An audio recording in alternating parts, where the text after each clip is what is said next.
We've never. Why is it? Let me ask you a question. How many sexual partners have you had? How many have you None. sucked, Lauren? 0. So you're lying. No. Yes. Like, yes, you're Why lying. are you? That's so rude. Why would So you? so I, so here's Wow, that, so here's that the is thing. actually Then, incredibly rude. Are you guys serious? well, I mean, if you're Because gonna she's ask going to us, say this is proof women can lie. She's going to say I'm lying because it's proof women can lie about it. She didn't say. It's the same thing Farah does. She didn't say. She didn't say you were lying. it is the same thing Farah does. Okay, I like you a lot more, Rachel. We could be friends. No, we can't. We absolutely cannot because the sound of Okay, your voice is like nails on a chalkboard. You realize you guys sound exactly the same, right? No, because I don't talk like this. You And literally Lauren sound does. exactly the same. No, we Oh my don't. Oh my God. All right, folks, buckle up. Because what you're about to witness might just be Andrew Wilson's cringiest debate ever. And no, it's not because of Andrew Wilson himself. He's sharp, solid, and stays composed as always. The cringe? That's all courtesy of his opposition. This is the kind of debate where Andrew Wilson calmly lays out facts, while the other side seems more interested in making TikTok points than actually defending coherent ideas. It's like watching a lion debate 3 emotional squirrels. If you're new here, Andrew Wilson is known for cutting through nonsense like a buzzsaw through plywood. But even he couldn't stop this one from spiraling into unintentional comedy. And that's exactly why we're calling it what it is. Andrew Wilson's cringiest debate. All right, cool. All right, guys. So we're going to be debating 2 topics. Number 1 is going to be why is it that women initiate 80% of divorces? And number 2, does body count lower a woman's inherent dating value? So we're gonna do about 45 minutes to an hour for each topic, or if the one topic gets stale, I'll just transition to the next topic. We'll do about 2 to 3 minute introductions, and then it's going to be pure freestyle format. I will only step in if it's getting ridiculous and one person can't talk, but generally you guys probably won't hear much from me. The only thing I'll be doing is just if the conversation gets really, really off topic and starting to get weird, or if one person can't talk, those are the only times I will come in. But other than that, it's going to be pretty much total free for all. So anyway, so we're going to start off with the topic of why do women initiate 80% of divorces? We're just going to give a quick opening statement. Lauren, you want to kick it off since you're the first one in the order? Yeah, I don't think it's as people say that initiating divorce is a sign that that's the person ending the relationship, but that's just the person who's initiating the legal process. And the reason that women would tend to do that is because they are frequently the ones who are relying financially on the man. And if they are not receiving, so for instance, if a man is married to a woman and then cuts her off financially and leaves, he may have ended the relationship, but she has to go through the divorce process in order to start divvying the money in order for her to survive. So that's a very frequent reason. And yeah. Okay, solid. All right, Andrew, you're up next, my man. Yeah, the reason that you have such a high divorce rate in the West is due to no-fault divorce. It's a massive problem. And the reason that no-fault divorce was implemented to begin with is because of feminism and egalitarianism, which is completely and totally the wrong way to go about life. It's completely false. It's faux in every direction. There is no such thing as egalitarianism. It's made up tripe, and it's been pushed by a feminist agenda for roughly 200 years. And yeah, that's why you see such a high rate of divorce is due to no fault. And we know this because we can go back before no fault and we can compare. And you can see the distinction is massive. So I think that you should have merit-based divorce and that irreconcilable differences aren't good enough. And I also think that secularists probably shouldn't get married at all because it's for the religious and it has nothing to do with them. What the hell do they need to get married for to begin with? So that's nice. it. All right, Nina, I like the whole non-religious people shouldn't get married part. I wholeheartedly agree with that. Nina, you're up next. There's a lot in that sentence that needs to be addressed later, but just in general, divorce is really complicated. It comes from a lot of different factors on both sides, of course. I think that a lot of factors specifically with women typically come from like like having more of like a social network that you can rely on, actually being willing to take those steps, instead of a lot of dudes, I think, are just kind of like, even if they're unhappy, they just kind of like stick it out in terms of like, well, I'm supposed to be married, and if I have this like failure, if I divorce my wife, it's like a social stigma. Obviously that goes on both sides, but I think it does hit differently for dudes who are not willing to like, generally, they're kind of pussies sometimes when it comes to actually taking that step. They'll just be like, whatever, I guess I'll just die. I think the no fault divorce thing is really fucking stupid. Of you saying that that's like a bad thing, because back in the day you either just made up an excuse, like there was literally businesses that were completely built around the idea of like faking cheating allegations so you could get a divorce. So it kind of just was like it just wasn't a very efficient way to go about doing it. So it really, all it is with having no fault divorces now just means that either you're not having to poison your husband anymore, or and you don't have to go through all these fucking hoops to just like leave, because it's not like it just worked on one side, it worked on both sides. You couldn't just like leave your wife, you couldn't just leave your husband. Like, it was not good for either side. So I just think that's very silly for you to support that. Okay, let's go to Angela. Yeah, so there, like, I kind of agree with Nina and Lauren. There's so many reasons why a relationship ends, and I think one of the major factors, I think men and women truly don't understand what it takes to coexist in a relationship. And though a woman is initiating a divorce, it doesn't necessarily mean she's ending it. I think there's a lot of things that are stabilizing really bad relationships, and a woman choosing to initiate or end the relationship or the divorce, is just her deciding to, I don't know, just take care of the situation, as to a guy is probably having an affair or coping in other ways with video games, or just being a complete slob, or just giving up in life. I think that maybe like the narrative of men feeding into this egalitarian lifestyle or marriage, thinking that they can do that. But I think women are still carrying the burden of being domestically responsible in the relationship, whether it's still working and being the wife and being the mom and being all the above, while he's still harboring like traditional wife core values, which I don't really think it aligns with what we're pushing out here. So just summing it up.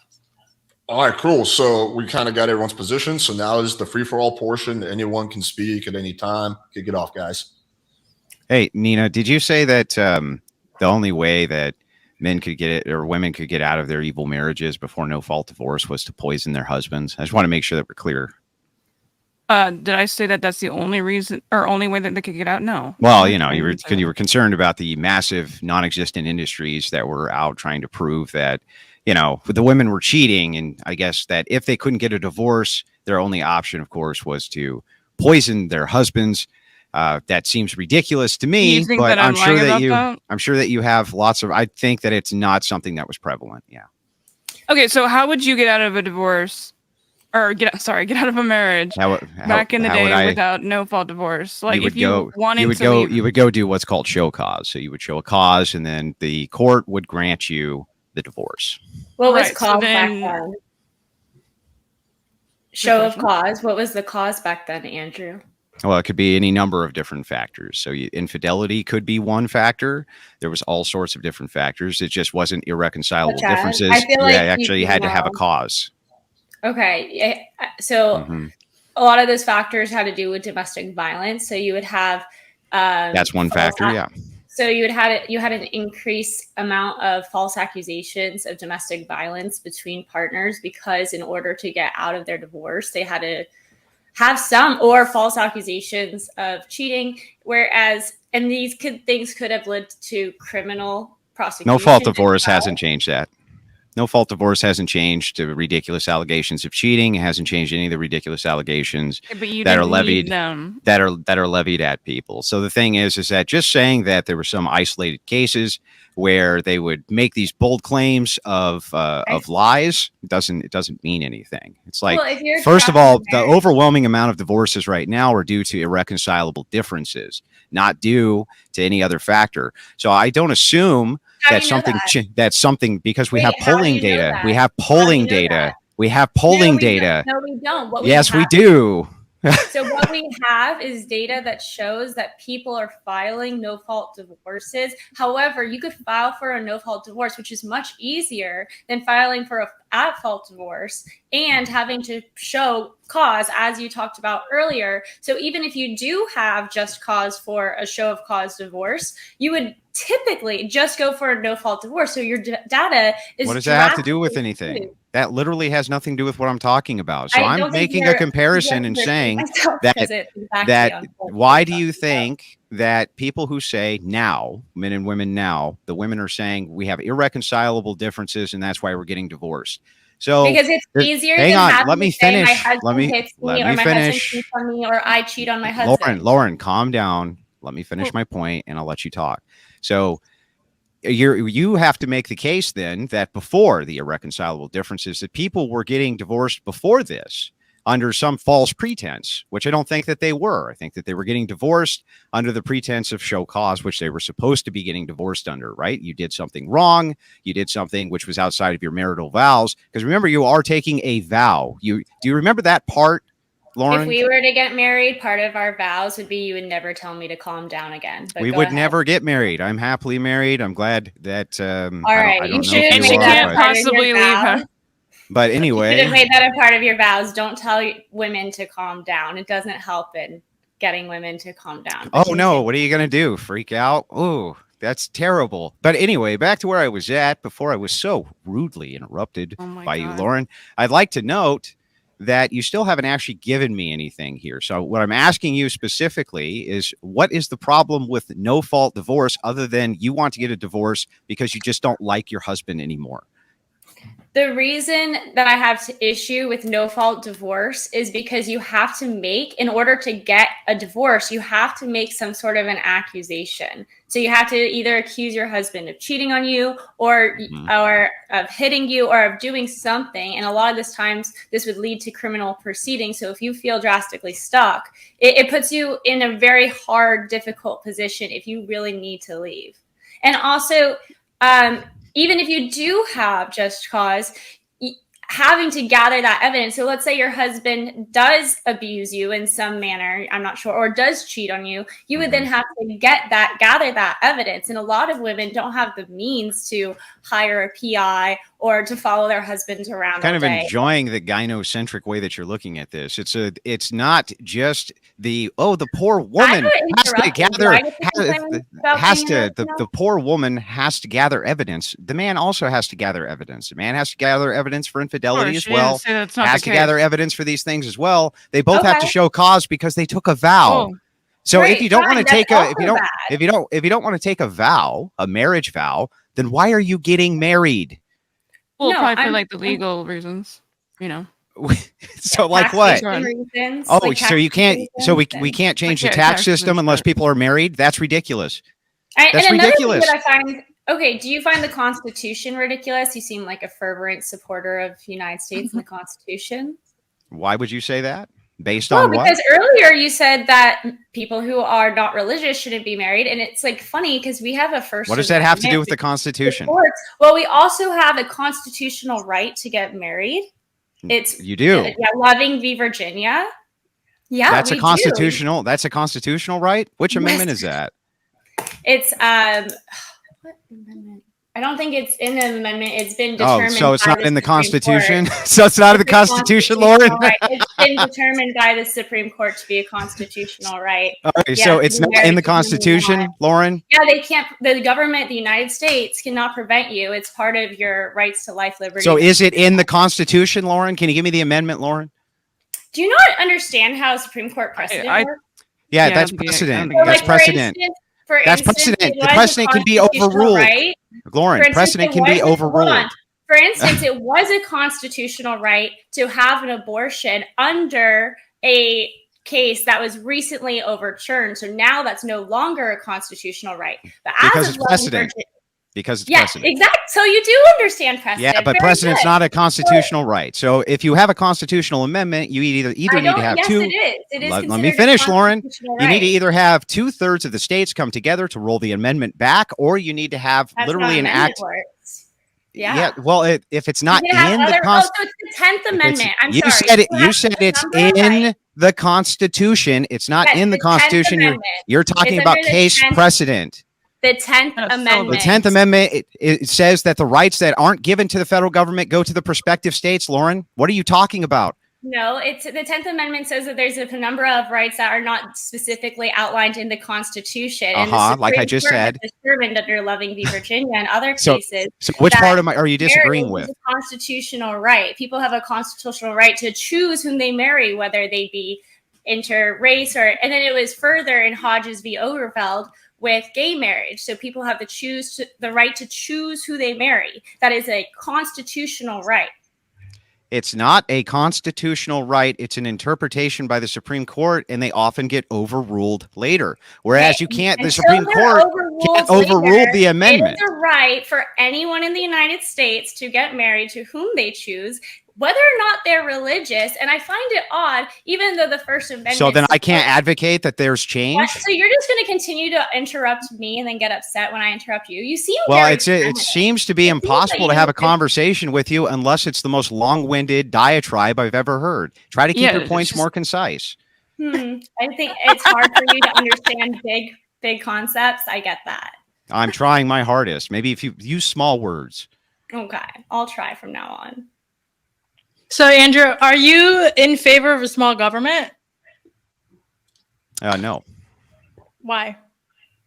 Because small government usually is mediocre, and you need to have X amount of diplomats. You need to have X amount of statesmen. You have to represent 300 million people. In this particular case, I would actually advocate that you have far more congressmen.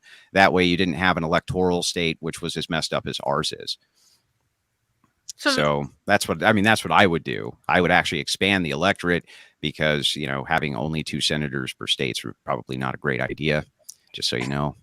And alimony, your thoughts on that? I think that in some rare instances that can be adjudicated and has been traditionally adjudicated by the church if alimony is necessary.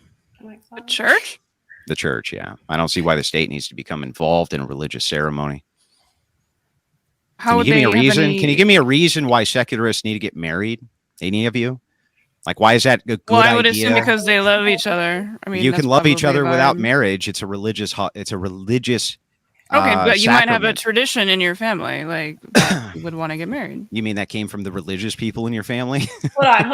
Okay. I'm curious. So Yes, you want to take the institution of marriage and make it like completely separate from the legal institution. So you would get no tax benefits for being a married couple. You don't need. Yeah. So just to address these one at a time, right? Mm-hmm. You don't need to be married in order to address tax benefits for couples. You recognize this, right, Lauren? I'm asking if you. I'm asking a and I totally just different answered. question. I just answered your question. You No, don't you didn't. actually. You No, don't you need to be married for tax benefits because you can address the tax system separate from marriage. It's ridiculous. Okay, but so you think that's the only. So. Oh, you mean changing it? So he's saying that the only reason that the government is involved in marriage at all is to monitor taxes, and then taxes could be monitored. I didn't say that at all. You just straw man my I'm entire trying to argument. understand. She's just asking you a question. And I just Fill the fuck answered her out, dude. question, and then she straw manned the position. No, So, I'm if you want to know the trying my position, best. just ask, and I'll give it to you. She was literally just doing that. Like, chill the fuck out. No, she literally wasn't drunky. She literally didn't. I wasn't. So anyway, back to what you were asking me, Lauren, just to give you the answer to Okay, your question. let me rephrase the question, if you Okay. don't mind. How is the government and marriage currently intertwined? So right now they're the adjudicators. So at the moment, you have to go to the state in order to become licensed, and you also have to go to the state in order to get the license revoked.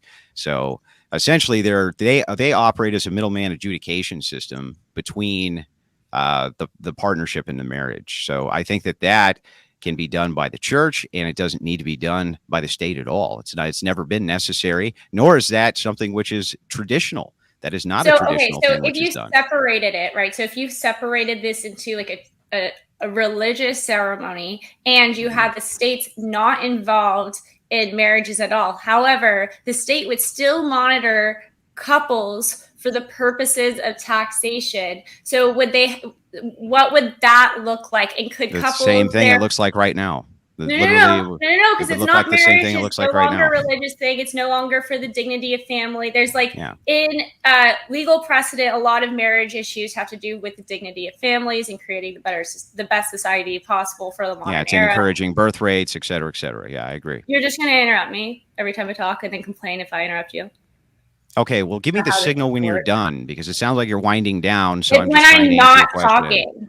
That's when I'm talking back. Let's see if that ever happens, but go ahead. I could see why you complain about no fault divorces. I could see you wanting to grasp onto your wife as best as you can. I could see that she's probably running the Oh, fuck out great. of What a swell argument. Are you going to get to an argument? Because I'm still waiting for one. Dude, I lost my. I'm sure you did. Go ahead, say what you were going to say because you wanted to interrupt me so much. Well, wait a second. You're saying that just a minor interruption, you derailed your entire train of thought? You guys are both doing the same Come thing right on. now. Just get to your points, both of you, for the love of God. You get to your point, Andrew. My point is that you don't need to have the state involved in marriage at all. Okay, so how is that system going to work? So now the state is not involved in marriages, but however, you're saying the state is still involved in couples being taxed differently than single people. So then couples will also want to be triples for tax purposes, maybe business partners, and then also maybe father and daughter maybe would want for tax purposes to live together. So will that be allowed by the state? Does this change things? Because it's no longer a sexual family dynamic. So I'm curious as how this is now going to work in your new society. And also so here, I'll answer. Okay, sorry, go ahead. I thought you were done ahead. talking. My bad. Go ahead. You got the floor. I'll let still. you answer that.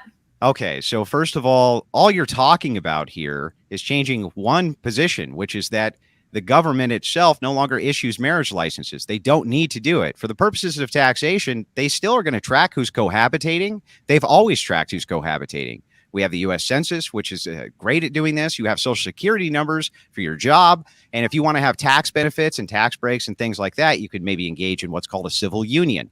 There's states which have had those for an awful long time, and you can do that. That's how homosexuals used to be able to get married, is through a civil union. They would get all of the same protections of a marriage without it being the actual sacrament of marriage. And then if you want to have no-fault divorce for your secular marriages, fine.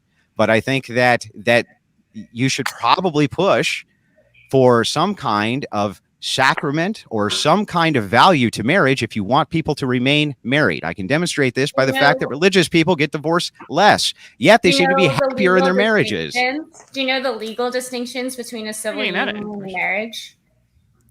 I couldn't hear you. Say that again. Do you know the legal distinctions between a civil union and a marriage? Depends on the state. Okay, but for instance, when a spouse dies in a civil union, do they receive the estate or part of the estate, especially in a homestead state like Florida? I mean, let's assume for a second none of them could. You, as the secularist who introduced civil unions instead of marriage, could easily ratify that for whatever secular framework that you wanted. So whatever non-religious framework that you wanted to add in and call it a civil union, another than religious union, you could add in whatever the hell you wanted. So this is essentially marriage, but with a different terminology. Whatever you want to call it. We wouldn't recognize it as marriage.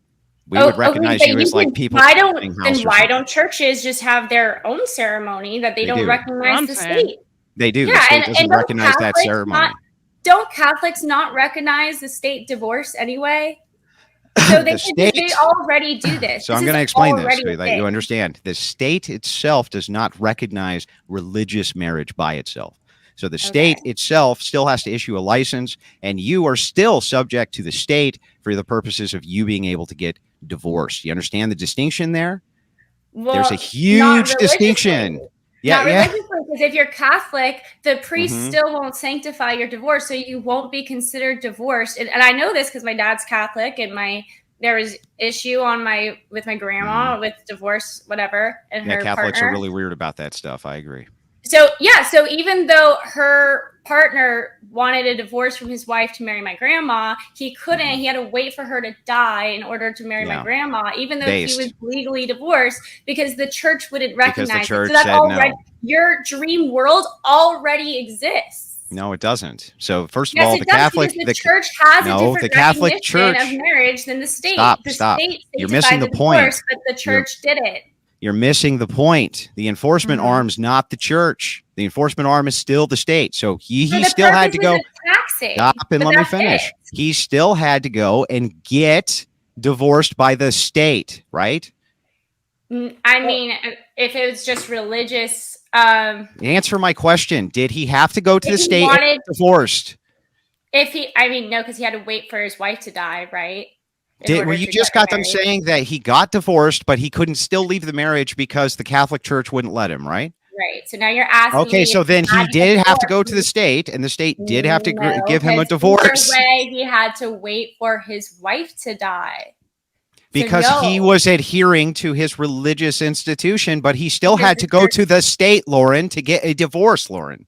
You just said he did. If he wanted to separate the state ties of his marriage, which is what the state would be regulating in this civil union system that you're setting up anyway. No, the state wouldn't be regulating anything with religious marriage. Why would they be regulating it? So now you want the church to dictate the separation, which would be the cause of these civil unions, which would I want the church to it. If you're going to do a sacramental, when I'm asking a question. I'm answering your question. Yes. The answer is yes. I want the church to adjudicate that. Have you heard of the separation of church and state? Have you heard of this concept before? This would separate the church and state. What are you talking about? Wait, hold on. I think we're going in circles a little bit here. I just want to try and keep us back on track. So I guess I'm not necessarily cutting anyone off here, but like, Andrew, like, if you can already get married via the church without being legally binding currently, then what are you complaining about? Why did you get married for a legal purpose? Which I assume you did. I'm not sure your particular situation. Like, if you're saying that you could just do a ceremony with the church, right? That's what you're wanting, yes? No, currently priests cannot marry you without the state. Well, I mean, but it would be like you could have that within like your religious practice. It just wouldn't be legally binding, correct? No, you really can't have that because. But that's what you want, yes? Yes, there's laws that make that illegal. So usually a priest. Or make it illegal? A priest, yes. A priest often in most states, I think, actually has to have the authority of the state and issue you a marriage license in order to marry you. Are you talking about bigamy laws? No, I'm not talking about bigamy laws. Well, I just don't understand why you can't just have that done. What law are you referring to? Because I've never heard of a law that a religious ceremony couldn't take place without the state's permission. You can literally never heard of this law. So you can make that, but it's not a recognized marriage. The state should still have to recognize. Not recognized by the state, but you don't want it to recognize the state. The state, stop. The state should still have to recognize the marriage. That doesn't mean that they have the authority to adjudicate it. Stop proving I'm making bad points. Stop. What you are making bad points. What would that look like then? No, you're the one making bad points. What's the problem with my argument? Give me an actual problem with my argument. Let me frame it the best way I possibly can. I'm trying. That's why I'll try to frame it as best I can. The state does not need to adjudicate religious marriage. Okay. However, the state should have to recognize religious marriage. What does that mean? It means that the state is going to have to recognize that you're married by the church and recognize the church's authority to be the adjudicator over the divorce portion of it. Okay, but what does that mean in practice? I just explained it. How stupid are you? Like, I just literally explained it. You really didn't explain that at all. So are you saying that how much more can I explain this? Recognition of like the last name? Question. Yeah, like you're talking about like the last name acknowledgement. Well, I just keep answering the same question. Benefits, like what are we? You did not answer that question at all. Okay, so as far as it comes to what? Tax benefits, things like this? Yeah. Is that what you mean when you say recognize? Yeah, yes, whatever the benefits are that the state's going to offer up or whatever. Yes, it needs to be recognized marriage. You want the church to be involved in adjudication of state issues involving taxes. It's not just a state issue. The state is a composition of people. Sure, it's both, exactly. Stop. The state's a composition of people, Lauren. Okay, so Yes, people should be she has able been. to be allowed to have their own adjudicators separate of the state, and they traditionally always have. So I don't know what you're talking about. Always have since what Uh-huh. time period? Throughout most of history, the church has been the So, dominion. United States And ever? the church has been the dominion over divorce throughout most of human history. These are religious Until sacraments. when? These are not secularist sacraments. That Well, only okay. began during the Enlightenment period, when they really started to push through laws when it came to Okay. divorce in order to promote the health and welfare of the individuals inside of these nations. But When in the United States Mhm. did this happen? I don't know what the exact dates were. Never. Yeah. No, listen. Did the United States Yeah. change from no fault divorce? That happened, but that's completely different than Okay, so adjudication hang by the on. Before church. then, if you're going backwards, it's ridiculous for you to expect me to know the exact date that this change Never shifted drastically. So yes, it has happened. I just told you traditionally goodness. the church has always been the adjudicator Not for in who the got United married and who States. got divorced. Not in the So, United Yes. States. Who do you think founded the United States, Lauren? Who do you think founded it? Who got here first? Like in what sense? The Like Native Americans. Who got to who America landed on the first? United? Like Yes. I say, Vikings are probably. Are you talking about the country? Like I'm so confused. It's like In what's what the United States, the United States had Puritans. Lauren, the United States had Puritans who got here, Puritan Christians. Okay, they were not appealing to the state because the church was the state. Okay, they were the And state. did they put up the Constitution of the United States? No, that came later. Oh, okay. So it's not so the United States never had the church adjudicating. You mean the when same United tax States that benefits claims went all men down. are created equal? Doesn't say anything about women being created equal. Didn't allow women to have suffrage. Didn't allow women to have any of those things. Didn't allow women to vote because they weren't stakeholders. Also made sure that they had limited access to property. Aren't these all feminist? Aren't these all feminist propaganda? What a pivot! So wait, your overall argument. What? You're asking me to give you a precision date for something. I don't know that off the top of my head. Never happened. You're doing a really good job of not Tell me what never happened. Let's make sure. There's never a period in United States history when the church was adjudicating marriages for the purposes of taxation or any other legal benefits. Well, no, that's not true. The entire 1700s, the state had limited involvement in marriage. What are you talking about? So there was no tax is Protestant sex. There wasn't hardly any taxes in the 1700s, Lauren. I'm sorry. Do you know what the Revolutionary War was paid or was done over? What are you talking about? Oh my God. How dumb are you? What does it have to do with anything? Well, I'm asking you. Do you know why the Revolutionary War was started? I know what the propagandist said in the Revolutionary War. The United States propagandist.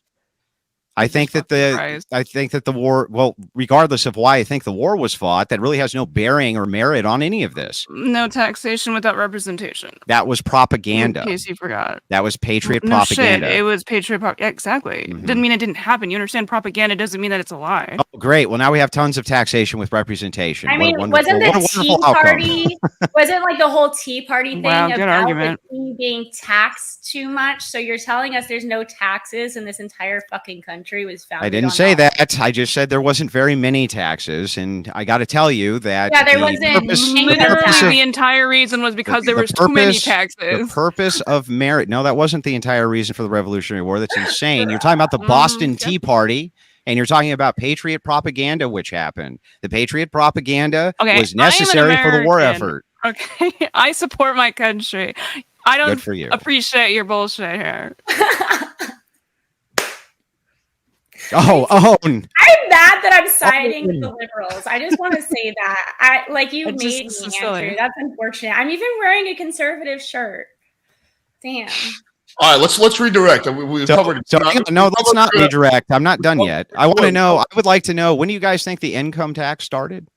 Okay, one question, and I want to redirect back to the additional. Yeah, when do you think it started? Was that? I forgot the amendment, but I should. It's okay for you to not know anything Google off it the top if of you your want. head, right? Yeah, go ahead, Google it. 17th Amendment? Was it the 17th Amendment? When did the income tax start? 1861. What was it? 1861. No. Civil War prompted the first American income tax in 1861. Yeah. Okay, that was for the war effort, but the actual income tax that you have now, right? That started in the 1900s. Just so you understand, the 1900s. That was a good So history now, lesson. Let's so redirect- now let's as you, redirect- so now as you move, so now as you move back, hang on. So now, Was it the Come on, 17th We're Amendment? finished. So I want to redirect back to the initial topic. We covered history quite enough. It's not related at all to the. yes, it is related. How's it It's related? because we're talking about the history of marriage, Alex. How is that related to the idea of why Divorce. divorces? Uh, Just give be- me like a simple explanation. because in this particular case, what they're trying to say is that I have some kind of incoherent system, and yet I'm saying no, it's actually your system which is incoherent, which is leading to the maximum amount of divorces which we're having at the moment, right? Because No, that's not true specifically, either. no Let fault, finish. because specifically no fault divorce. So if you're Okay, looking but at, you know no, divorce rates are falling, Wait, right? let me let- finish. Lauren, Lauren, let me finish 'cause I asked calm my down, question. Lauren. So right. again, when you're looking at this, no fault divorce is a primary cause for why it is that women institute. So this is what the question is, right? Why do women have or institute so many divorces? Why are they petitioning so much for divorce? Things like this. It's actually really simple. It's because there's very limited penalty at all for women to go and petition the court for a divorce. They almost always win, and they almost always get more assets. This has been what has traditionally happened since no fault divorce was instituted. They usually get the kids, they usually get the house. It's a pretty bad deal for men. It's a big problem. That's why we got into all these other things. Okay, let's just try to keep it on track with. You want to talk about the history of divorce or whatever? That's fine. But let's not get into like fucking income taxes and whatnot, and like why the revolution happened. Like that's not really quite related. But yeah, Sure. Did you know, fun fact, U.S. divorce rates hit an all-time 50-year low? Isn't that a fun fact? Because almost nobody's getting married. That's why. So that's what you want. You don't want the secular people getting married. You don't want secular people How getting low married? tier you people are. No, but you literally just said you didn't want the secular people getting married. So maybe those are the people who are not getting married. Right. So what I want to do is shift So- people. In fact, I want to almost shift. definitely, because it's the So I wanna religious people's job to get married. So I want to Probably, shift. yeah. So here's what you are seeing, though. You are seeing religious people stay married longer. They're happier longer. The more religious they are, the less likely they are to be divorced. The less likely a woman is to institute a divorce. All those great things. That's why I want to see more people move towards religion as a grounding for why they get married in the first place as a sacrament, so they take it seriously, instead of secularists who make vows and then go, but I didn't like Johnny anymore because Johnny got fat, so I decided to go bang the neighbor, right? And then they go, well, there's no fault divorce. There's very little penalty for them. And so they instituted divorce. They push the divorce.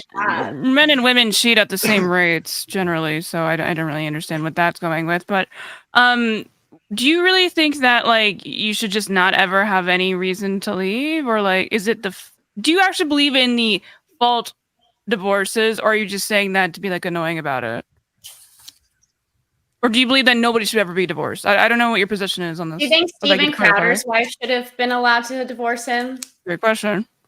If you have a show cause for abuse, actual physical abuse, or you have a show cause for infidelity or abandonment, not emotional abuse, or abandonment, right? I think that those are all good causes. When you're talking about things like emotional abuse, try to remember what your vows are, through better, through worse.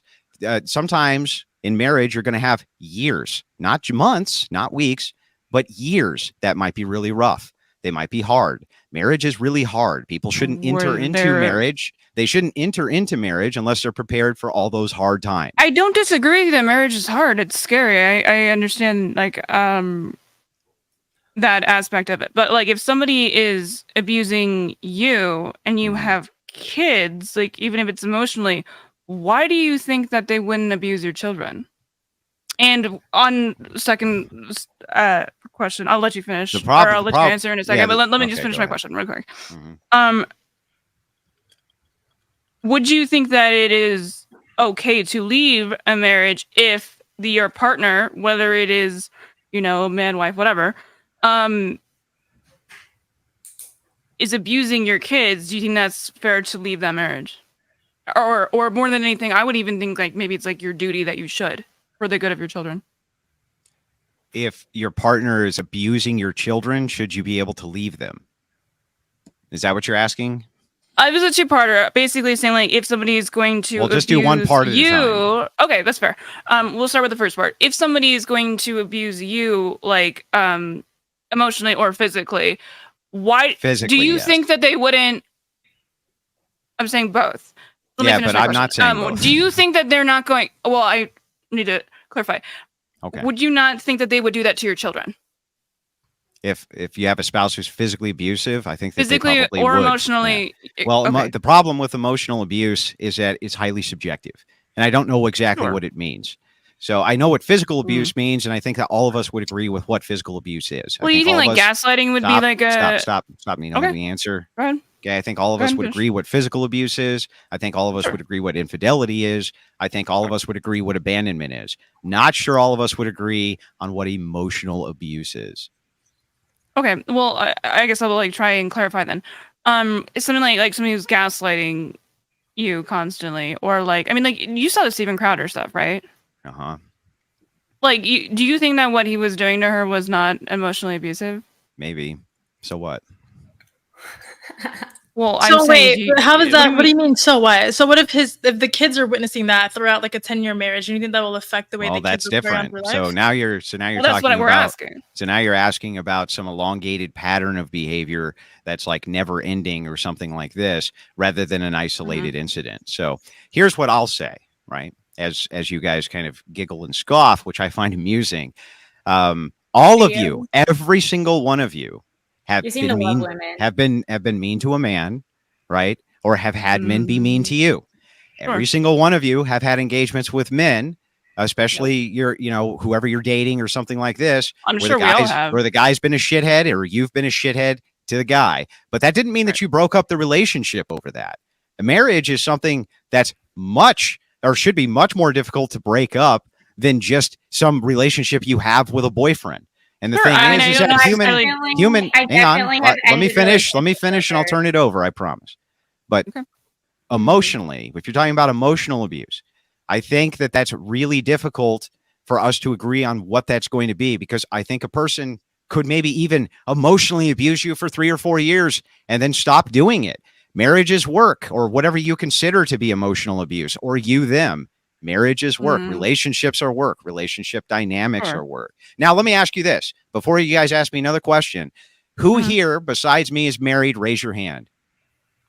Oh wow, you researched us. Oh, good You're job, married, Angela. Angela? Yeah. Why is that Are so you lying, Angela? Just curious. No. Why would I lie? What do I gain from lying? I don't know. I'm just curious. Accusing her of lying because she's a woman. I like She my is green card, married. guys. She's I gotta married. like my green card. Leave me alone. Mhm. Yes, I am married. And you're not going through a divorce? No. Why would no? I would like Okay. to stay in America, so no, I'm not going through a divorce. I don't know. You just raised your hand really slow. It was weird. Just saying. Well, I didn't know there was like a follow through question, and I was like, all right, what's going on? Well, here? I'm just But yeah. saying, like, before you guys are so quick to say anything about what's emotional abuse or what isn't, maybe you should have to have be a marriage. married to know which one is Angela, what. he's So my a problem with what we're talking about is like I understand what you're saying, but if you're married and then maybe you're comparing it to like a modern marriage where people get married within like the first 2 years of meeting, but like if you've been with someone long enough and you're saying that this behavior will slowly go away, if the behavior goes away, whether somebody is just ignoring the situation, it's only going to get worse. But I don't see how a guy can be emotionally abusive and then just slowly not be emotionally abusive anymore. I don't see like how like if you're in a relationship with somebody, What's emotional? So let's start with this then. If it's going to be pedantic, tell me what you think emotional abuse is. She gave an example of gaslighting. I would say depriving of funds. I would say Why is depriving of funds emotional abuse? so.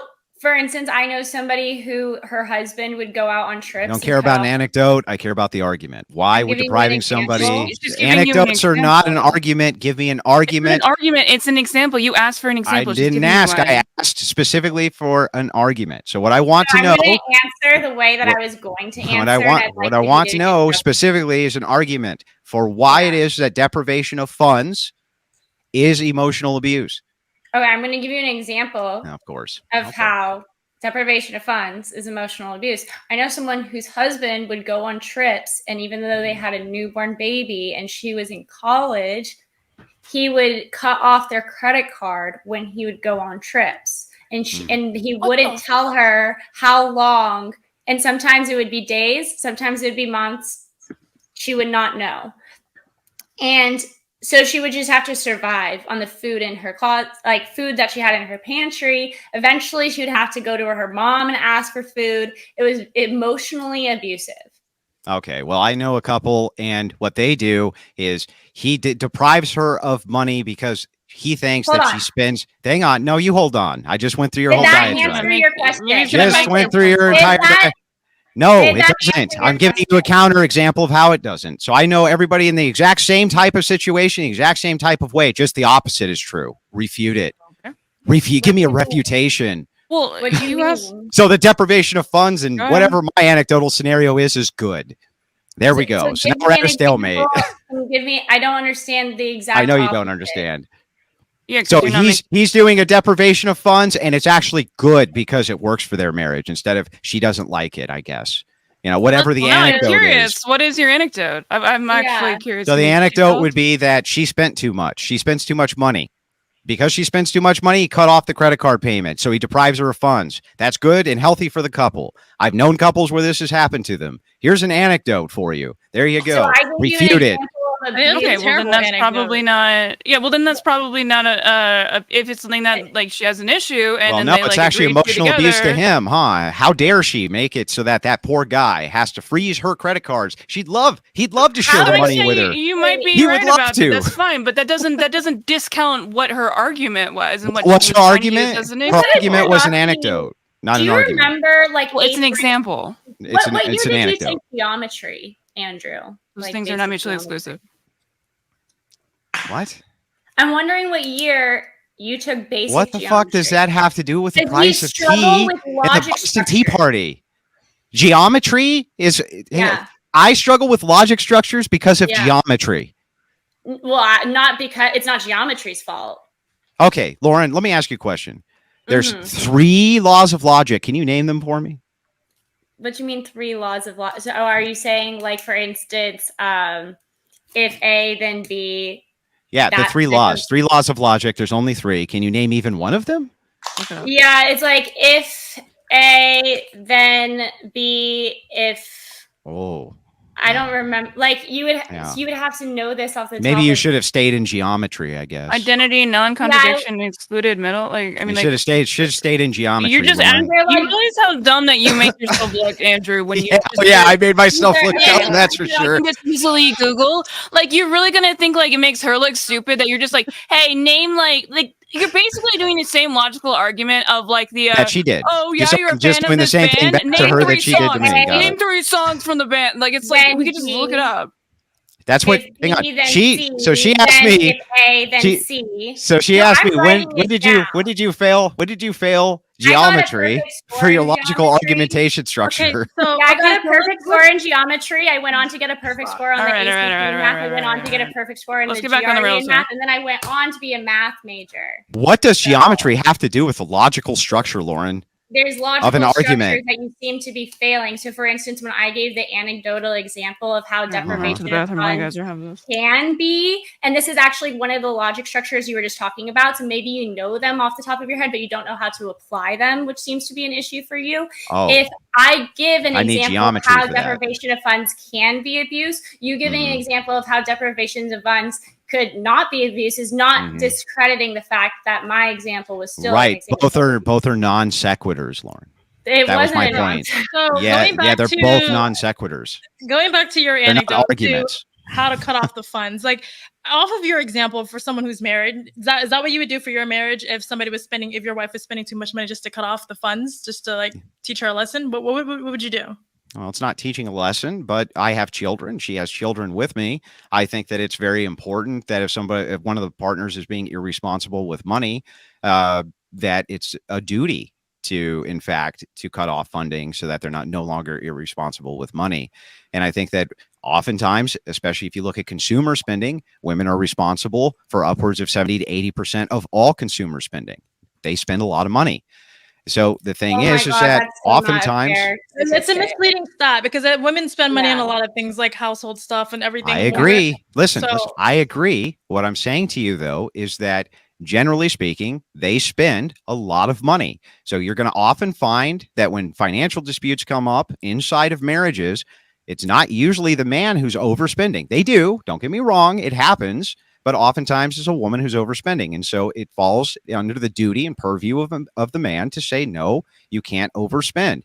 And if he's the breadwinner and he's the provider for the family, why would it be problematic for him to say that this money needs to be used in a way I deem responsible for the family? So then you encourage why don't they women do the to get shopping? jobs? right, but I wanted to. So you're saying basically to cut it off, but wouldn't that be a red flag as to why she randomly started to aggressively spend on this money? Because if someone who's married and their personality drastically changes, wouldn't that be a reason to find the root of why instead of just saying I'm going to cut this off and starting the beginning of why a relationship fails because of the lack of communication? Yeah, so I think you're conflating two different things. So if you're asking me, do you think that we should get to the root of the problem of why the woman is spending so much money? I would say sure. But that really doesn't negate the point that if she is spending too much money and the dude puts a freeze on the money, that he seems to be justified in doing so. I don't think it's justified because you're not necessarily stopping the situation. You're just putting it on pause, and it's only going to find other ways in the relationship. Well, to it's get both worse. and is what I'm saying, Angela. It's both and. So you can put a stop on it while you get to the root of the problem. But I was going off of your example, and it just seemed like you didn't really. My example is both and.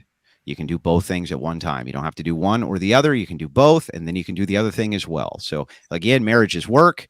If you're going to be working on your marriage, you have to freeze the funds. Obviously, you're going to be working with your wife on why it is that she needs to be spending this money in the correct manner, this type of thing. I think that's totally change reasonable. the fact that depriving funds can, maybe not always, but can be a form of emotional abuse. And you asked what other forms of emotional abuse are there other than gaslighting. I gave an example of how depriving funds can be emotional abuse. And so now I'm asking, you're saying that only the church should be allowed to determine whether or not that's emotional abuse and that shouldn't be adjudicated by the court. Can holding out on sex be emotional abuse? Yes. Yes. Yeah, Okay. So can basically everything be emotional abuse, just depending on the subjective interpretation of one partner? Isn't that really what's true? That everything under the sun which is could be why court systems and part of legislation when they decided to make no-fault divorce available was because so much of this court system was wrapped up in determining these subjective arguments of he said, she said in the first place. Well, no, not just that, but there was also a push from a feminist arm in the United States, Have you read? especially under the Reagan administration. Yes, I've read. You should also read a book called Occult Feminism. You didn't It was even know written what I by was my gonna say. wife, and it'll go over all of this, just so you know. And yes, that was a shameless plug. Sponsored.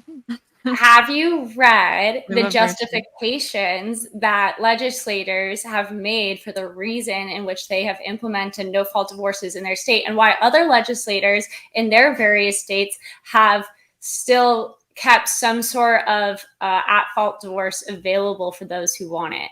Covenant marriages. Those justification for no-fault divorce is not even recent. So there you'll find justifications throughout feminist literature going back all the way to the early. Listen, I'm answering your question.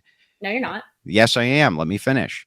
You'll find justification literature going back all the way to the 1800s for an attempt to push no-fault divorce or being able to get divorced for no reason at all because you want to. It's part of the women's liberation movement. They've been pushing for this forever. Under Reagan, there was all sorts of different justifications which were pushed for it. But here's the thing. Reagan started in California by doing this, and then he made it nationwide. It was a huge mistake.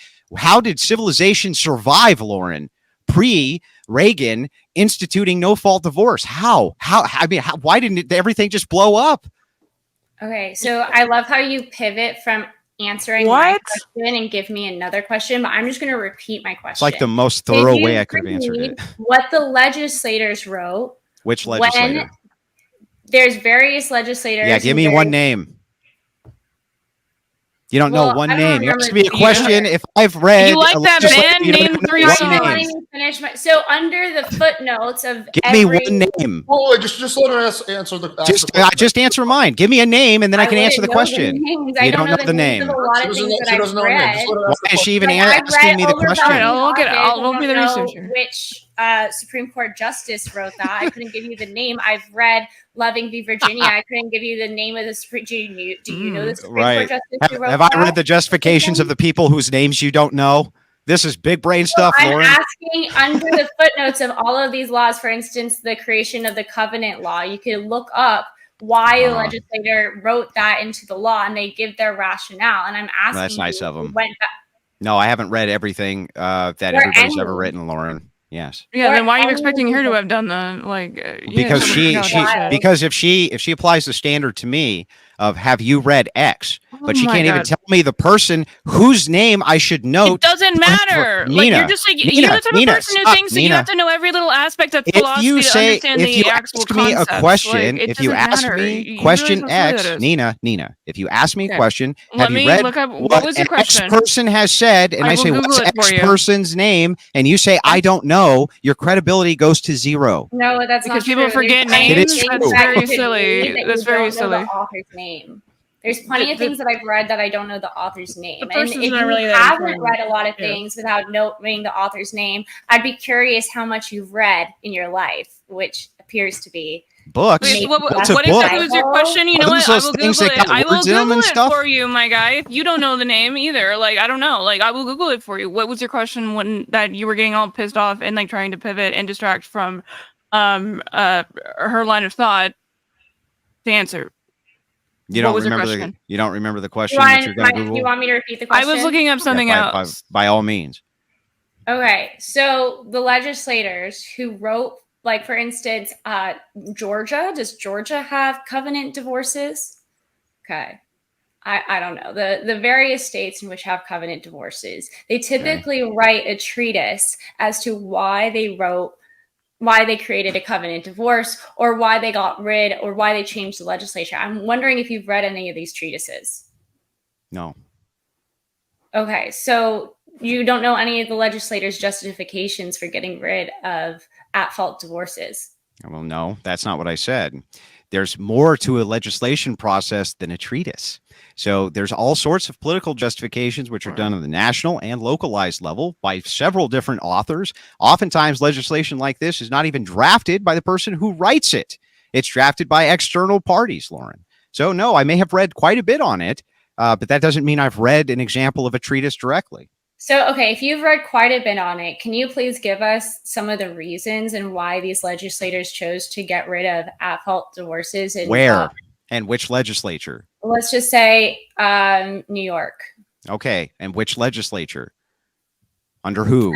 Who introduced the legislation? I'm asking you why. And I'm just asking you to give me the answer so that I can answer your question. You don't know which specific legislature. Yeah, so don't ask me stupid questions, Lauren. Stop asking stupid questions, Lauren. Definitely comes off like you know what you're talking about. You're not just kidding. Definitely, Andrew. I'm asking you a broad question. And I get it. You're asking me to pin it down to a specific person. I'm asking you, what is the rationale legislators gave for getting rid of at-fault divorces? Where and which legislature, Lauren? Why not New York? New York, for example. Okay, which legislator? Literally any of them. You're saying that you've read some of these decisions and it's a more broad thing, it's more general, and there's these public, it wasn't just... Are you asking me if I know? So I just want to make sure I get this right. If you're asking me, Andrew, do you know a specific legislative body in New York and their justifications inside of New York for why they did X thing? The answer to this particular question is no. What's your point? Can you give me any rationale that these legislators gave for... any legislator in any jurisdiction gave for changing the law to at-fault divorce to no-fault divorce? Yes, I can give you what the Reagan administration said. Why was that so fucking difficult for you? Okay, go ahead. Well, next time, just be either concise with your question or make it make sense. You guys don't gotta do this whole thing. Just let's just stay unfocused. So, go ahead, Andrew. Anyway. Yeah, so the Reagan administration, they pushed this in California, and much of the justification for it came from literally the liberal arts section of California, liberal universities. And what they were pushing at the time was that women were subject to all sorts of different types of abuses, and that the patriarchal system in which they were living under were oppressive to them. And this was a huge push in California. And as they say, as goes California, so goes the rest of the United States. So, yes, those were many of the justifications which were given at the time for why it was that we needed no-fault divorce. But there's other far more specific examples going even further back in history, as feminists have been pushing this for a long time. All right, I'm going to give a 5-minute warning before we move on to the next topic because we've been going about for an hour. So just a heads up for everybody. And so these legislators didn't base this idea that women were suffering or maybe an abnormal amount of abuse compared to men in these inabilities to have no fault divorces. They and did. like as I said They did earlier, offer those up as justifications. Yeah. Okay. so they then- had. There was a That legitimate. doesn't mean that their reason. justifications were good. It just means they offered them up as justifications. So you don't think women going through abuses is a good justification? I don't Because think that women the should suffer? justifications which are offered for why it should be no fault if you're going through abuses is justified. No. Do you also now, Lauren, let me ask you the same question back. Have you read any of the counter arguments to any of these justifications? Yeah, usually when you read the Give me arguments, one. arguments, Give the me counter one. arguments is that it will Oh my increase divorce. It will And did it? decrease the Did it increase divorce? Of yes, course it was but going to will increase also divorce. decrease Right. the amount of No abuse. shit.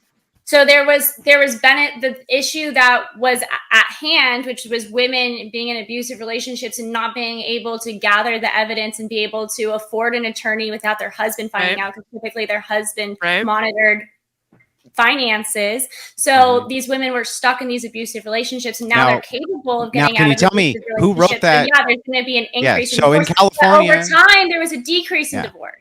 but Lauren, in California, who wrote that counter argument? Oh my God, I don't care. Honestly, Andrew, I think you have to Lord prove Jesus. why is people who are unhappy in Why marriages is that ridiculous? divorced? Because I don't. I read Oh, it. I sorry. don't necessarily. You don't have to know the author of everything that you read. Then how do we That's know that why- it's true? silly. How do we know that it's You're true? Can you like show a- it to me? Oh my god! What? You just seem to have maybe read like 5 things in your life. Okay, and wait, you okay, hold on. We remember only have the a author. little bit of time left. you here. show Okay, it to so me, I Lauren? wanna ask Andrew, why is divorce inherently bad for you? That it like if it's going through a bunch of abuses, why do you think that it shouldn't be fair for somebody to leave? Because the primary edict of a marriage is not about you and it's not about your spouse. It's about your children.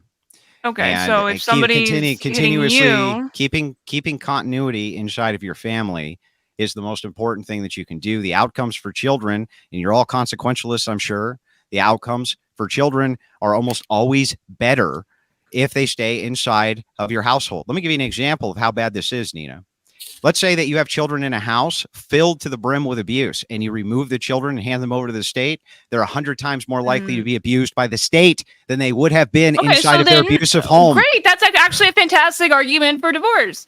Then they should stay with the parent that is not abusing them, correct? Facts. For physical abuse, I've never disputed this. Okay, so then you should support divorce. No, that's not. Well, under the Hold on. pretense of physical abuse, I've already said that that's a justified reason for divorce, Nina. Okay. Is there any line something. for emotional abuse? And that's a calling question. So I think that the church is far better at adjudicating this than the state is. So there isn't a line, but The there is a church is line. famously not bad at I know, abuse. right? Love The that. state That is famously not bad at. ridiculous. The state is who's famously not bad. Come on, Nina. The state is Okay. awful Well, if we're when it talking comes about to Republicans, adjudication. then yeah, absolutely. No, they're Democrats Is there too. known for a having abuse, but line? Now, let me- I just- here, Let me let's explain trust the Catholic rationale. Church. Let's trust the fucking Catholic I'll Church. explain. No, I wouldn't trust the Catholic Church, but let me explain the rationale so that Is you there understand. a line for I'm going to emotional explain the rationale for why it is that the church would be better at adjudicating this than the state. The church would be better because wait, you're part of not- the church. Because you're a part of the church's congregation, they know you. Your priest knows you. This is a community which knows you. They have intricate knowledge of Which your makes intricate it right details. for Whereas a judge, and especially a state judge or a state appointed judge, Yeah, they know then very they're little about you. Very impartial. little. Exactly, they're impartial. Very Impartial. little. They're not impartial. If they were Well, then impartial, wait, then if they they wouldn't be knew you, giving that would women make it everything in less- divorces. Wild. What? They don't give Wait. women everything in But- divorce. Yeah, they have God, traditionally you done are that. so afraid of your wife leaving you. I think it's very hilarious. So once again, Fine. first of all, you can't have this church adjudicate things that No, are she would interwoven never. with the state, because you can't have the church adjudicate. Like, that's just It's just unconstitutional. I'm sorry. And you seem to care about the Constitution. I think you do. Not, I don't know. I can't really tell with you. Is there any line for emotional abuse? Is there a line? Because you consider emotional abuse can be anything at any time and dependent upon subjective. Yes or no question, actually. It's not a yes or no question. Yeah, how it long? is. How long have you been a moron? Yes or no question. How long have you been a moron? Yes or no question. How is there a line for have you emotional been a abuse? moron? It's a yes or no I mean, question. I just passed the bar and I went to law school, so like I feel that's not yes or no. Smart, that's not yes or no, Lauren. That's not yes. I don't or know no. how long I've been a moron because I've always thought I was pretty smart. But so back to answering your question. Emotional abuse? Yeah, so I'm going to answer this question. Okay, there actually can't be a line because you set it up and stated that this is subjective and everything could be considered emotional abuse. Everything. So it's up to subjective interpretation. So how could I delineate a line? So my example of my friend being deprived financial assets, that wasn't emotion. That wasn't abuse. Yeah, but I mean, interpreted which way? I think from the man's perspective, it's abusive that she overspends. She didn't spend well, on in the anything. case of your anecdote, all I have to do is offer up a counter anecdote where it was good, and then suddenly it's not emotional abuse because it's a subjective interpretation. Do you understand that? You're taking the way that you're thinking is very Kantian, in like all actions are equivalent no matter the circumstance. Well, I'm a deontologist, so can I finish? That doesn't surprise me. So all actions are the same no matter the situation. So for instance, deprivation of funds is the same whether that be depriving a woman from food and depriving her baby from being fed, and that's the same as depriving a woman who just spent that's not what happened in your example. Entire life savings on fur coats. That is not what you said in your example, that their baby was not being fed. Yes, I did. He literally did say that. So hang on. So you're saying in this case that the man is being physically abusive to the child because depriving the child of resources which are necessary to life, that's different than emotional abuse, Lauren. He's depriving her of funds. So if you consider depriving her of funds physical abuse. Only in certain circumstances where depriving of the funds would stop the child from being fed. That's a whole different situation. I mean, I guess my friend could have technically robbed a grocery store and then she wouldn't have deprived the baby from being fed. So technically it's not his fault, right? According to you, it's not emotional abuse. He could just get it. That would be physical abuse. You have a duty. You have an ethical duty to feed your children. And if you deprive your children of having food, that's an entirely different thing. But here's the thing. Let me ask you this. I just want to know. So you're saying that your friend, and you're willing to state this on camera, that your friend's husband was purposely starving their child because he wanted to teach this woman a lesson. Because he's an asshole. Oh, no, I have a feeling. There's no more possible to the story. way he could have been. Of course, there's more to this story. She's not going to air out their entire laundry. The story. Like, ridiculous. He was my friend, and she had a husband, and her husband would deprive her and her baby fucking funds. Yeah, well, if the deprivation means no food, then that's different. While she was in college, and he was the one working. Yeah, what's up, Angela?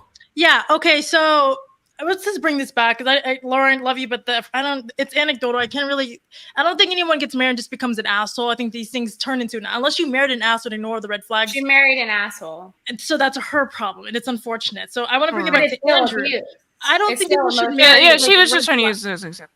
Yeah, I get it as an example, but like going to Andrew, you're saying that people should stay together for the sanity of kids, but then you think kids are the byproduct of parents. If parents don't have a good relationship with each other and the kids stay together with them, don't you think have fucked up kids to begin with? So by saying if they're not physically abusing the child or whatever it could be, it's still affecting kids and they're still going to see parents that are neglecting each other.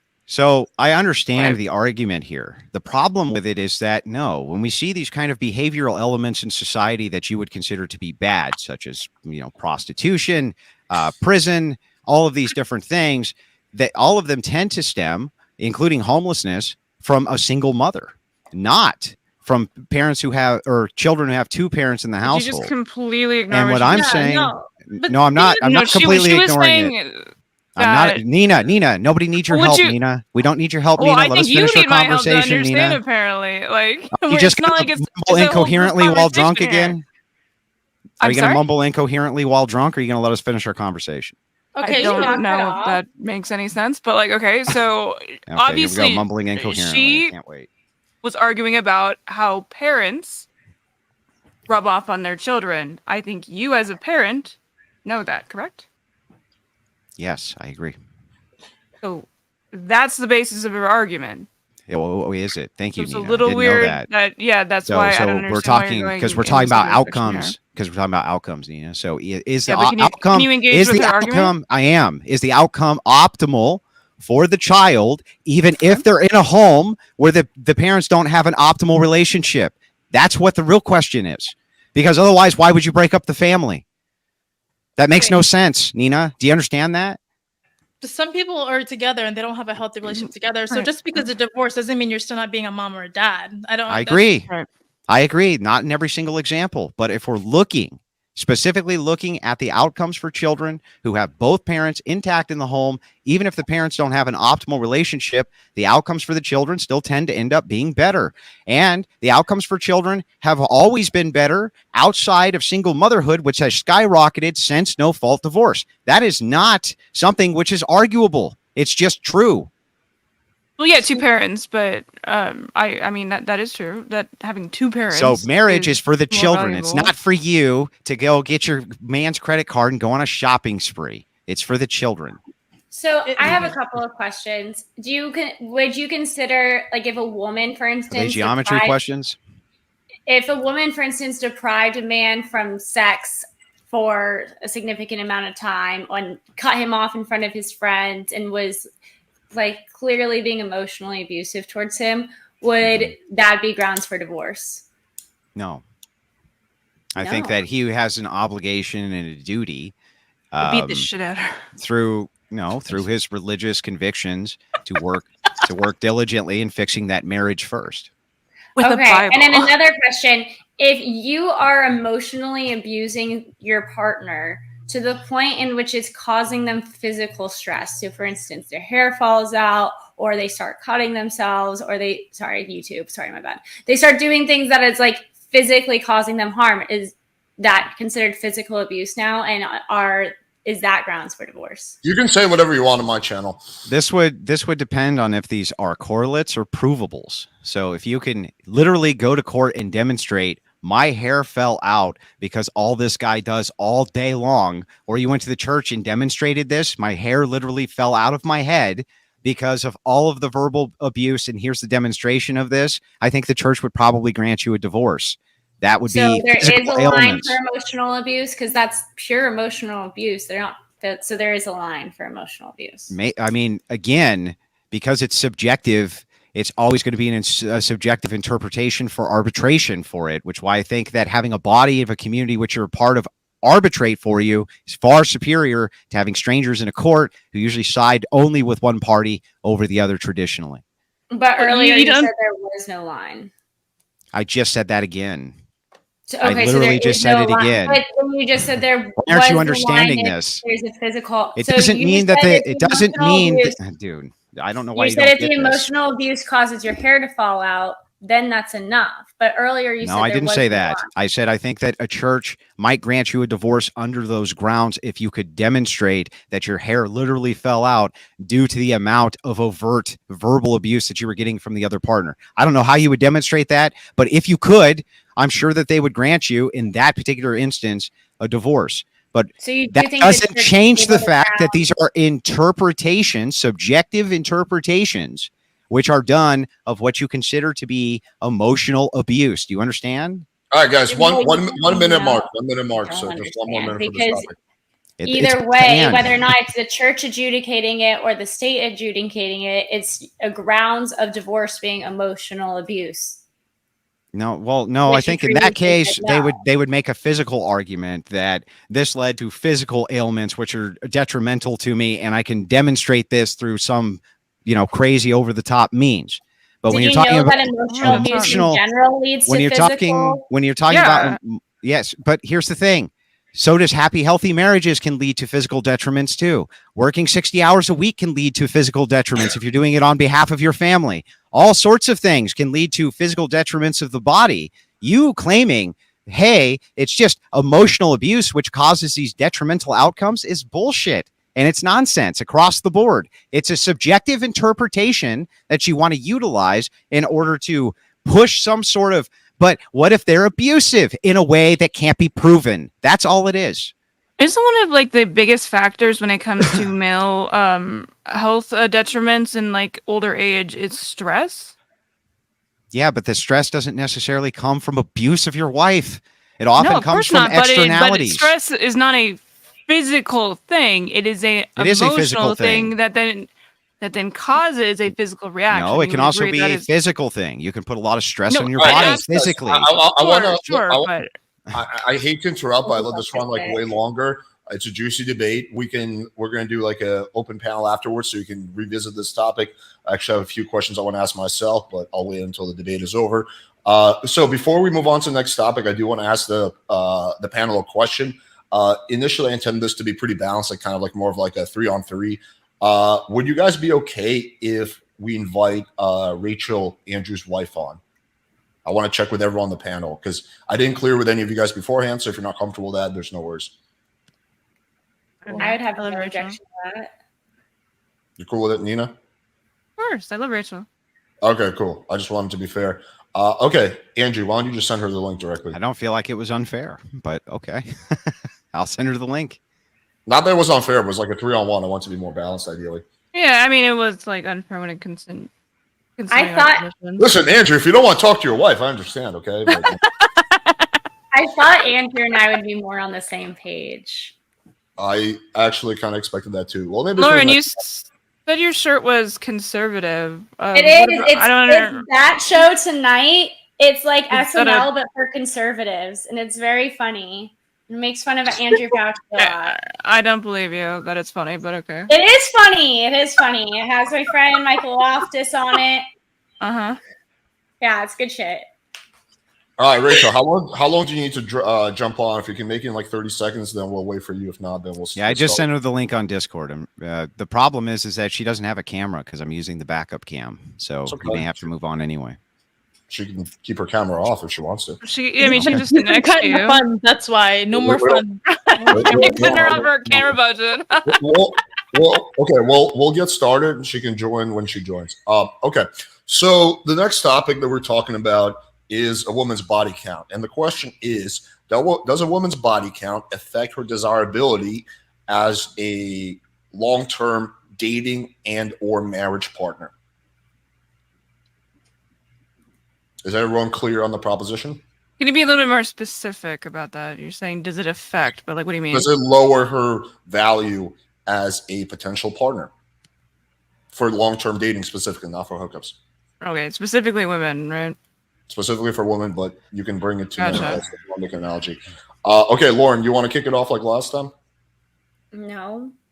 Okay, fine. Let's go in opposite order. Let's let Angela kick it off. Do high body counts affect a woman's value in basically the dating market? So basically how men view her as far as dating? Yes.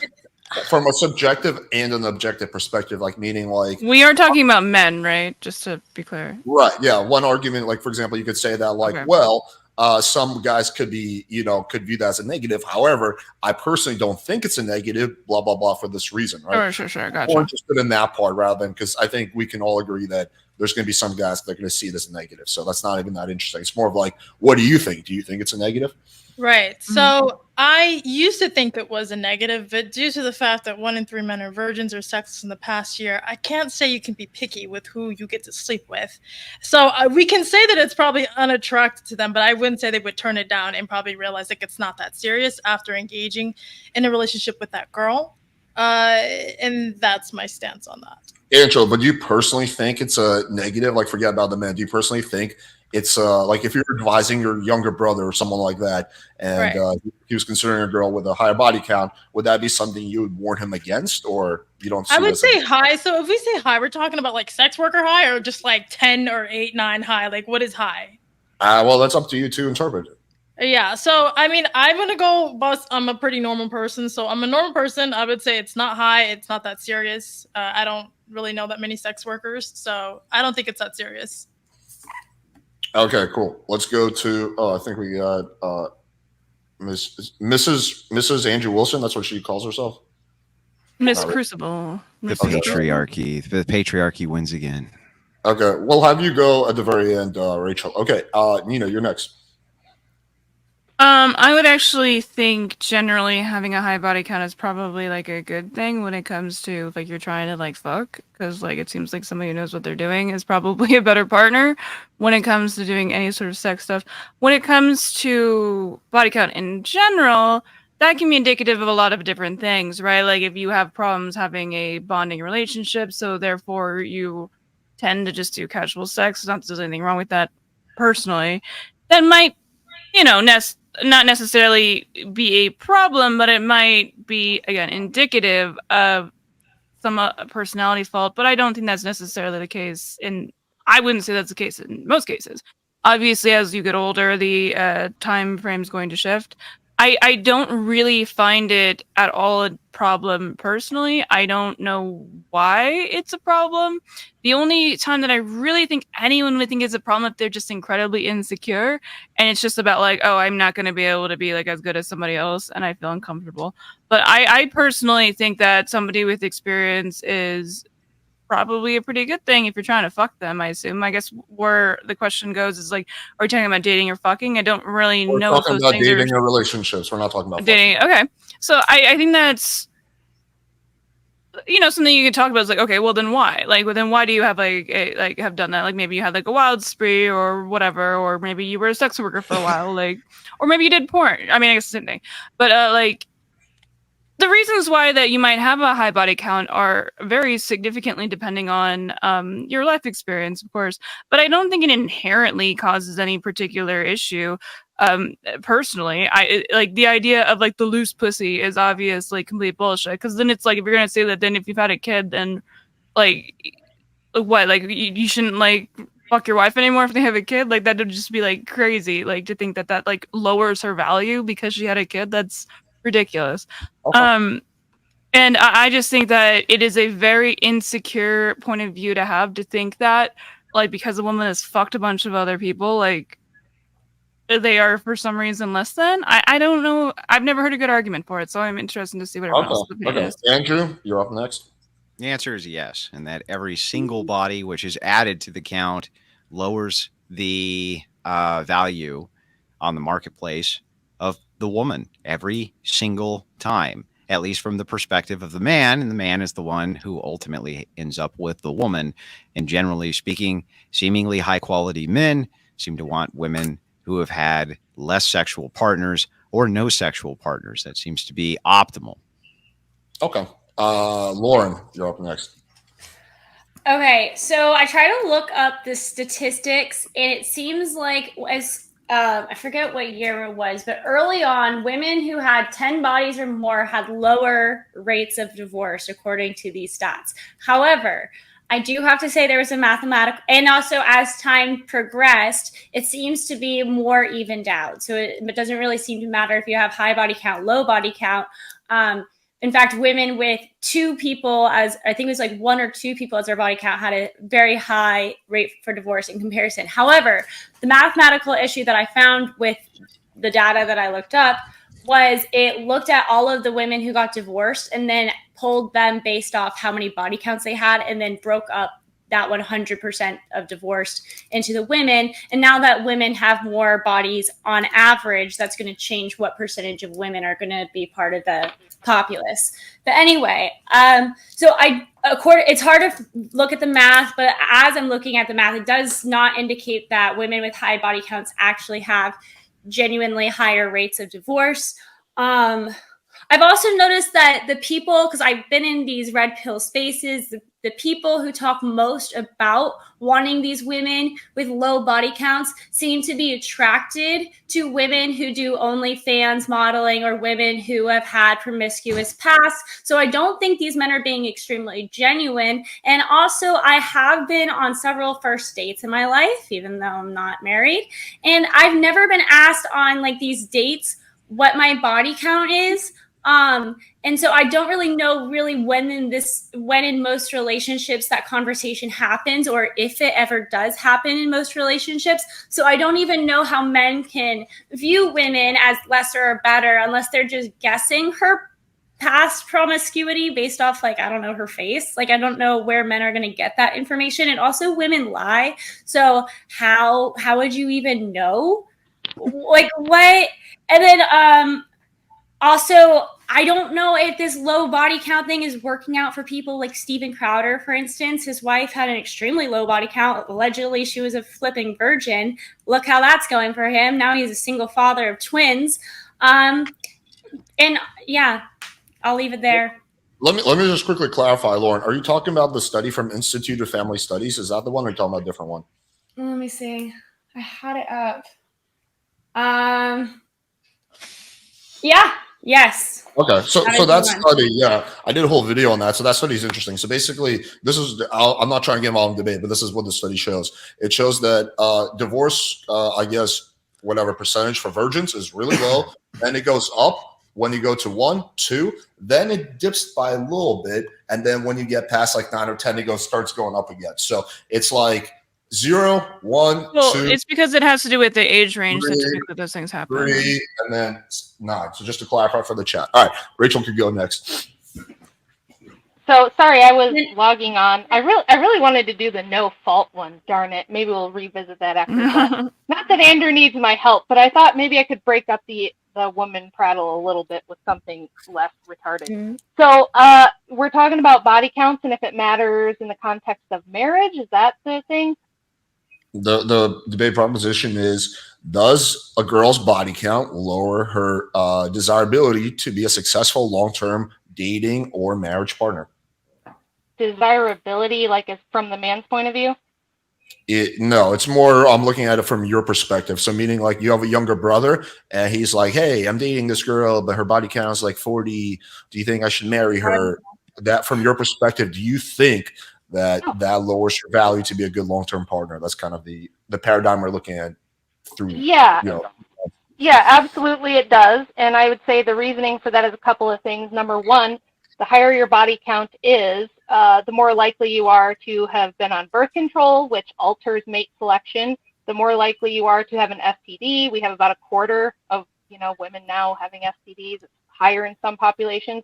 And then also the likelihood of her having had an abortion would be higher, things like that. And then the higher your body count is, we would hope you're older, but if you're younger with a higher body count, you're probably going to have trouble pair bonding. It's probably a red flag for, probably growing up in a fatherless home, being a child of divorce. And if you grew up with a single mom, you're probably more likely to have dysfunction in your relationships and get divorced. So if I were a man, or if it was a man I cared about, no, I would not want a chick with a high body count. So just to quickly add, since I intervened on the other side, so Rachel is not too far off. It's not 1 out of 4; it's 1 out of 5 people currently have an STD. But anyway, small difference. Anyway, all right, cool. Open panel. It's people. It's not just women. People, or is it just women? It's you just said women. It's people in general. Okay, so there's no differential. Okay, I have to look. Do we know if women have a lower rate of STD versus men? I'm looking it up. Give me a second. I'll look it up. Also, I have a question. If this woman has an exceedingly high body count, but she's never been on birth control, she's never had an STD, and she's never had an abortion, does that change your mind at all about this? How on earth would you have a really high body count but never have had kids or had an abortion if you're not on birth control? How does that work? Be infertile. I can give you a really easy answer. You could do porn, and in porn they do a lot of STD checking, like a lot of STD checking. So she could be extremely careful, and then she could also be timing her abortions. Do you think that high quality men want to marry chicks who've done porn, Lauren? Okay, are you fucking serious? You have any idea the amount of like men that are just like psychotically obsessed with porn stars? No. Or let's say she didn't do porn. Let's say she was just really anal about checking all of her partners beforehand, and she made sure that. I can't hear when you're both harping like that. Can one? I have stopped talking. I'm sorry that you're lagging, but let's not get concerned with that. Let's just work with what we got to do. Okay, you Sure. mentioned two times now that you don't like women, so I don't understand the internal hate. No, we don't That have to being get into said, that. We I don't have to don't get like into that. No. Let's stay focused. I didn't say I don't like women. You just All right, let's called stay us focused. harping. That's because you're harping. That has Let's- nothing to do with whether or not she let's likes stay women or focused. I agree not. with Nina. Nina's making the most sense right now. Let's stay focused. Okay, so That's if there was a impossible. woman who had maybe an extremely high body count, however, she never had an STD, she never had an abortion, and she's never been on birth control, how would you feel about this person? Okay, that's a great question. I'll tell you how I feel. I would say you should marry her because she's a literal unicorn and she probably has magic powers. So I would say in that case, if you found a magical unicorn porn star with a high body count who's never been on birth control, never had an abortion, doesn't have an STD, and somehow avoided pregnancy, she probably has witch magic, some kind of unicorn magic power. So I'd say go for it. No, she has access to fucking Planned Parenthood. Do you not know how STD You mean the checking place and where then also- abortions? You mean where the Yeah, place you where just abortions said- and birth Wait, control are? hold They up, do hold a up, lot hold of up. other Wait, things. one second, Yeah. Rachel. have- You're lagging. Wait, hang on one second. Rachel, you're lagging really badly. Let's turn your Just turn video off your camera. Just turn That off can your help the camera. lag. Yeah, let's turn your Yeah, camera just off. turn off your camera. So first of all, Planned Parenthood does other things besides. No. You still have to. No, Rachel, you still have to have. She'll your come device. back in. Give her a second. Okay, there we go. All right. Hello. go ahead. So you wouldn't have to be a unicorn. You could be a person who understands how to test whether or not you're ovulating, because they do have ovulation tests. They also have the ability to prevent. So that would prevent the abortions. And then you could also do STD testing. That would prevent STDs, and then you wouldn't need birth control. These So are there's outliers. that. These are incredible outliers, Lauren. So, Well, yeah, she asked okay. that question. She's it's called answering her question. isolating variables. So Yes, I'm asking and you if the you're high isolating the body count- variable to only get us to outliers, it's worthless. No, because I'm asking about the high body count. So if the issue is women with STDs, It's not. That's not maybe I'd just the understand. issue. Or if That's the one issue issue. is, or if the issue is women who get abortions, that's another issue. However, you're saying high body count is the issue. So I'm wondering if you isolate high body count, just that specific variable. The answer would still be no. So the answer would still be Uh-huh. that even then, because of virtue. So men tend to Virtue? look, especially high quality men, for virtues in women. The same types of virtues you're looking for in men. So what are the virtues that you're looking for in men likely? Well, can you explain what you mean by yes, virtue? I am. You have to be quiet, though, as I explain what the virtues Yeah, are. no, So- I was done talking. Go ahead. Yeah, great. So the first one virtue would probably be something like loyalty, I would guess. You would not want your spouse to be running around with other people, right? That would Sure. be one of my guesses. You'd want somebody who had temperance. You'd want somebody who followed What does temperance mean? even keeled. Self-control. They have self-control. They're Okay, even what does keeled. that mean in like a practical, like day-to-day sense? Temperance? They're not impulsive. They Yeah, don't just what do you pop mean? off and do crazy shit. Right. They're even keeled. you Okay. need that explained? Honestly, don't know. I mean, we can't explain it if you need us to, but I think you know what I'm it asking means, you right? to. No, can you? So can you, even keeled elaborate? means not, yeah, exactly. Not impulsive, doesn't go crazy, very predictable, right? Things like this. Those are the types of attributes that most people look for in a partner. They're not looking. People want for- boring people? That doesn't seem like that's a very Oh, so boring. characteristic You think that thing. that's boring? Just Well, to, I mean, the way you're just to not describing be it makes it crazy? seem like it's fucking boring. Not to be So crazy? men, like being not spontaneous. stable and rational Also, might and not be having What? emotional control is boring. Okay, we don't have to This get might not be- caught up in this. We need a porn star, otherwise life is boring. No, It's just I'm just saying ridiculous. Yeah. the Nina. way that you just. Okay, so what are your other things? We don't have to get caught up in this. Is that it? Well, So those it are doesn't those have are to just be- temperance. well, no, that's not it. There's many other virtues, and when you're looking at Okay. virtues, if you'd like me to give you a list of the cardinal virtues, I can do so. But Well, you these gave are me two. Why are you not giving me these- the rest of that? I literally am pulling them up so that I'll read okay. them off to you No so worries. that you have them.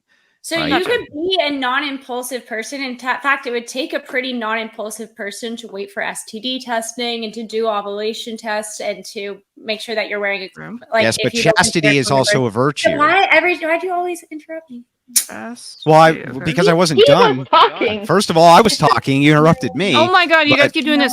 So anyway, just stay focused. chastity is another one of the virtues. So if you're looking Uh-huh. at women who have chastity, Especially, this is why virginity is so prized in society, especially as we have So that should apply to both, right? especially as we have very Yes, it few does. virgins. And yes, it does. Do you think it that does. a virginal woman should marry a man that's been kind of slutting it up, as you would say? Here's a really simple way to frame this. Okay, I'm realizing I'm derailing. I'm reason- sorry. Let's stay focused. I'm sorry. Let's stay Okay, focused. so, Andrew, go ahead. so if you're looking at chastity between both of them, there's a reason that Lauren just stated. When you have two people who are virgins who get married, they actually tend to stay married a lot longer. Sure. But let's keep going with yes, it is true. That's not. Okay, read it. Crowder's a perfect example. And Read it. They weren't It's a virgins. date. They It's just a date. before they got married. The statistics just don't show that to be true, even over time. In fact, the highest rate of divorce when divorces were first legal, the people who first get divorced, like in the biggest numbers, were people who were married as virgins. Your study That's that you because everyone was hang on. married Your as study virgins that you back just cited, one of the first things that you said was that people with a low body count tend to stay married longer. That's what you literally just said. Moving on Is from your it. opening? Yes, you did. Then read it. Again, I'm read really your trying to study. stay focused. It as Alex Literally explained. temperance and chastity. That's later. Hang on. There is an aberration. I'm not even talking about the aberration though. I'm just saying that if you have people who are religious and chaste and have a low body count who get married tend to stay married longer. That's in the data that you're looking at right now. No, it's not. Then read the data. Over time too. Yes, it changes over time with body count. That's true. But if you're younger and you're virgins, yes, you do tend to stay together for longer periods of time. So I've heard of divorce rates. history, there when no fault divorces became available in U.S. history, there was different, like the rates of which people got divorced and their body counts have shifted over time, and that's shifted with culture. Yes, because there was a lot more virgins. I have a question. Let her finish. Go ahead. I have a question. When did you have the conversation, and Rachel, you can answer this. Rachel, Andrew, when did you guys have the conversation about each other's body counts before you got married? If you guys don't want to answer that, that's fine too. Yeah, I don't want to do anecdotal stuff, and here's why. This is really you guys have that You've been talking forever. Let me talk. Oh my God, calm down. Chill out. Well, I gotta listen. She'll just talk forever unless I say something. So here's. Hang on, you guys all talk forever, okay? Let no, her I haven't. We're all debaters. We all talk forever. You guys don't want to She answer asked me a question. Let her rephrase the question, then you can answer it. Go ahead. When did you have that conversation? I'm not going to talk about my personal life in a debate. Here's how you have can that conversation. Here's how you can understand it. The reason men value a low body count in women is because it means she's valuable. She doesn't just give herself away to anyone. It's the same reason. It's the same reason women don't value simps, because how does a man just do whatever you want? Let her finish now. Let her finish. So the reason men don't want whores is because the same reason women don't want simps. If you're that easy to get, nobody wants you. It's that simple. You don't have to do anything. Know a woman's body count? Well, you could probably get to know her and know if she's had 50 other dudes before you. You'd probably be able to tell from reputation, porn, OnlyFans, all sorts of different things. Yeah. What? No, that's so not true. So Why is that not true? Never had that conversation, is what I'm gathering. I never. So first of all, hang on. Rachel could have had like.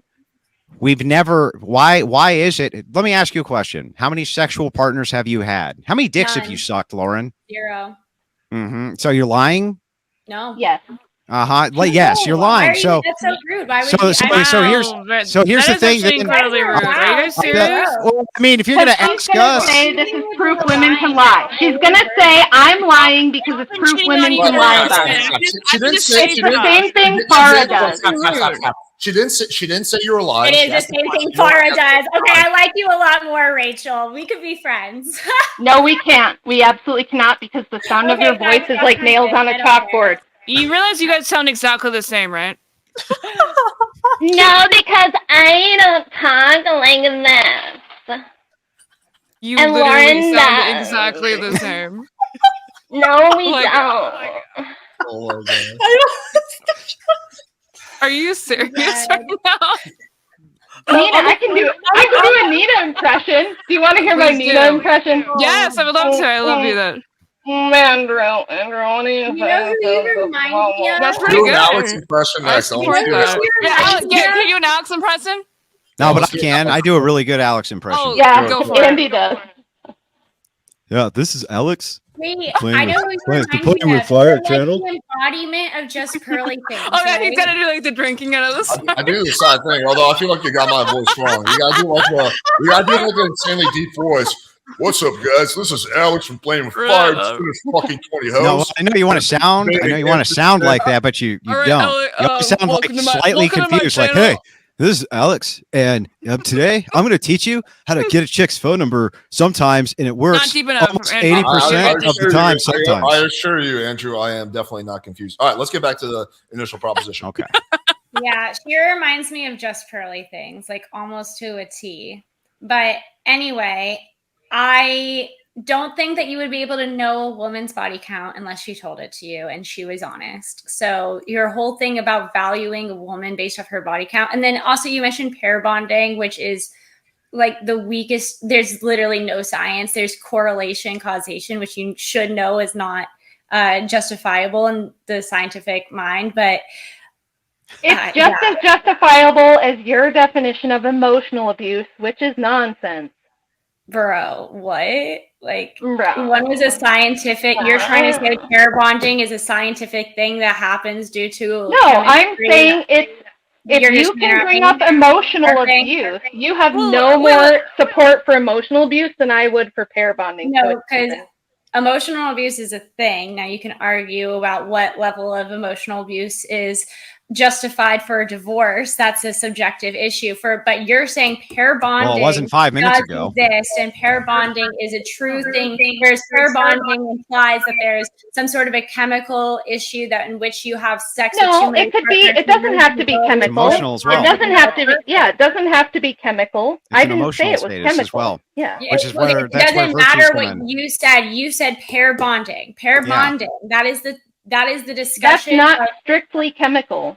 Yeah, it's That's also not a emotional. strictly chemical phenomenon. It's a principle. psychological, emotional phenomenon as well, just like emotional abuse. Sure. Okay. It's a phenomenon that doesn't exist. Keep us on the trails a little bit. We're talking about pair bonding here. Well, no, it does exist No. scientifically. What are you talking about? Let's go into that. Let's talk about pair bonding here. Mhm. What aspect of pair bonding is taken away from with a higher body count? Like, how do so you get this- the pair? If it's emotionally based, then Mhm. like, what does it have to do with So like it physical? used to be. I'll tell you. So it used to be that Okay. this was argued from an oxytocin perspective, but they recently did studies on voles where they saw that the voles would still pair bond even absent the oxytocin, meaning that there must be some sort of emotional response, a physiological response, which happens even when oxytocin is taken out of the equation.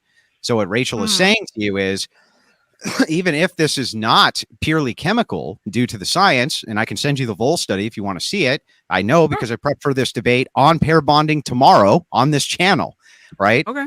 What you're going to find out is, hey, there's also emotional bonding, which happens even inside of animals, which are close cousins. In this case, from a biological sense, they're stating, the scientists are, that these are at least the closest thing that we can find who pair bond. So there's an emotional status to this as well as a chemical status of oxytocin. Sure. It's not just a one sleeve fits all type of thing. But to say it's unscientific or it's not studied is insane. Because I didn't it is. say any of that. I'm asking you to. No, but explain Lauren to me, did say but- that. She said it's totally that's fine, but unscientific, and it's I'm not asking- totally unscientific, is it, Lauren? It is totally. I So did I just give you literal scientific Oh my data? Would God. you like for me to send you Your the study scientific right data is now? wrong. Yeah, So- I've already read the study, and the study is based off causation correlation principles, and is totally. You've just read like the a lot of study. studies.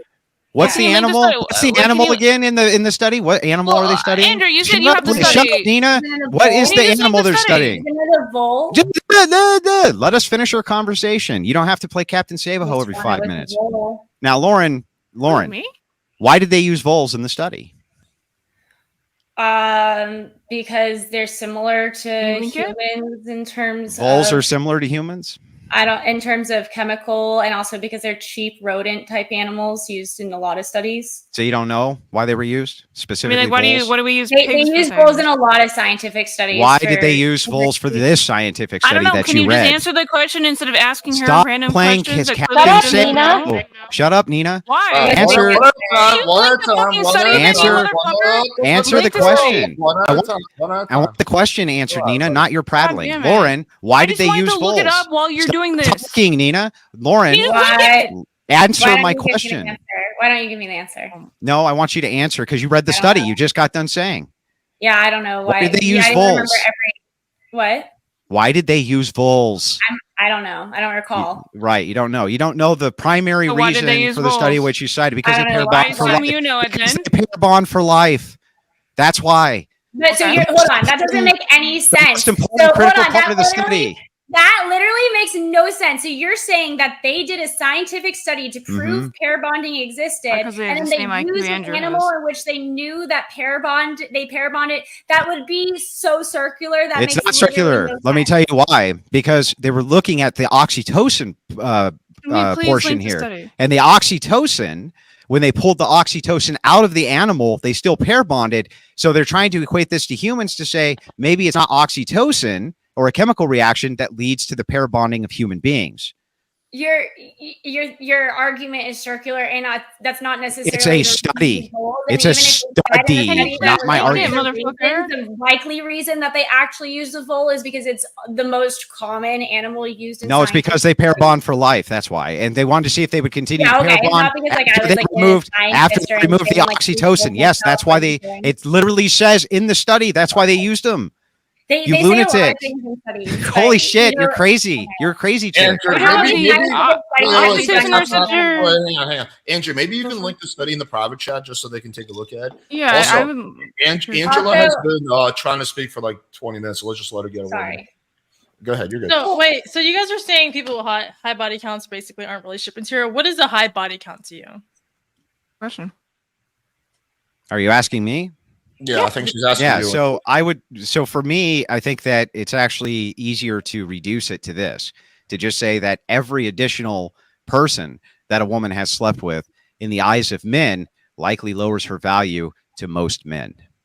That's the way that I would frame it. So giving it like an arbitrary number without system and just saying something like, well, maybe it's 9, maybe it's 8, maybe it's 7. What is the factor? I don't of, know like, that we would all agree that that's true, but I think that most men would agree that the more that we add, the worse that it is. Andrew, it's looking. The question is intended to look at it from your perspective. So imagine your son when he gets older comes to you and says, "Hey, Dad, this girl I'm dating has a body count of whatever. Is that too high?" That's kind of what the question is designed to probe. Wild. Well, I'm a Yeah, virgin. well, I understand, but I think that question in and of itself, the reason that he's coming to me to even ask the question to begin with is because he would think that X amount of people that this chick has slept with is a red flag to begin with. That's the point that I'm making. So What's the if we red reduce it, I would say that the red flag is that you're promiscuous, and promiscuous I have a women question. have less trust. What? Go ahead. I have a question. If virgins I'm are sure so you do. desirable, why aren't men just going like straight to churches and finding They like are. the most? In mass. They are in really. mass. I promise you, men Yeah. are going to the clubs to find women. Listen. They're going. The amount of young men, which has skyrocketed inside of even what you would consider to be obscure churches in the United States, like Orthodoxy, for instance, which has skyrocketed in membership, is due to younger men. No, looking we know. for more. Don't lie. You know Shut the up. statistics And are shut that up, less Nina. people are going to church. Am I going to be allowed to Well, answer a I'll let you question finish. I'll without let you you finish. interrupting? I just wanted to say my piece. Go ahead. God, this chick. She never stops talking. Go ahead. So one more time, I'm going to explain this to you. In more traditional churches, memberships are shooting up through the roof. Now, what Nina's trying to counter is, wait a second, there's actually been a reduction of X, and that's not true. There has not been a reduction of X of Orthodoxy in the United States. It's shot through the roof, and Catholicism is also on the rise for younger men. And you see this specifically because they're trying to have a return to tradition. Yeah, it is true, whether you shake your head or not. Have been hemorrhaging especially since COVID. Maybe I have to ask you, Andrew. Do you think that Rachel is worth less after you fucked her? dude, why are Not you to asking him. me It's these because private? you I think added that's a a fair, body. that is a fair question. Don't you added fucking a act like it body isn't. to her count. I think that you're worthless because you have an OnlyFans, Nina. That's what I think. Ooh, do you? Can That's I not subscribe? answering my question. Yeah, I'm not going to answer your personal questions, and when you bring one up, No, I'll just I'm shoot a saying it's personal your one opinion. back. Do you think that it's not a personal question? I'm saying it's Yes, it is. She's not worth I mean- less to me. I mean, what is the personal but I aspect think of she'd be it? worth less to somebody else. So yes. you think that she is worth less to somebody else? I think that Yeah, from a man's you fucked her. perspective, that she would be worth Okay, less that's all I was to asking. It other wasn't- men. I didn't think yes. it was. I didn't think it was trying to be offensive. I was just asking the question. That's fair. You were just asking the question. How many times Yes, I'm have asking people the paid question. you? Have people paid you to do private OnlyFans systems for them, Nina? I don't Wait, think you why did understand people anything about my. ask me Wait, how do that? you know I have an OnlyFans, dude? Like, what the Because fuck? you I broadcasted don't. it over Twitter, haven't Nina. No, I don't. You are just. You do. You are looking for that shit if you found I'm it. looking I do for it. Not. It's not that other I people haven't post your posted shit. my OnlyFans in like 2 years.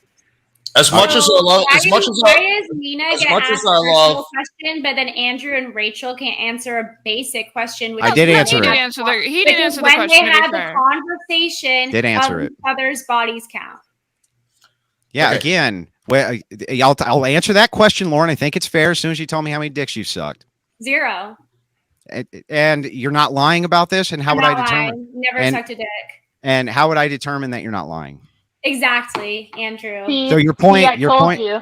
Right. So your point here for the question is to determine that you can lie because it's not disputed. Andrew, I don't think that you're lying. Because I about the think you're things that lying you right say. now, Like, it's not- right?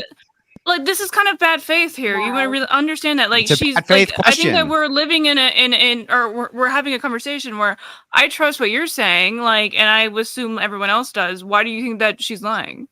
What? So again, I Do you think have that the any proof that purpose. I've ever sucked I a think penis that ever? the purpose of her demonstration of saying, "Hey, how would you ever make that determination based on the amount of information that you've given me right now?" I couldn't, but that doesn't mean that if I was dating you or somebody else was, for God's sakes, that they could not investigate to make a determination as to whether or not you slept with other men. That's just the most ridiculous thing I've ever heard, Lauren. To be honest, So it's just ridiculous. You're saying that you can value women and add value to them and subtract value to them based off their body count, a number that you could only really ever get by asking a woman, and then you No, get you upset don't with just get it her by because asking you a woman. tell That's her a that straw she's man. virgin, and you assume that she's a liar. That's a straw man. So I've given you multiple ways that men will investigate women Okay, to determine. I don't have an OnlyFans. I don't have. That's nice. I'm I'm not dating you, Lauren. So, like, what's your point? Your point. The point is, you gave multiple ways in which you could determine a woman is high body count. One of the ways was OnlyFans, and all of the various. Yeah, but you would have to be interested in the woman. So if you're dating the woman, I think that most men would probably want to know how many dudes the chick has slept with. That seems to be pretty common. Somebody was interested in me, and they looked into me by looking up my history or whatever. They would be not able to see what my body count is because I don't post. So you'd have to assume I'm a virgin, I guess, because I don't post about my sexual escapades, and I don't have an OnlyFans. So you go out on a date with a guy, and he says, "Do you have an ex-boyfriend?" And you're like, "Yeah, I have X amount of ex-boyfriends, right, or this type of thing." Well, if you're clear as the driven snow when he investigates, then fine. He's not going to meet your family. Okay, Like, he's not going to meet your parents. What about this scenario? What is this Like, argument? What So is this can you scenario of a answer guy the that question? Can we let Angela talk here? Okay, so a guy that's dated maybe 2 girls for like within the past like 8 years, and he dates the 3rd girl, and the girl's probably had 5 boyfriends or 5 bodies. Is that a deal breaker? Because we can't really break this down, so that's going to be more than him. So you're saying men wouldn't value that?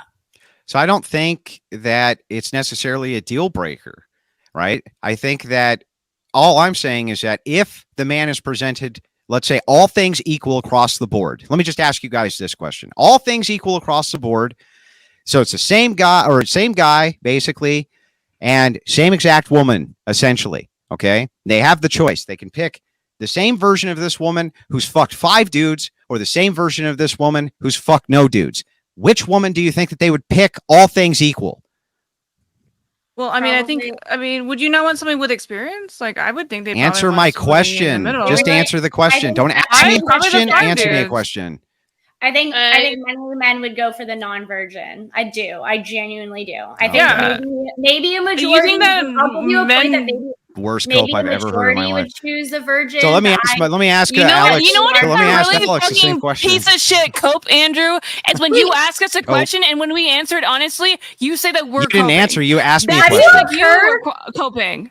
Have That's you heard of no, cucking you asked me a before? No, question. I said like Have you five. heard of cucking? I answered your Andrew? question. Andrew, have you heard of cucking? Have you heard of this concept of cucks? In fact, there's a wide variety of men in the United States, around the world, who enjoy watching women get fucked and then sometimes want to fuck those women afterwards because they're cucks. In fact, they prefer women. Would you date one of them? Higher body count. Would you date one of those cucks? Would you date one, Lauren? Would you date a cuck? Maybe you would. know. If he was like a super nice guy and he said, "Listen, I just want to watch my best friend fuck you, and then I can do so afterwards," you would be cool with that, if right, you're Lauren? into fucking them, and like No, I'm just asking Lauren. Remember, I'm if there's sorry, a go high ahead. degree of cucks, she maybe would date one. Can you tell me the criteria in which you would maybe date a cuck, Lauren? I can't wait to hear it. Like a if sneak I fell in love with somebody and He wants you to get railed by his best friend. That's fine with you. look, I'm not really. I don't do promiscuity myself. That's not my thing. Oh, okay, gotcha. However, It's just for everybody else. Who would find that enjoyable. Uh-huh. Who would Just- who like the idea of getting fucked by multiple guys. Yeah, and would okay. like a I want partner you to who do would this. be okay with that. Close your eyes and tell me one woman you know who likes that. Go ahead. Look, there's this person that I know who. That one. Right. So Got I think nothing. if the scenario I gave you was a little bit more realistic, but when you created the hypothetical of all things equal across the board, like I understand like that obviously that sounds amazing on paper, but it's just not realistic, being that it's easier for women to at least engage into hookup culture or get sex. So we're talking about the realities of a guy who probably has only dated 1 or 2 girls versus a girl who probably dated 5 guys. That's 5 bodies. So you're saying, to go back, that she's not valuable because she's dated 5 guys? Lena the plug. Thank you, chat. No, I don't think so. I don't necessarily think that's a deal breaker for every guy. So you've got hundreds of millions of people. There's obviously going to be room for these dynamics. The point of the hypothetical is just to demonstrate this, that if all things are equal and you think a man had to pick with it's the same exact woman, but he gets the same exact woman untouched by other men, or he gets the same exact woman after she's had many sexual partners, which one do you think he would prefer? I think that most reasonable people can intuit he would prefer the one who was untouched by other men. How do you think that that's incorrect? Is the question. Andrew, I think it would just to be clarify. Wait. I think we should clarify, Andrew. When you say a lot of men, like what range are you thinking of? Because that could be, subjective based on the person. Are you thinking 10, 50, 100, 500? Like what's a ballpark? I think that just every time you add one, it's worse than No. before. But you're posing the question. I can't give you a definitive deal breaker for every man. That's impossible. No. It's an Just a impossible ballpark question. of what you mean when you say a lot of men. It's an arbitrary metric. Yes, exactly. Just a ballpark. I agree. Steven Crowder would pick another virgin. I Like understand. 2 or 50 here. So try to understand. You're missing the point. The point me isn't explain. whether or not Well, it's he's asking a arbitrary. clarifying question. No, hang on. The point isn't whether or not it's an arbitrary system. I've already conceded that it's arbitrary. What we're trying to do now is just determine intuitively, what do you think that most men would prefer? And that will give us an idea as to why it is that men kind of would prefer to have a lower body count, even if they can't tell you specifically why that is. Let me explain, Andrew, why. Wait. Let me just clarify this. Let me explain why I'm asking the question, because I think earlier you mentioned let's ask Alex, and then you guys change gears. But if you give me a hypothetical, the girl is a virgin or she's been with 100 bodies, I would say I'll take the virgin. But if you give me a hypothetical where it's like a girl's a virgin or she's been with 5 guys, I'll take the girl that's not a virgin. I'll take the girl that's been with 5 guys. So Why? It does matter, just because I don't want a girl who's a virgin. Because of preference, right? But here's the thing. Exactly. Do you think most men would intuit that? Yeah. You think most men would want their dick sucked by a woman who's never sucked a dick, or a woman that's sucked? Well, I don't want to start getting involved in the debate. I'll let you guys. Okay, we don't have to do that then. So, That's do fine. you guys think that after Steven Crowder's situation, do you think he's going to get another virgin, or do you think he's going to pick someone who has experience? I doubt he's going to get another virgin. Most women aren't virgins. Right. So it's not that. I would just say, like, after dealing with a virgin and realizing like how much of a down spiral. No, it is that. I think that if he had his choice of He probably the same does have his of the place same in of the woman that he fell in love with, whoever that is, right? And he could have her Already been untouched cheating by on other her, apparently. men, or have her while she's been touched by other men. He would intuit out, if he was given that choice, he would prefer her to not have been touched by other men. That's what I think. Bruh. I think it. Wait, you based still on, like- never answered. You still never answered my question. I answered your questions about how many dicks have been in my mouth. Now, can you tell me when you had the conversation with your wife about your body, each other's body counts? We've been married for 18 years. I couldn't even tell you. Did you have that conversation? Yeah, did you prior not to have the your marriage? conversation at all? No, we've Very had early. of course, we had the conversation. Everybody does. No, Very that's early. not everybody does. Yeah, I think That's not- everybody does at some point. I really do. I've never been in a relationship where we haven't had the conversation ever in my life. Well, how It's many never relationships have you happened. been in? You guys have been married for a long time, right? Yeah, I've been married for a long time, but I'm an old man. How many relationships we're have you been old. in? Well, now you're just. How many more personal questions would you like to ask? How many I relationships? mean, you don't have been to. You don't have to answer it. And if how many it's of them were making you You asked sexual? me. You asked Yeah. me earlier how many boyfriends And I you have. lied, I Because- so we and you don't lied, care. yeah. You have no proof I that you genuinely you lied. lied. have zero boyfriends. I was doing the farm routine. You think no I mean, pictures. So you I guys don't want brought, to- remember, Alex, remember Alex, that you can I brought this pose a into the question? personal domain Sorry, first. You brought it darling. into the personal domain first, not us. No. Okay, I have a question for you girls. Watch the video I have a back. question. Do you Go guys ahead.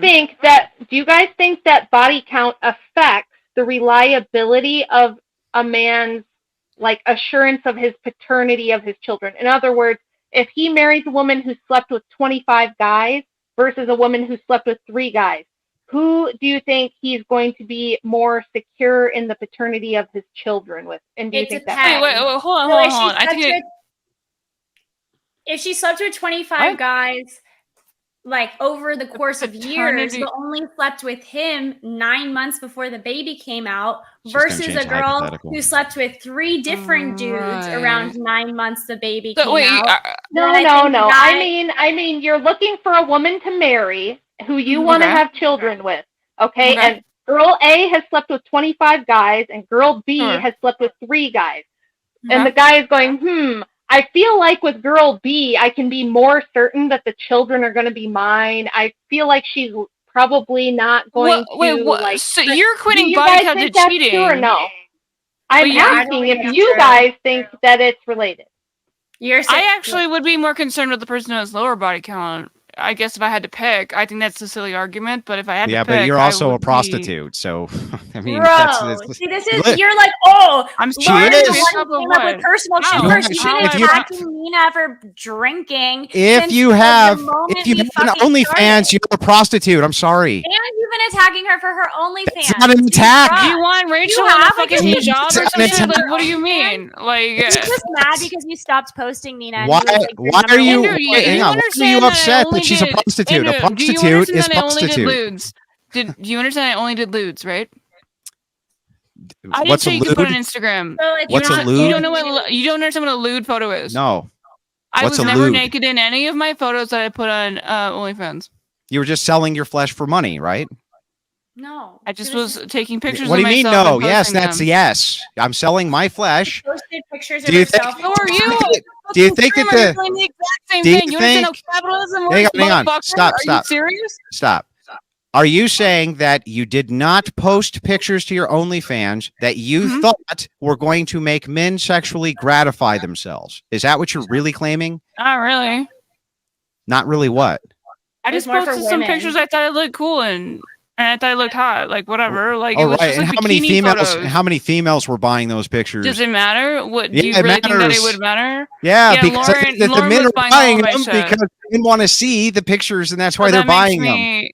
Okay. It makes you a prostitute. Who is your audience, Andrew? What is your audience?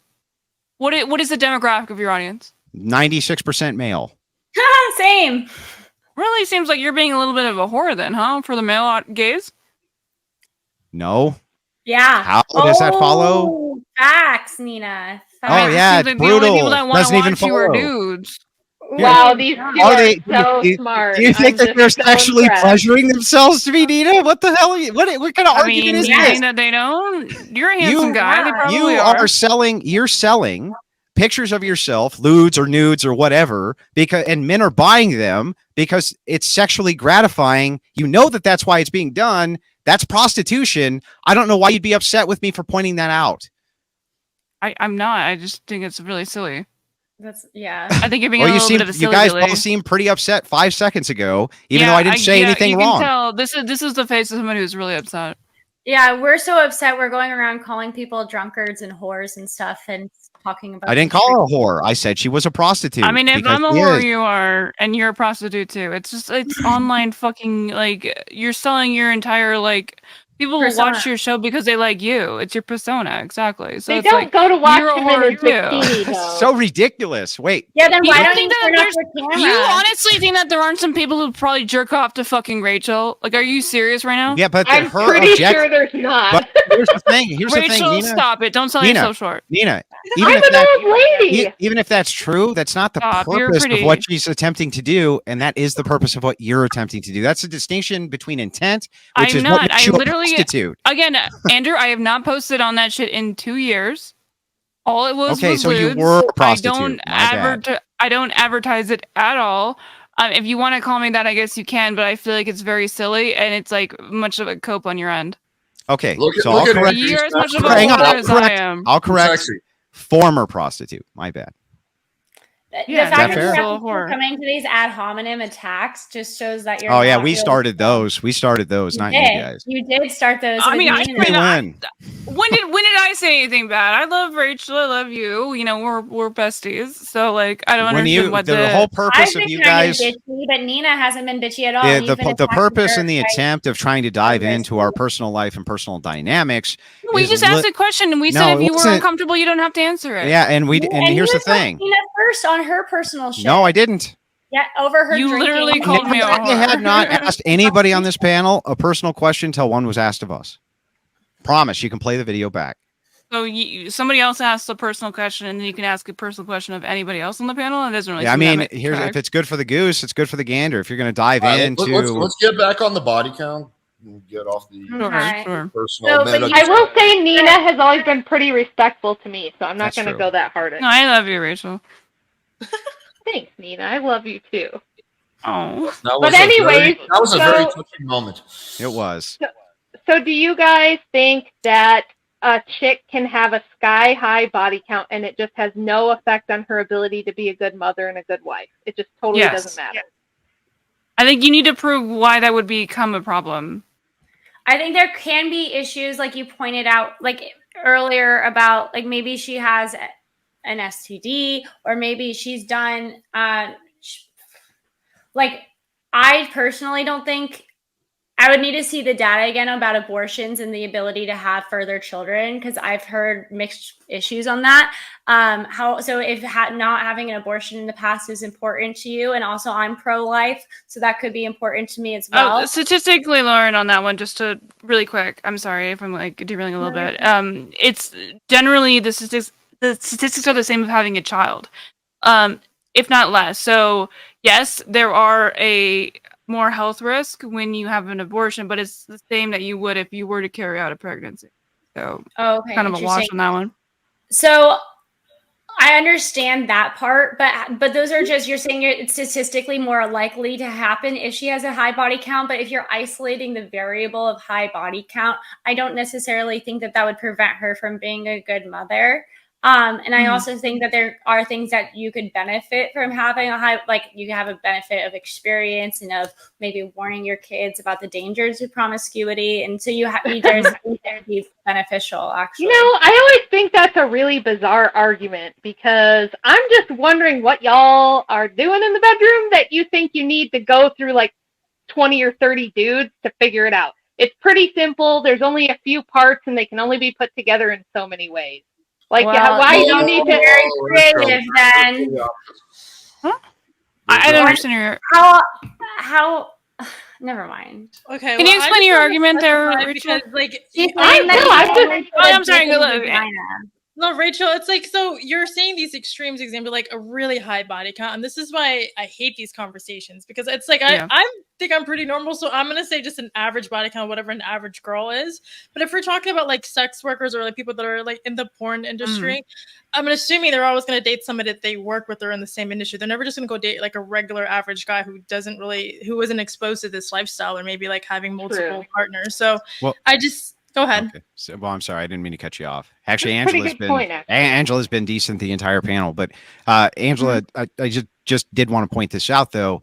There is a post porn industry for most of these women, right? So they're only in porn when they're viable to be in porn, and that's usually when they're younger and prettier, right? They're not usually they're not usually rolling porn into their 40s, 50s, 60s, this and that. When they do leave that industry, it is true. So when they do leave that industry, there is a shelf life for porn workers. Have you heard of MILFs before? Okay, yeah, I have. So anyway, back to what I was Literally saying. the most popular porn category. So back to what I was saying to Angela, they do tend to actually leave that industry, and then they're not hooking up with people who are in the industry. They're not marrying people who are in the industry.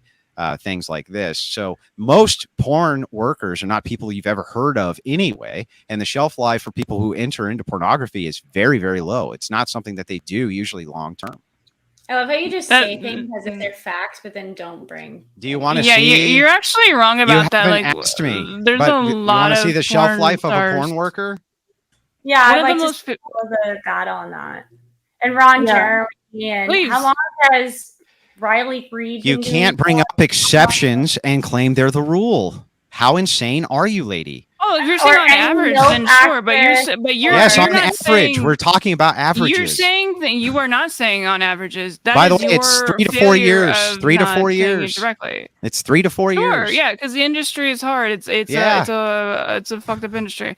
That doesn't mean that like people are not interested in you after 3 or 4 years. It just means that people just tend to leave the industry after 3 to 4 years because the industry tends to be very abusive, especially if we're going into the industry itself and not doing working for yourself. So then, Nina, if the argument is, but wait a second, aren't all these porn stars just hooking up with people in the industry? It's like, well, probably not, since they're only in the industry on average for only a couple of years, right, Nina?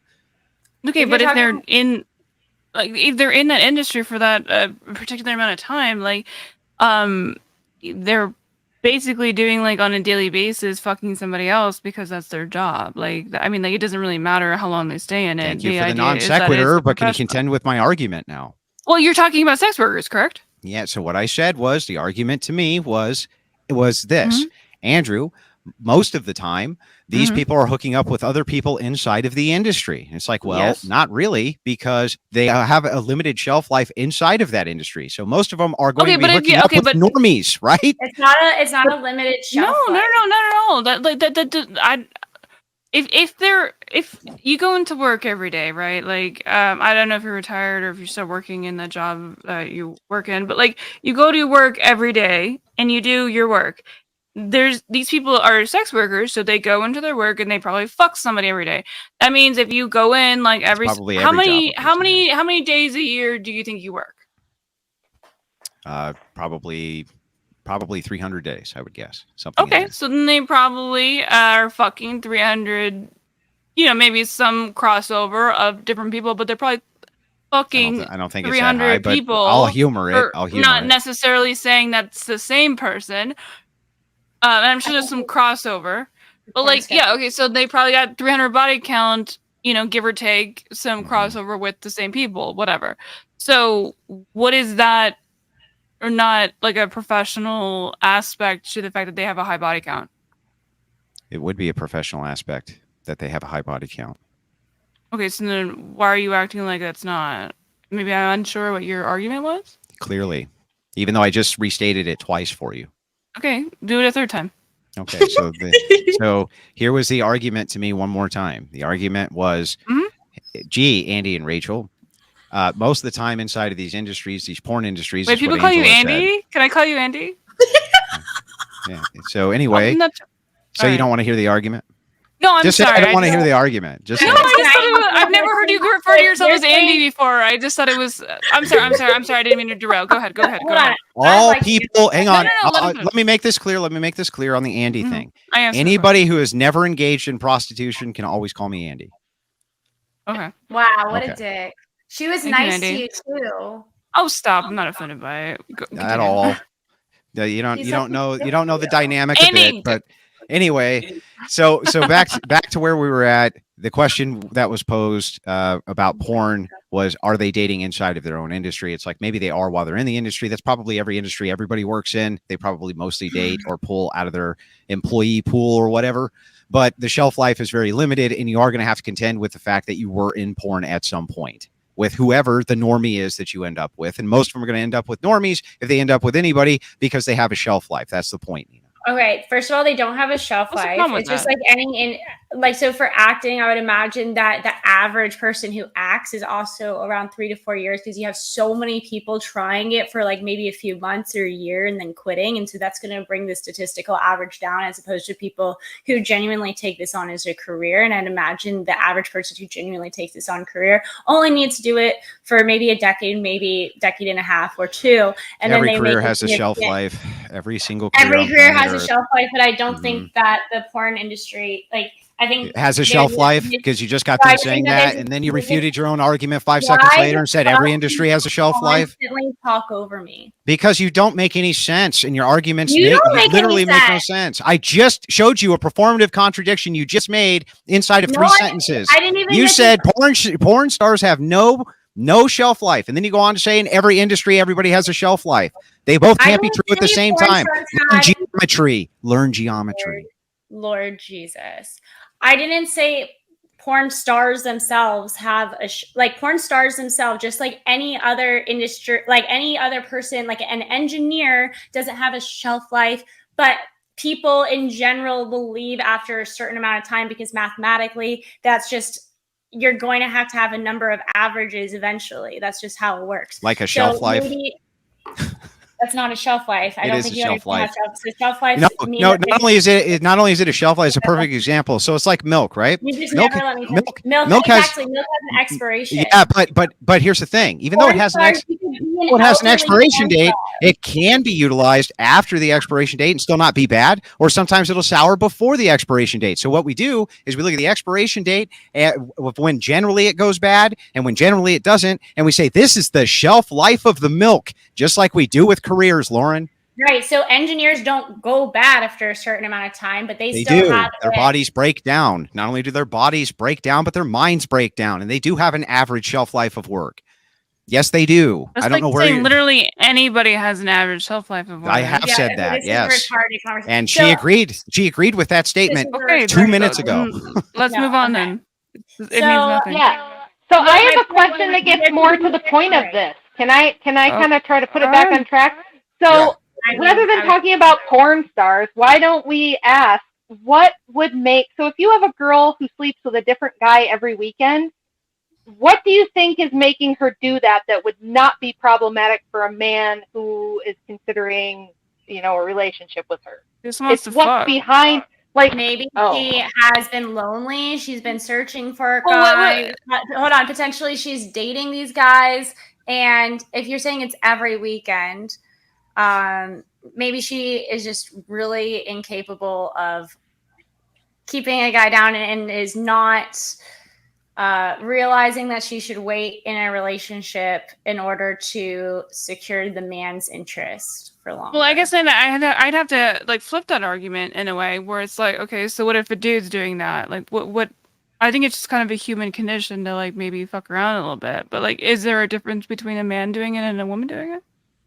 I think it's perceived differently.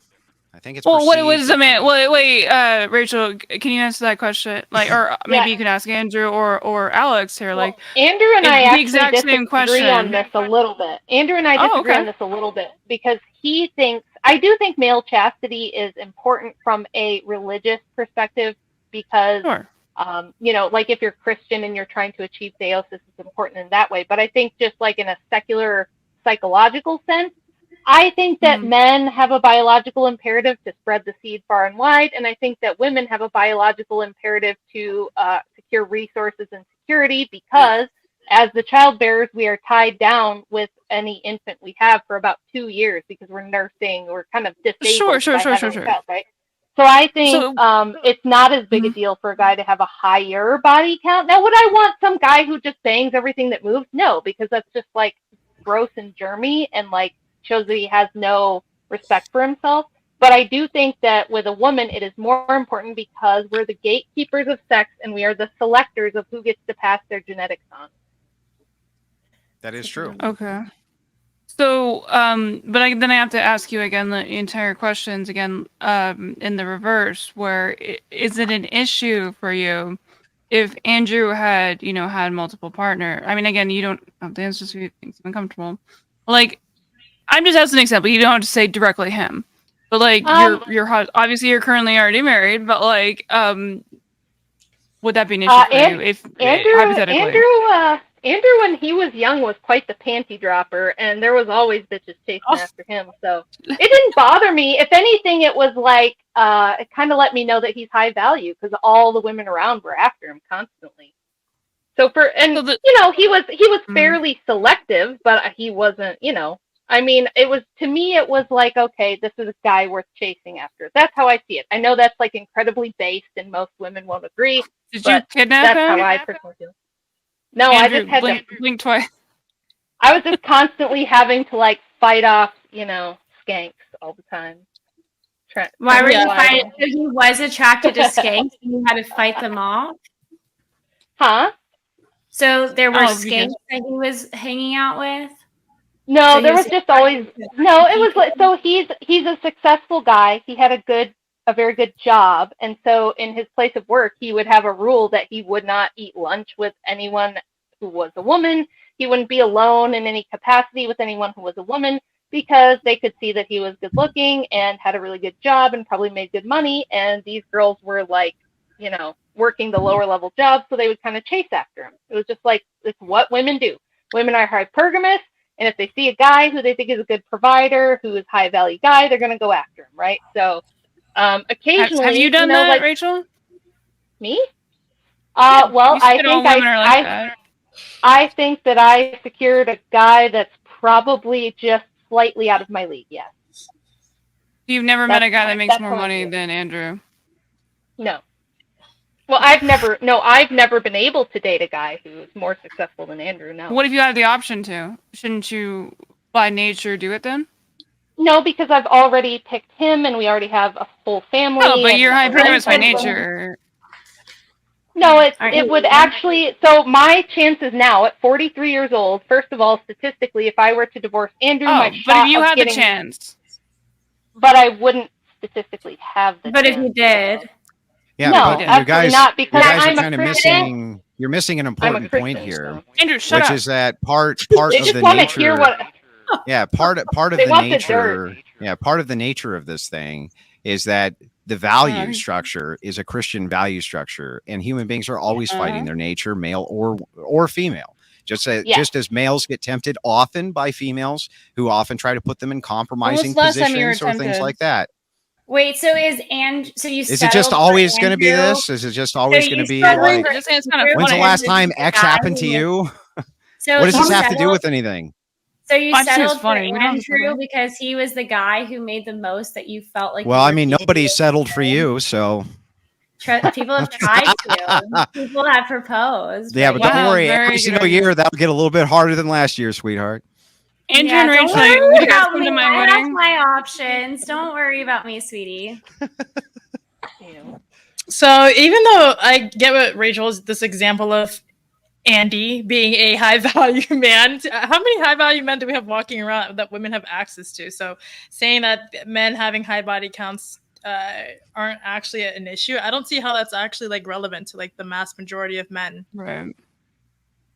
Well, women always want the top 10%. All of them think that they're going to shoot their shot for the highest, 10%. I'm sure Alex can tell you all about that. I did. And are you attracted to a dude that's fucking more dude or not dudes? I'm sorry. I don't know what the question is for me. Fucking more bitches. No, I was saying that women are always chasing after the best guy they think they can get. So it's relative, right? I'm clearly not an Instagram model. I am not in the top 10% of women looks wise. So I had to compensate with other things like loyalty, and being less annoying than other women, things like that. Being a really good mom, that was like a huge thing for him. So you can make up Rachel, for I think you're beautiful. that. I know, Nina. Thank you.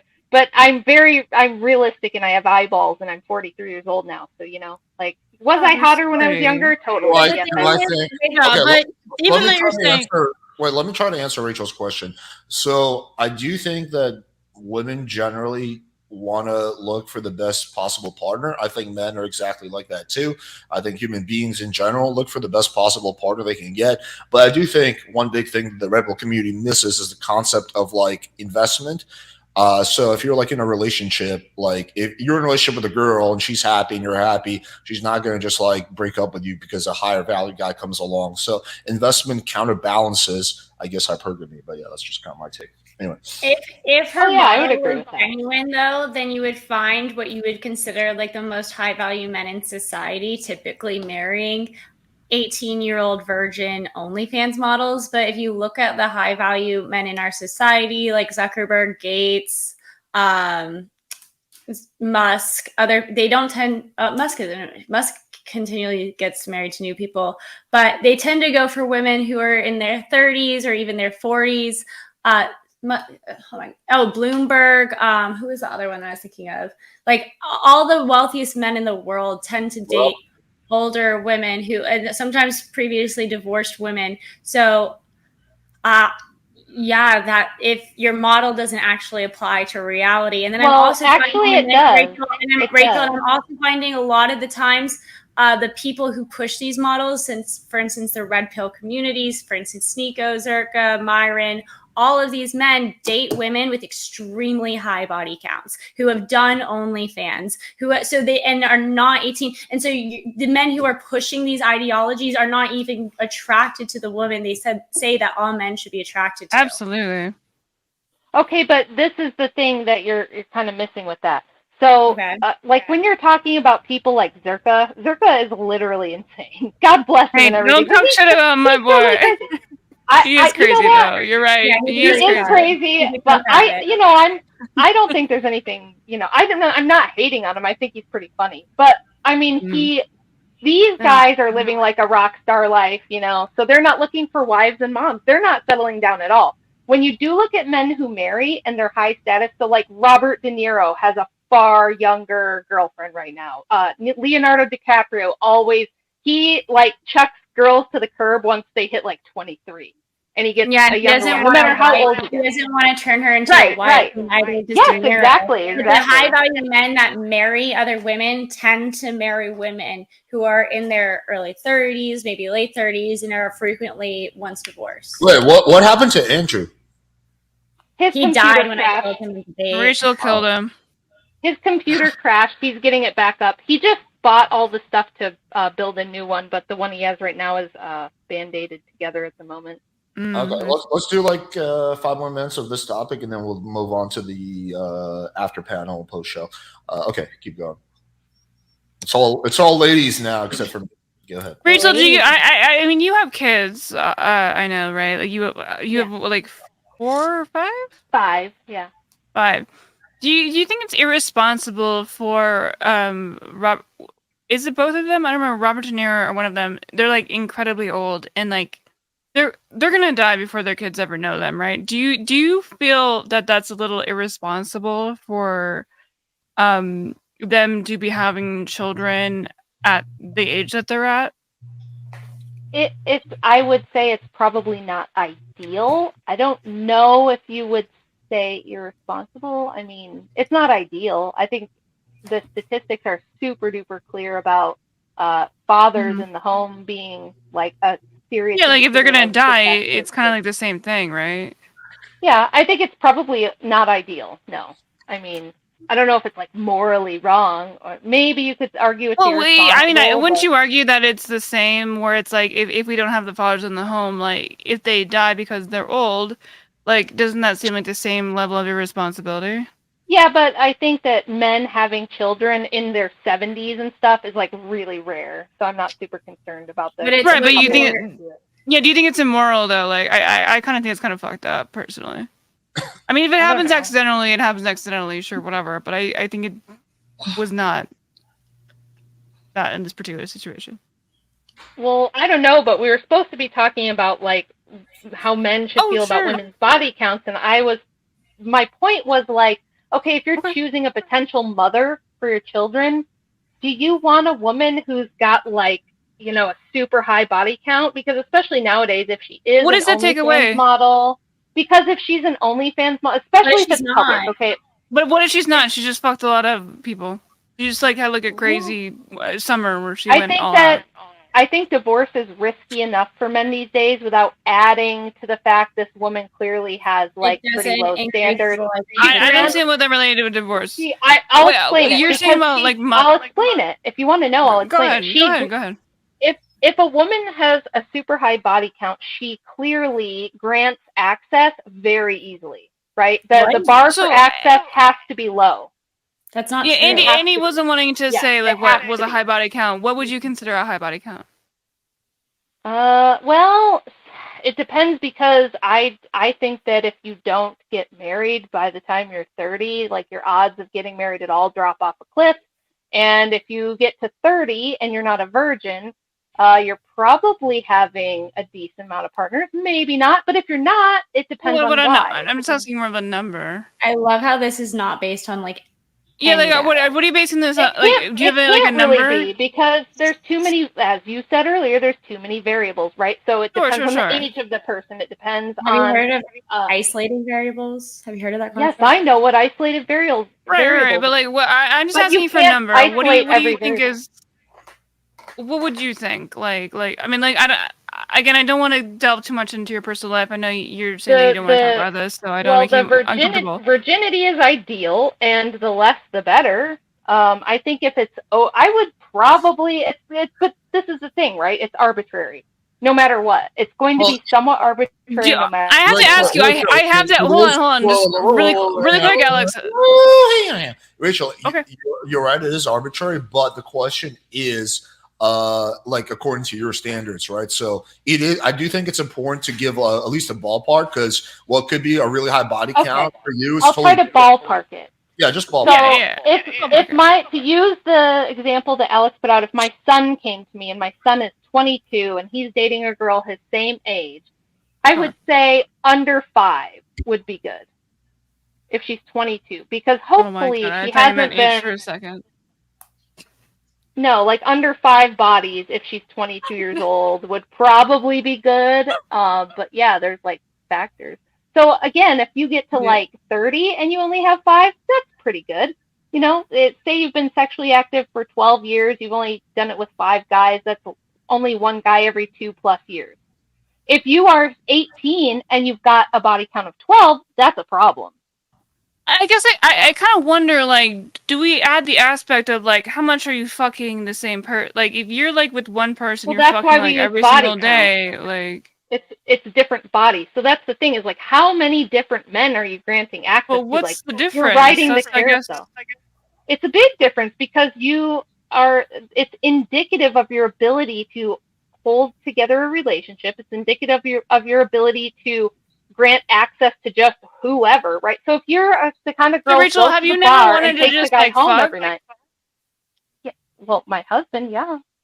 Well, I mean, I have never. So I'm divorced. I have everyone knows. Yes, it wasn't my choice. It wasn't my choice. Anyways, so no, I would have done literally anything to avoid that, but it was unavoidable. And out of respect for my ex, who is still around, I'm not going to like tell his business, but it was not So, but no, I don't like. I've never been one of these women that just has casual sex. I've never done that. The only people I've slept with, I was in very long-term relationships with. So I don't really get the whole just wanting to bang a stranger thing. I think it's like it kind of creeps me out, to be honest.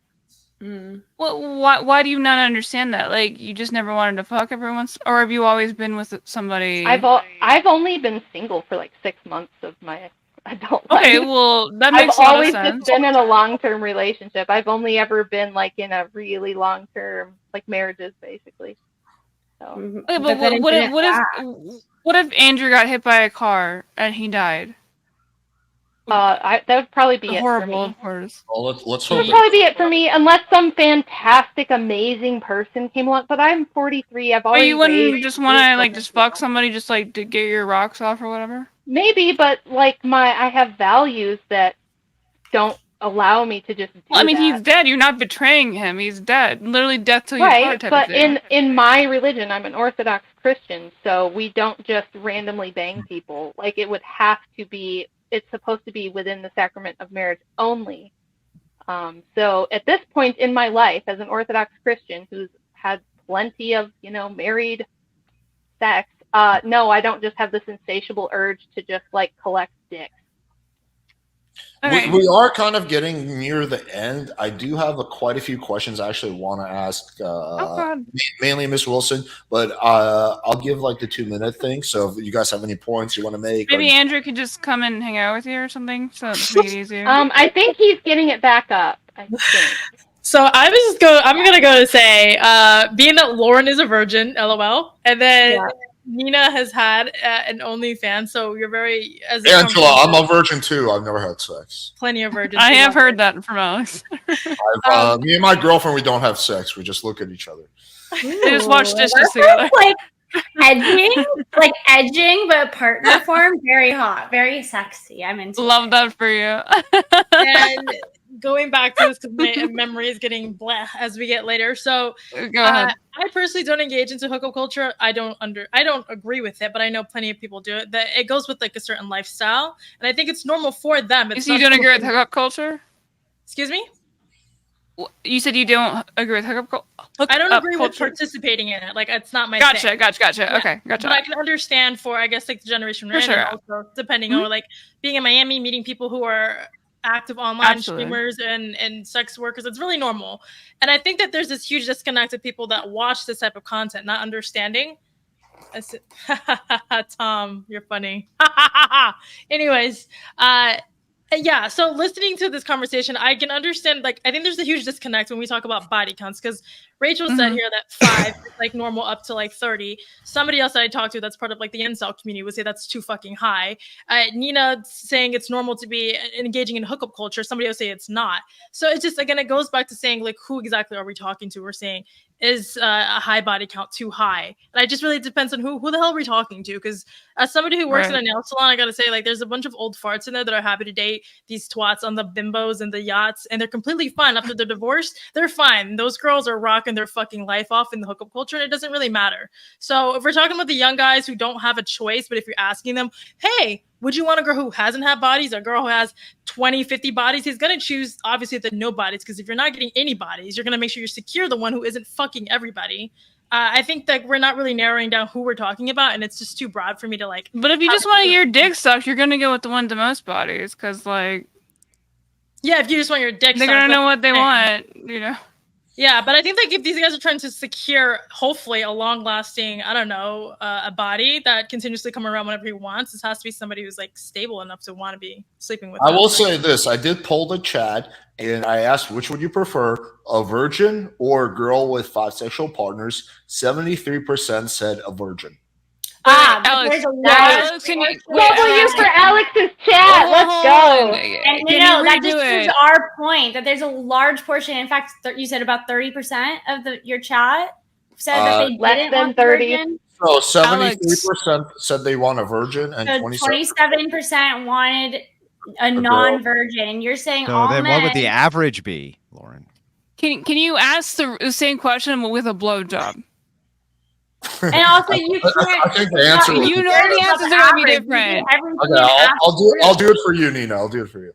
You guys want a fucking blowjob from some fucking random asshole who's never had a dick in their mouth? Like, come on. Again, what on earth are you doing that you need vast amounts of different dicks to figure it out? I do not understand. A dick is a dick, for God's sake. I disagree with all of them. I would take a girl. I mean, I remember being like a younger person and like thinking like it was called sucking dick, so it was just like literally sucking it like it was a fucking straw, and that was probably the worst blowjob that anyone's ever gotten. Yeah, so let's be real here. Going from like what you just said, your poll, like Alex, this is your channel. Your channel is predominantly like a dating thing where a lot of these guys are struggling. Sure. So they're gonna be picking virgins. Just, I mean, and well, which channel? I would, Angela. I would actually expect it to be the opposite because I feel like my chat may be right heavily Christian dominant. I'm actually surprised by the responses because I've made countless videos where I said, "Yo, virgins are overrated." I've hooked up with virgins. It's not that pleasant, but yeah, I guess. So now knowing that, oh, sorry, go ahead. No, sorry, but I like don't know Alex, the you're the version host. of It's your that. channel. That's your view. You're teaching them. So people that you're teaching obviously don't have the exact values you. They have to be taught these things. So they're gonna be like holding strong on the fact that they want virgins because they can't even get a date with a girl. So to play it safe, that's their first option. But like for example, Steven Crowder, I really don't think he's gonna be picking another virgin, someone who has experience or someone who's had partners like Alex and the other people who engage into hookup culture are gonna say, hey, I want someone who has a normal amount of bodies or a body that doesn't bother them as opposed to getting a virgin. Steven Crowder's gonna be picking a dude because he's gay. True. Yeah, you know the recent controversy now knowing with this, him, knowing this, I just straight guys don't send dick pics. If you guys would modify your answer now when I asked the question, if all things were equal between the two women, if it's the exact same woman, it's just you could have her before she had the body count or after. Your mic went out. Thank you. You cut out. I think he said before or after, like if like somebody had like a high body If you count. had two identical women, one had a body count of 5, one had a body count of 9, which one was more preferable to the average dude? And once again, it's just preference based. And you're going to have a group of men, whether it might be a slight. Would be though. You're really quiet. So average meaning above 50. Meaning above 50, that means almost nothing. So yeah, there's a group of men, and maybe that group of men is slightly larger for those who would want the virgin, but there's also a very large group of men that wouldn't prefer the virgin. It's a large group, I agree, but it's a minority in comparison to the average, at least with this poll chat at 27%. So I'm going to ask you again, at least based on this poll chat, and these are degens, which do you think they'd prefer? Because they just told you. It depends on the person, and maybe more men would choose the virgin, but there's a large group of men who would prefer not the virgin. I mean, I've taken like a dude's virginity, like, and it's like they fucking suck. Like, it's like whatever, but I liked the person, so it was like fine. But like, it just like I don't understand why that would be appealing to people. Alex, I hope these virgins. Nina, how many different dicks do you have to suck in order to figure out how that works? I want to turn the question around. Question that you've asked like 10 times that makes no sense. That just shows that your lack of relationship and then your issues in your own life. But anyway, no, I'm asking Nina because everybody needed to know from me. I'm sorry, what was your question? How many body counts? Go ahead and ask your question. So you said, like, in order to be good at sex, you have to have a lot of different men to have sex with. Like, why can't you practice with the same person to get good at sex? Why do you need you absolutely can practice with the same person. I don't necessarily. Why do you need to have sex with different dudes? You don't have to. Okay, that's all. I think like just having more sexual experience. How would you know, Lauren? You're a virgin. You can't comment on the situation. I think to feel Nina's argument, she's just saying that you just need experience. That experience could be with one partner, but if you're a virgin, you can't possibly have experience, right? But just having one partner could give you as much experience as a girl with 20 bodies, right? It just comes down to I still think they're mutually exclusive. Like I absolutely agree with that what you're saying, and it's just like I just think like somebody having experience I think is probably a pretty good thing, especially if you're interested in like having some like good fucking sex.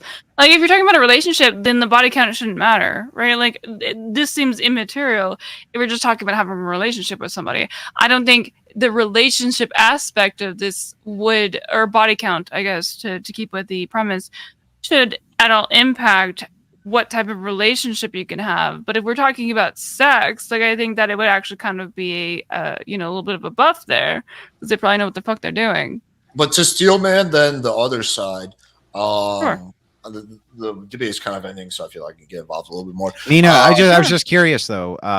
Do you like tell them where you learned all the tricks? Do you tell them where you learned all the tricks? Alex, do you go, for my ex-girlfriend?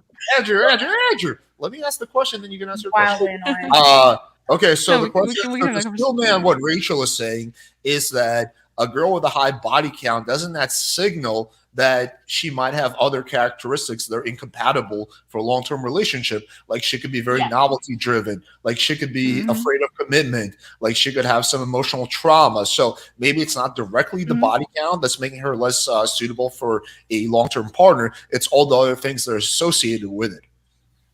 Absolutely, but the thing I would say is that applies to both ends of it. If you're talking about like on both partners, like I don't think those are independently related to like women or men. I think that it's just that absolutely can be indicative of those things, and that's why you should get to know somebody. But I don't think that means because they have a high body count that means that is a factor. But you're right that is a possibility, but that's why you get to know somebody, of course, in a relationship, right? Okay, let's let Andrew ask this question. Go ahead. Yeah, I was just curious when you were talking about how you're going to have the most bombastic sex ever. Do you tell your partner where you learned your trick? You'd be like, well, Fred taught me that one. Is that something which comes up in the course, or do you think maybe they wouldn't want to know? You think maybe they would be like, I really don't want to hear about you and Fred having sex, and that's where you learn how to do that thing. I'm asking you, Nina, this question. No, I don't. I think that would be that's like a really psychotic thing to say. Like nobody would say that. Right. And why do you think that they wouldn't want to know that information, Nina? I have no idea. You have no idea. You just because they wouldn't. You said it's a psychotic thing. I think to it would ask, be but you really have no odd idea. No, I think it would just be odd to say that. So I don't. Would they want to have that information? Why would it be? Why is it that you think that they wouldn't want to know? Are they asking me, hey, how did you learn how to suck dick? No, I'm just asking you. I'm just asking you. What are you asking me? They're like, do you ever tell your partner like, oh yeah, I learned that from Chuck and Fred and John? Why would I do that? Well, I mean, why wouldn't you? Do you think he'd want to hear it? It depends on your partner. To then comment on like Nina's side, it would be like your wife telling you about a big shit she took. Like, why would she not do that? So my whole point here, actually, Alex, is my whole point here is to this point, which is he doesn't want to fucking hear about it. Why do you think he doesn't want to hear about it? I'm not telling him about it. Why would you think that he wouldn't want to hear about it? Why do you think that would be the response? I'm not talking about it. Are you constantly talking about Answer my question. Don't ask me a question. To answer my question, just answer my question. You have to say what you're saying. I don't understand. Why do I think that he doesn't know about? You're asking me a hypothetical on something that's like. Why do you think he wouldn't want to know that information? Why do you think? I'm asking you. I'm asking you 50 times. Why don't you tell me? You don't think that it's because the person who you're in a relationship with doesn't want to think about former sexual partners because it's revolting? Okay, so that's what you think. That's what every man thinks. That's what you think. Unless he's a cock, Andrew's right. Yeah, that is kind of how. And so, but you think that because you can have more and more dudes that you have sex with, and you think though that even though the permanent status of Nina, you think that permanently, all right, having sex with tons of dudes, that this is not going to be revolting every single dude you add to the list? Of course it is. Well, let me ask you this. It's not. Why? No, it's not. Why? There's many men. Hey, Lauren, hold on. Jesus. I was like, why?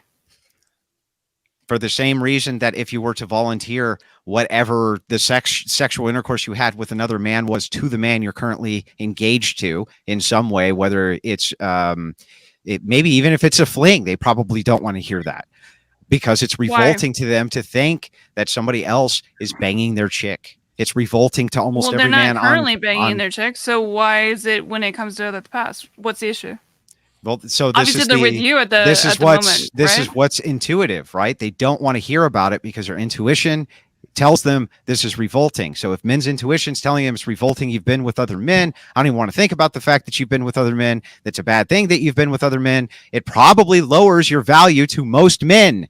You see how that works? What if they just don't like it? But what if they just I want to guide him down the why path here. I don't think. Why does there need to be a why? Why can't it just be a preference? Chicks like tall dudes. Why? I'm asking him. Who cares? I'm asking Go ahead. Rachel, ask I love away. you, but please. Why? Ask away. Why? Why what? Why are they revolted by it? Mm-hmm. Likely because of a combination of factors. One of the combination of factors being that psychologically inside of men, it's a red flag when women have had multiple sexual partners and they clearly don't want to think about it. Why? Another reason is virtues. I'm giving you multiple reasons. Okay. Right. And by the way, don't ask me why, say why, and then a specific question. Go ahead. Stop. You don't need to do this whole thing. Okay, so that's two right there. Do you have any refutations to either of those? No, I want to ask you why. I just answered both your question. No, as to you why. just named other things and then you didn't explain them. I did explain them. Do you want a You further wanna repeat them then? explanation? Please repeat Yes, they're them. then. revolted. They are revolted by the fact that you have been sleeping with other men because it has a psychological red flag impact on them. So when What they is think that? about it, What is the when red flag impact? the red flag is that if they're thinking about you having sex with other men and they're revolted by it, that's the red flag. What is the red flag? Who's red flagged then? The woman or the man? Well, for the man, the woman would be red flagged. So it's a red flag for the man to see that the woman is a red flag. That literally didn't make any sense, Nina. Well, I don't know. You're the one that explained it that way. I mean, no, like, to be fair, What? interesting, very simply, it's just revolting. It's like hearing about your girlfriend taking a Why? Why is it dirty revolting? Okay, that's fair. That's fair. Okay, then let's just go on that. Like, do I Why know is the it revolting? Why do you neuroscientific find it reason why it's revolting? revolting? I know it's revolting. Well, tell me your opinion. I'm talking to you. I think that it offers up massive red flags, and that promiscuity is a turnoff. It's revolting because there's red flags. And, I think there's more to it than promiscuity is a turnoff to most men. So if you're promiscuous, No, I'm trust- asking you. and I'm telling you, literally telling you the answer to your question, Nina. Okay. So promiscuity is a red flag for men. The more promiscuous you are, the less loyal For that you. we think you are, including me. Yes, of course. Promiscuity is a big red flag for me. Don't like promiscuous women. Never liked promiscuous Okay, women. why? Never going to like promiscuous women because Why? I find it revolting that women have Why? tons of sexual partners. That's why. Okay, but why? Okay, you need to understand. Like, I'm trying to have you like go down the path here. You're saying that. Well, then you need to find- ask questions other than why. I think it's pretty clear what I'm Say asking. when I why ask and then why. ask the question. Okay, fair enough. Why do you find it revolting that women have multiple sexual partners? Because it's intuitive. Because why is it intuitive? I think he's also saying because it's part. Hang on, because it's part of my ontological being that it's intuitive. That's why, Nina. That's not at all an answer. How I could not give you a better answer. Because That's part the of most your specific answer I could Nina, possibly give you. Why do you find it revolting if you watch a puppy getting kicked in front of you? Why is that revolting for you? Because I find the loss of the life of a puppy upsetting. Right. It goes against what you value. Well, and for Andrew, he Well, values... no, I can actually answer that question instead of like Right, but- dodging around it like Andrew's doing. I don't think he's Well, dodging. I can answer it. How did I dodge? Kid, no, I need you to tell me how I dodged this. I was the most do you specific wanna I have could Rachel be. answer it? Do you want No, I Rachel want you to answer tell me it how I dodged because that was your Well, you don't trust accusation. answer- No, I want you to tell me how I he's just dodged. saying it's his nature. I just feel like I didn't get a good question of like you're saying Which part like was not answered? literally none of it. Like I was asking you Oh, why do literally you none of feel it. this way, Give and me then the you wouldn't specifics. answer as to I why. You answered just all kind of of it. kept. Okay, let's let Rachel give her 2 Since- cents. Rachel, Then we'll move please. on to open panel. Yeah, so if something is cheap and easy to get, is it valuable? Yes. Oh my god. No, it's not, by definition. You don't If consider you- water and electricity valuable? Yes. Water and electricity are actually not cheap and easy to get. You don't Do consider Well, I guess what I have do to you ask have you. any idea what it takes to power the modern Right. electrical grid? Because Nina could tell you all about Give it. it away Sure, for sure, free sure, in sure. France. So in But I'm France, saying, like, it's do you mean free. valuable on a personal level or by like literally like Well, a so like, monetary here's value? an example. Material Here's and an metaphysical. It's Here's an material and example. Here's an example. Do you want the $10 purse from Target or do you want the $800 Birkin bag? Which is more valuable to people? Where are Which you is getting a a status Birkin symbol? bag for $800? All right. Well, I don't know how much this shit costs. Okay, They're the usually like expensive designer $10. purse. You're asking, Shut up, you're Lauren. asking the The wrong. You're expensive asking the wrong designer person purse. that. Notice, want by the the- way, that neither of you answered the question. You I'm want the gonna very Lamborghini? quickly- Well, if I Maybe- get an maybe $800 Birkin bag, it's probably from Thailand, and I probably don't Oh my want God, it. Lauren, But would my you prefer God. to have Please, that or stop the talking, $10 please. purse? I'm trying Answer to the engage here. question. Is the I preference that or don't the? give a shit about bags. Probably the $10 one. I don't know. I don't like expensive shit. You Okay, don't I'm like gonna expensive. I personally don't like expensive shit.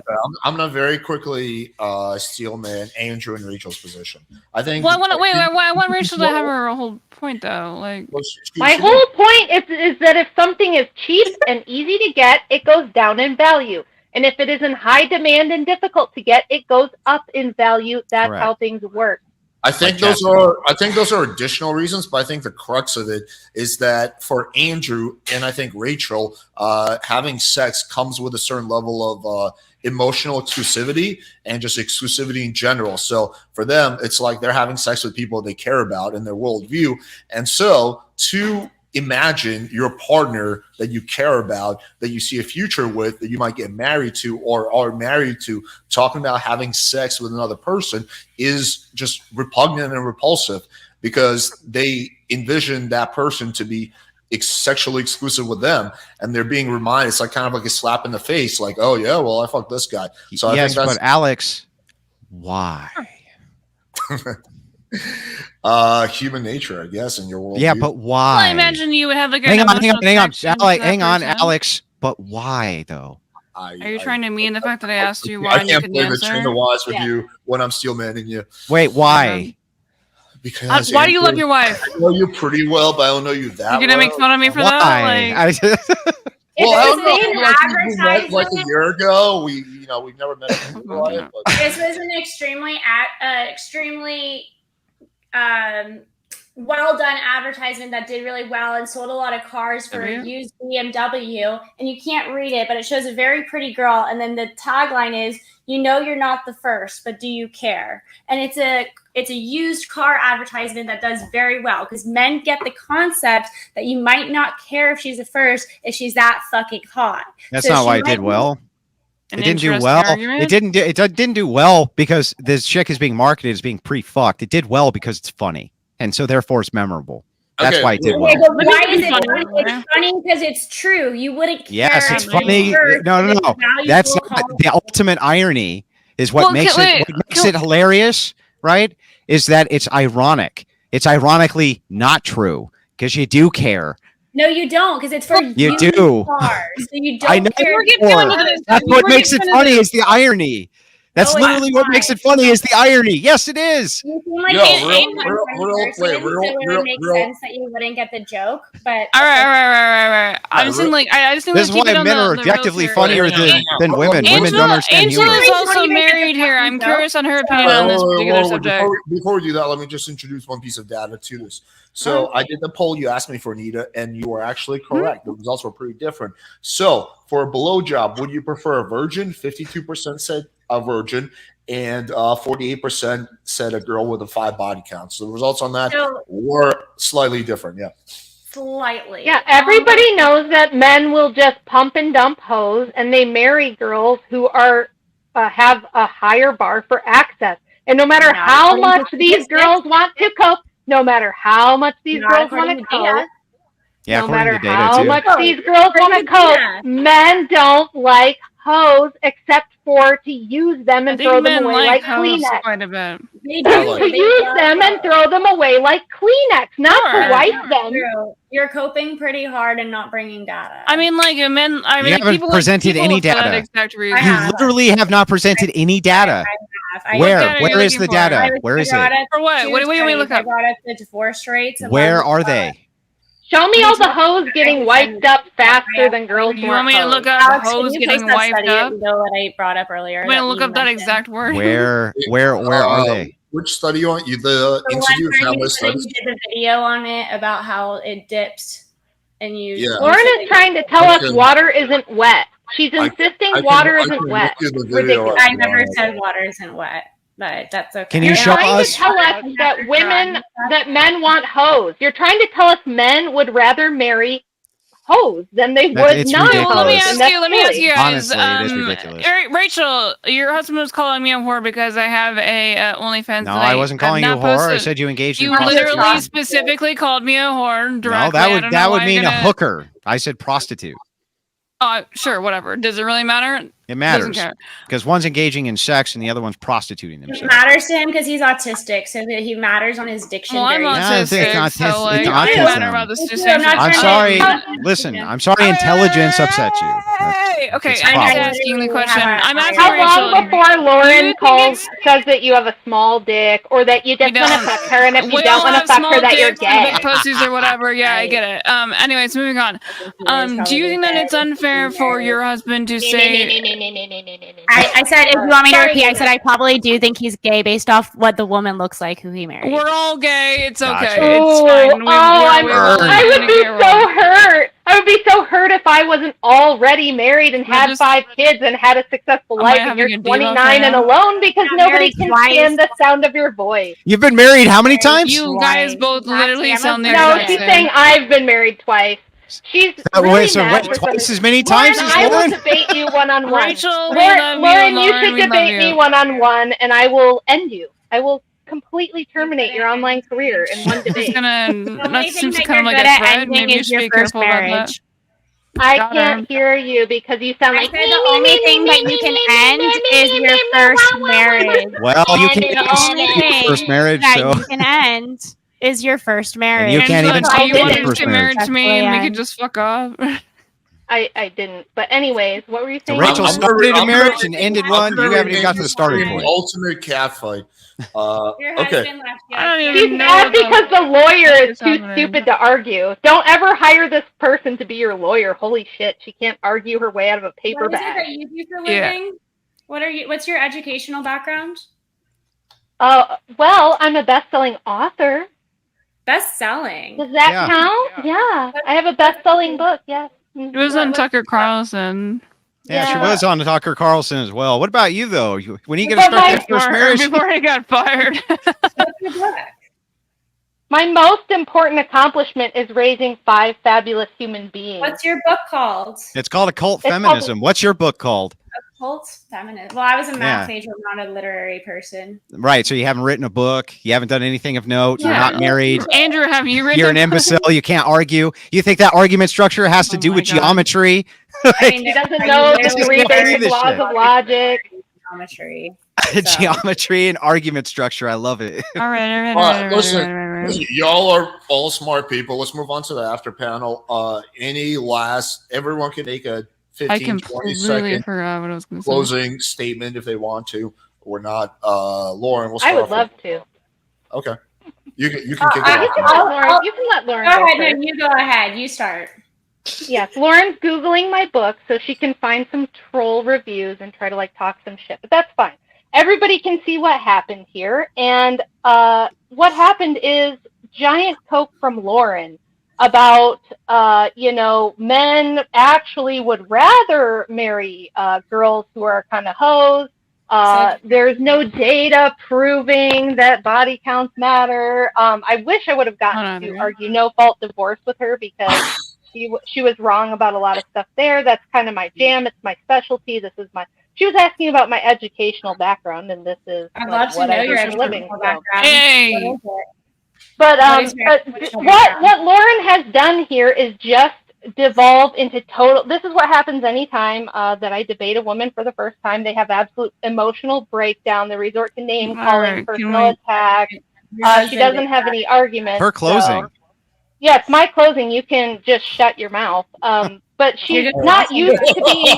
She's not used to being told no. She's not used to having anybody not tell her, "Oh, sweetie, you're so smart and so wonderful." So the minute she I don't think runs personal into attack real should be in your life, this doesn't closing. happen. Let's keep to the Well, subject. what I'm Whoa, trying to say I think is- it's not your panel, Nina. I think you It's have her an closing. Also not your I'll closing. give It's her my another closing. 15 So seconds. yeah, Sure. 15 seconds. There was no argument here. Andrew did not need any help to do this. I just wanted to jump in because it was just so it was like nails on a chalkboard. Except for Angela. Angela was nice. Nina's fair. At least Nina's fair. But no, there was no. Andrew absolutely, completely, single-handedly demolished this whole panel. What the fuck? I don't get a compliment.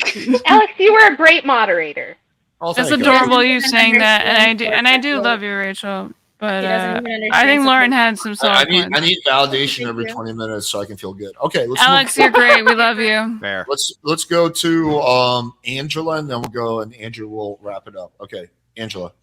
Do you have any closing Yeah, statements? so as I stated, the body count conversation, I find it highly irritable. I just think that there's no way to really measure what is high. I think it depends on who we're talking about and what you do on your day-to-day basis, and depending on who you are and what's your preference. And I think that, yes, if we're going to the extreme and say an average guy wouldn't want to grow as like a body count of like 50 or 60 when he's only had 1 or 2, yeah, I get that's a huge extreme, obviously. But I just think these conversations are just so extreme. So yeah, I wanted to be combative and annoying, but I couldn't do it because I couldn't find something that I solely agree on, because there's no way to measure these things. And yeah, that's pretty much it. All right, Nina. Oh, this is all messy. I just think that obviously my best friends Andrew and Rachel, it's hard to always argue about them. But I think Lauren had some really good points going into this. I think that it's really stupid to think that somebody's value is based off of their sexual experiences and as a bad thing. Because honestly, you ever been with somebody who can't make you come? It feels really fucking bad, dude. I would be pretty fucking pogged out to have a dude that like is able to like make you come immediately. Like, I don't understand like what this argument is about. Like, oh, I want somebody less experienced. The only thing that I could possibly think of somebody wanting somebody less experienced is because they're insecure, they don't understand how to do it, and they don't want to learn. It just seems like some dumbass like ego bullshit where like I'm really worried that like some other chick got dick down harder than I could possibly do, and I think it's pathetic and it's for fucking losers. Nina, I'll introduce you to my man Ben Thorpe. He's Ew, you're so mean. No, I would like you to Nina. call the police about Ben Thorpe. If he's anywhere near, there should be a Ben Thorpe like camera that if it spots him near your property, it automatically calls the cops. Andrew has been very explicit about the fact that he doesn't want to be on the panel with the I've told Thorpes. you I am not going to be on a panel I with will- him or Grace anymore I will because respect everyone's request. Okay, Lauren, you're next. I think that it's hard to isolate the variables of body count, and if we're looking at this from a scientific perspective, or if we're saying that men in general prefer something, you're negating how small that minority or how large that minority might be, because maybe the minority is just 48%. So if you're trying to paint things as a paintbrush of men in general prefer things, we're really not talking about men.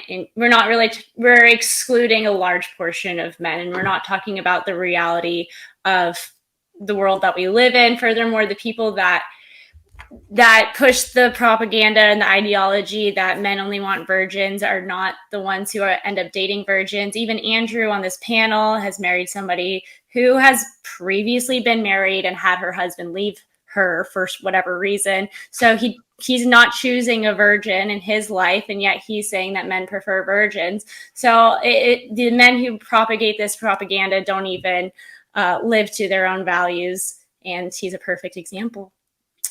Okay, let's let Andrew go. When I say the word stupid, I need you to understand exactly what I'm talking about.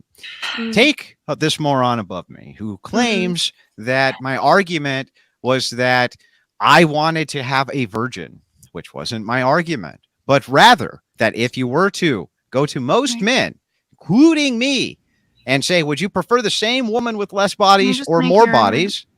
Or more bodies, shut up, it's my closing. Or more bodies, they would tend to prefer the woman with a lower body count. This was demonstrated in the poll. Lauren, once again, strawmanned me.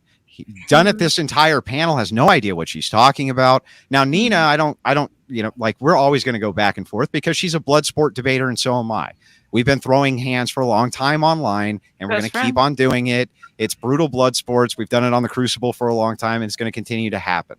It was nice to meet Angela Knight, but Lauren, listen, unequivocally, you are one of the dumbest human beings I've ever talked to in my That's life. ad hominem. And that's saying something.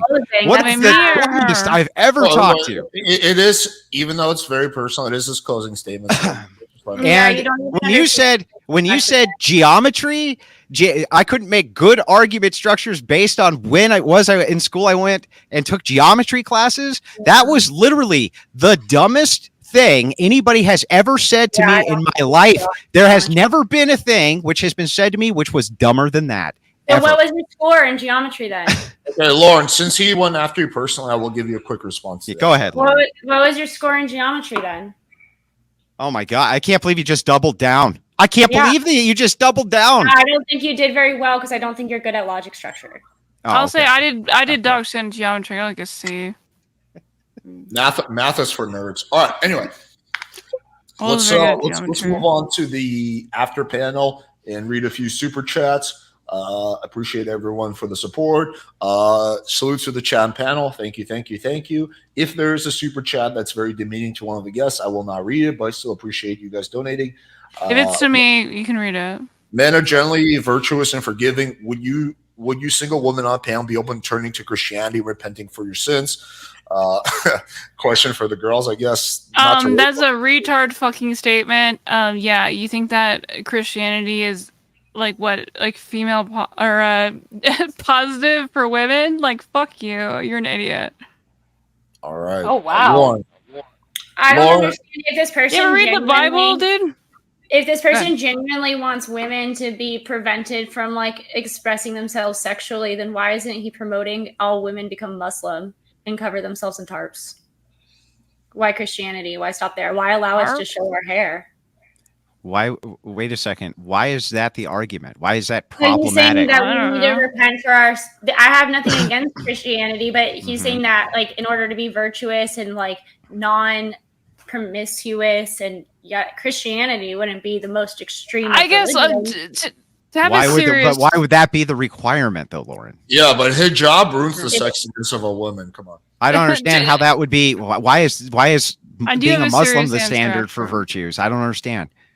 It's why is being Christian more preventative of promiscuity than Christianity. Christianity allows women to show their hair, to show more skin. It's not as repressive for women. So if you're saying that women need to repent for their sins because like promiscuity is a sign showing your face is promiscuous, Lauren? That's weird. That's the first time I've ever heard that. I've been very tempted looking at all this hair and faces. I never heard that before. Showing your face is promiscuous by Lauren. Andrew, you're being pretty big slutty brain right stuff. now. Big brain stuff. Bro, is that why you had? Is that why you had your wife turn off her camera? Can't even figure out how to work a laptop, and he thinks he's big brain. I'm just kidding. We love you, Rachel. I don't have a laptop. What are you talking about? Your desktop just fucked up in the middle of the my desktop crashed. Oh no! Wow, that's never happened to anybody in the history of mankind, Lauren. During a debate. I always have hoping so hard. Totally. Just looking for anything. All right. Anyway, why don't we just accept the fact that most religious and chaste people want chaste? Is he trying to say chastise? Chaste? Or chaste? Yeah, I'm not sure. What does that mean? Really, it means like having chastity, like being chaste.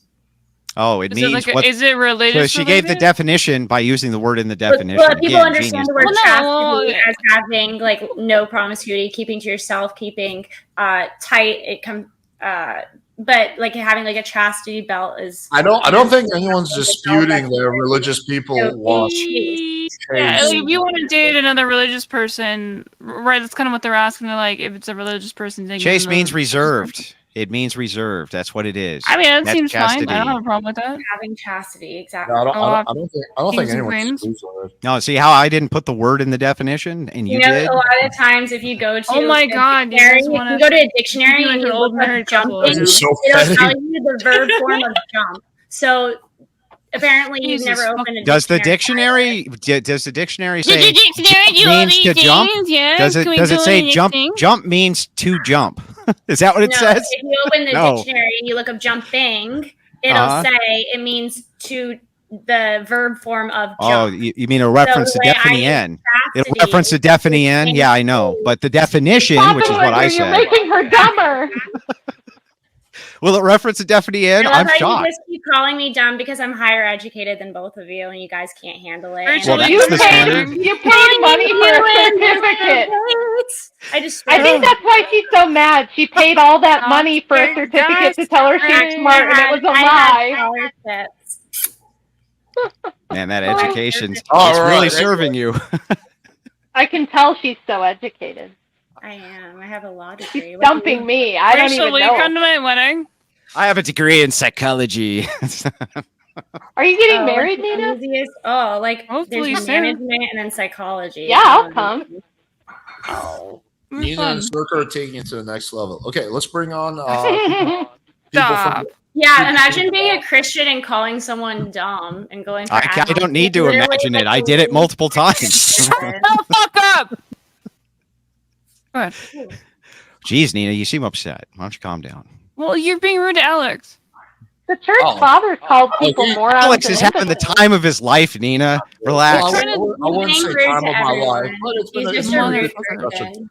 All right, anyway, we're going to bring on a few people from the panel. Probably go for another 15, 20 minutes. I actually wrote down some questions as well that I was going to ask, but let's first go through the people.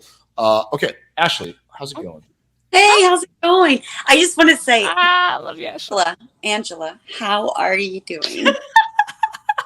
I feel like I'm learning. I feel like I'm learning everybody right now. This is fun. I didn't get through anything. I'm doing good. Nina, I'm not gay, but I'd be gay for you. Lauren, you have beautiful hair. Rachel, you are such a cold bitch. I love it. Andrew, cannot wait to take a bite out of you tomorrow night on this very subject. Alex, There better be a compliment coming from me. Okay. Ashley, you love me. Come on. I do love you. You know that. And when you said that the first time I debate a chick, like, it's always brutal. Seriously. So, guys, the very first debate I ever had in my entire life, let alone YouTube, it was with this bitch right here. And at one point during the debate, Rachel goes, "What the fuck? Is this your first debate?" And I said, "Yes, actually." Your eyelashes look beautiful, by the way, Ashley. Thank you so much. You're so hot. It was actually really funny because Ashley was like, "Well, you're full of yourself and very pretentious," and I was like, "Well, you need to put a bra on and brush your hair," and we were just like going back and forth. It was really funny. Brutal. And then at the end, it was the infamous, like, "I do have great tits. Thank you." You should never have to put a bra on. It's braless or flawless, in my opinion. Fuck yeah, dude. Yeah, bras are for people who want to hurt their back for the patriarchy. Let them free. Keeps them perky, too. I do agree. We'll get our titties out. Alex, pull your titties out. The easier it is for me to get to where I'm trying to go, the better. What's up, Nick? How you doing, man? Hey, not too bad. Can you guys hear me? Yeah. You sound perfect. Okay, perfect. Are we just going questions from everybody that pops in, or? You gonna do some like lifts or what? No, I'm post workout right now. I think I'm done. You're gonna do a thing in a gym and you're not gonna do any lifts. Not today. It's the normal shtick, but not right now. Can I get like a one like a barbell? No, just like I want you to lift something of some size. Nina, are you ovulating? Yeah. Oh, there we go. We got something of some size. I want you to put something big in your hand and I just needed something to be lifted so it didn't look like it was a green screen. There you go. Juicy. Okay. So what was your question? Yeah, it's a question and a statement, I guess. Yeah, sure. I just wanted to say I think it's really cool, BGF, that like you defied the norm insofar as deciding to marry someone who I assume previously had a body count coming out of like a previous marriage. I think that's really cool of you because I think that generally speaking, like men of character, Chads, if you will, basically live their life based on their own understanding of the world, right? Like what they observe and the decisions that they kind of like reap out of it. You know what I mean? So if you meet a woman that you think is beautiful and of good character that will make a good wife for you, you pick them. You don't base that off of a statistic. Only an idiot would do that, right? That's something called ecological fallacy, when you apply a broad statistic to all individuals. Like, we don't make decisions that way. So I think it's really cool of you to do that, and I'm really happy for you guys that you didn't make a stupid decision based on a statistic and lose out on your, like, if you want to use Nick, soulmate, your wife, whatever. That was a really nice way of putting our points. I genuinely Yeah, appreciate absolutely. that you explain what something is after you say it, because it helps. I'm being dead ass. Great. That was beautiful. That was like us. that was like a nice way of saying Andrew, I think you made Angela it. and Nina's and my point, but like in the nicest possible way. In a way, it's like, why would you rely on body count as a reason to value a woman when you could actually meet the woman and see that she's very valuable despite whatever her previous history is, and she would make a great mother based off attributes that you notice from her from interacting with her, as opposed from trying to dig into your history and seeing how many dicks she sucked as Andrew. Exactly. And like biblically, like, we even have the example of Mary Magdalene, right, who is a prostitute and becomes one of Jesus's most devout followers. She had character, she had faith, and that was more important Yeah, than go her off, history. Queen. Okay, wait. I'll jump in on this. Andrew, So, you're muted. I'm not sure if you're in. I do think that Nina, and to a small extent Lauren, you are strawmanning the opposition. I don't think they're saying that body count is the only thing that matters and that's what you should focus on, or that it's like the fact that she has more dicks in her, which makes her less suitable. I think what she's saying, I don't think that's a straw man. I think that's actually That pretty is literally accurate. their point. I think it comes down to and you're making Well, Alex, is that not your point? I think a lot of them are saying that it's about risk mitigation, like lowering the risk. And at the end of the day, if a girl has a body count of 100, she's more likely to be highly novelty driven. She's more likely to Novelty? which means she's seeking like the next dopamine high. The purple pill. But why would you base anything on probability when you're meeting these people one-on-one, so you get to make these determinations about their characteristics and their attributes without having to rely on probability? I'm being honest. I think that you're a dumbass if you can't tell a girl is like probably got a high body count because she likes novelty shit. I think mostly they're pretty upfront about these type of things. No, I mean, first of all, I think that it depends. So if a girl senses that you're the kind of guy that really cares about it and she wants to have a relationship with you, she has every incentive to lie or at least minimize it significantly. Okay. So men do the same thing. Sure. But it doesn't change the fact that, I agree that men do that. I'm just saying that women. Oh my God, your dog is so cute. We're discussing women right now. So it's like about risk mitigation. You don't have a crystal ball. You don't know what actually the girl's true intentions are. There's a lot of things you can go off. Like, does she seem like she's loyal? Does she seem like she's? But is this really gender based though? It just seems like that goes on both sides. Well, let's be straight. Like, we mitigate. We make risk mitigating decisions on the basis of investigation, right? And a really weak level of investigation would be looking at a statistic that's not like involved with anything else about the person. A really high level of investigation would be you date the person, you suss out their character, you see what their values are, and then you make decisions based on that. Like, that's why we date people, right? Like, even if you want to go back, that's why we court people, is your parents are trying to figure out if this person seems legit, if they're worth your while or whatever. Nick, would you have married Kyle if her body count was 200?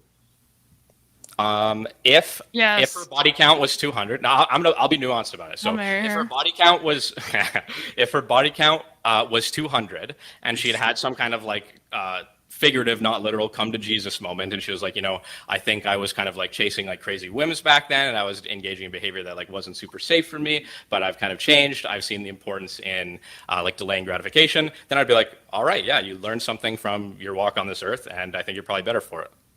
But if that wasn't the case, if she didn't have some kind of come to Jesus moment, then that would be a deal breaker for you. So in this case, the come to Jesus moment is she's acts super crazy and does risk-seeking behavior all the time. No, let's just say that you don't know. Like, she seems cool, she seems chill, but her body count is, let's just go more extreme. Her body count is 500, and she hasn't had any kind of come to Jesus moment. She hasn't realized that she's seeking validation. would you still consider marrying her? So somehow in this crazy hypothetical, if this didn't generalize to how she acted or how she was in any other way, then yeah, it's fine. But in reality, it Yeah, but that's the point, is that being that promiscuous changes who you are as a person. I disagree with you there, and I also think there's a glaring elephant in the room that no one's talked about yet, but I'm going to save that one for tomorrow. No, say it. You can't just drop that. What's the elephant? Tune in tomorrow.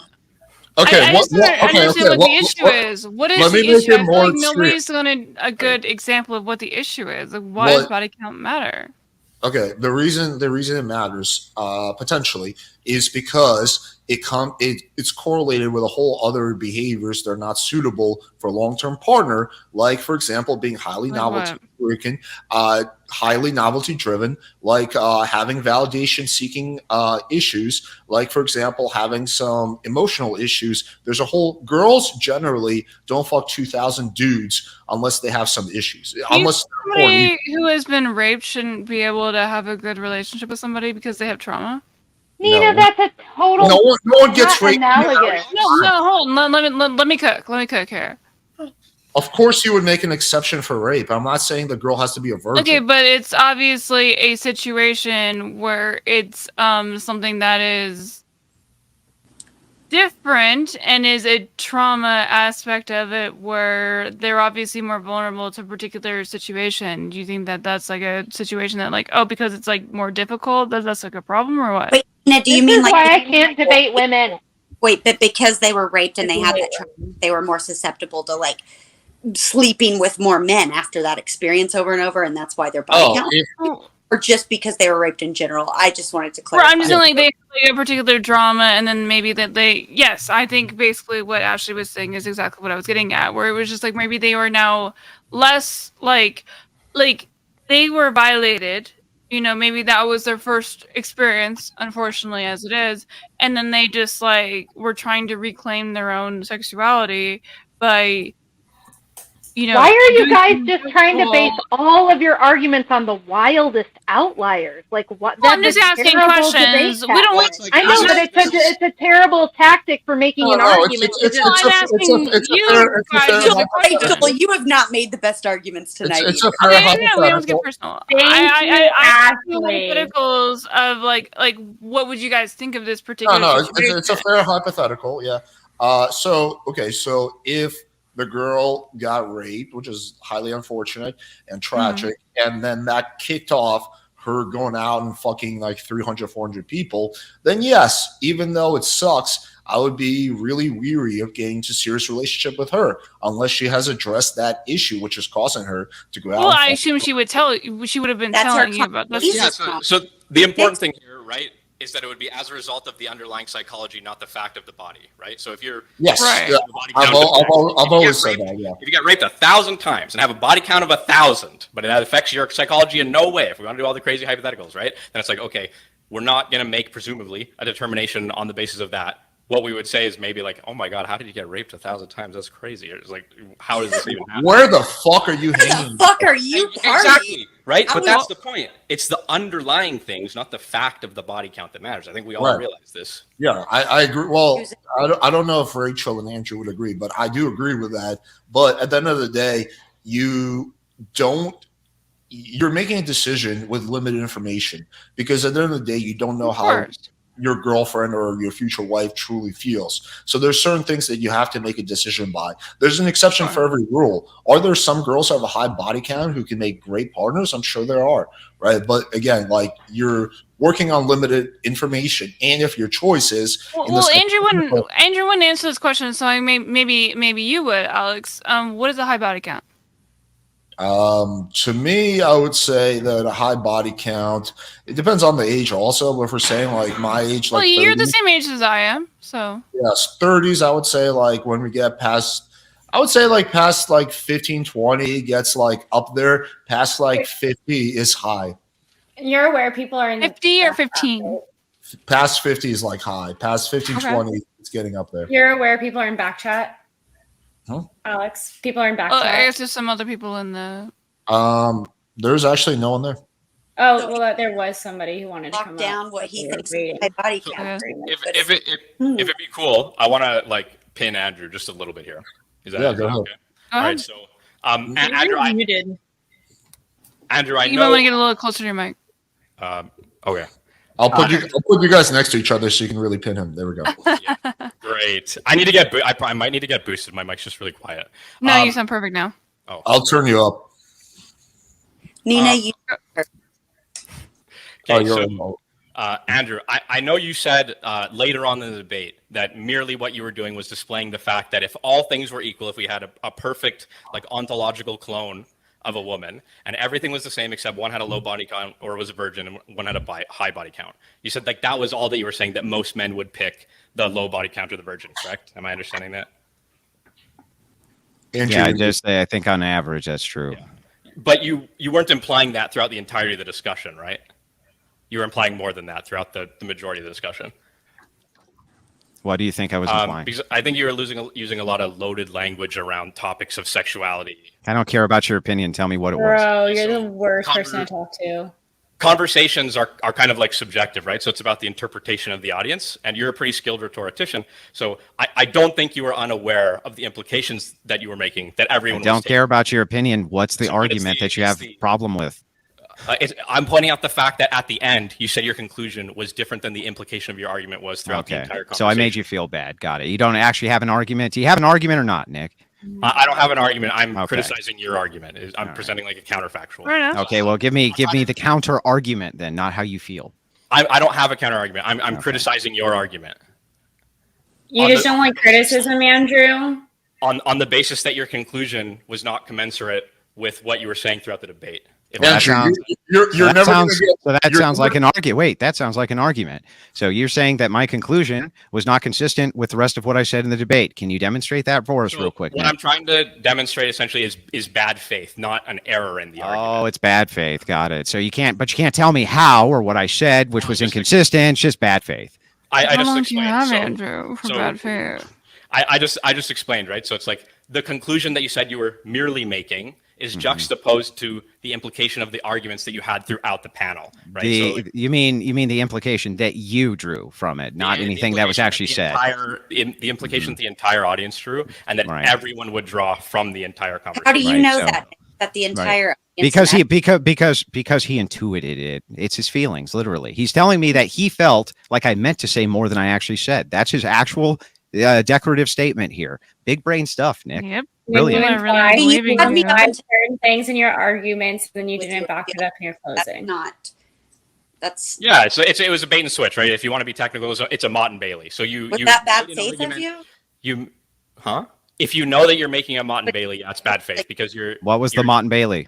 Okay, so during the conversation, you were saying things about how being infidelous and having lots of bodies is makes you a bad partner, right? No, never happened. Okay, so let me get this straight. Maybe I understood. Maybe I misunderstood. Sorry. Clearly. So you didn't say at any point throughout the entirety of the conversation that if a woman has a high body count, she is more likely to, or in general, or is basically almost always going to be a worse partner. No, everyone on this. My argument. So you just cited a study saying that and you didn't support the study. My argument was that the more dudes a chick ends up sleeping with, the less valuable she usually is generally to dudes. And how much reduced her ability to pair bond is, right? I didn't bring up pair bonding. You brought up the prairie voles. No, I didn't bring up pair bonding. Rachel might have brought it up, but one of you two did bring it up. You were literally pillorying Lauren about the implications. That's true, but that doesn't mean I brought it up. Okay, so are you saying that you disagree with the prairie vole study and its implications that you seem to be addressing about it having an impact on human pair bonding? So you don't think that's true? No, in fact, my argument is that I think that if you look at that vole study, especially when it's talking about the chemical makeup of the voles, that you could maybe make some application here, but that wasn't what our dispute was about. Yeah, so but I'm asking you then, so what do you think about the study about the prairie voles then? You're going to have to wait till tomorrow when I have a debate on this with Ashley, literally. Nick, did you know that they've actually debunked that? by actually studying prairie voles. I sent that article to Andrew. So Yeah, I know about the initial I don't think he knows how to prairie read. So I just okay. So you're saying you refuse to answer the question about whether or not you think the prairie vole study has. Well, not when I have a debate scheduled with my debate so you're opponent refusing to answer the tomorrow. question. Literally. Answer the Yeah. question No. Alright, Okay. about whether What or does not this have the to do? maybe you should go to bed and get What some does sleep this if you're have going to be to that worried do? about this. What does this have to do with what you claim is the bad faith argumentation due to the implication of an argument I never made, Nick? Well, so it is literally an argument that you made. Okay, and what's the argument again that you're claiming I made? That ran through hoes are worse partners. Worse partners or less desired by the opposite sex? I would say Either it was or. pretty clear that you made both. Oh, okay. Well, then you just go ahead and show me that clip that you won't be able to find because you just lied. But that's Well, why fine. don't I ask No, you you right did now? make that argument. Do you You wait? said- Hold on. Let's just ask him right now. Let's just ask him right Nick, now. Whoa, may I please, Nick? I don't think though that would be the definition of bad faith. So I can give the definition of bad faith. Please do, and then explain how what he did was bad faith. I'm confused on that one. I'm not trying to troll. I'm dead ass. Yeah, so bad faith is very explicitly when you're engaging with people in discussion or negotiation on the basis of deception of either them or yourself.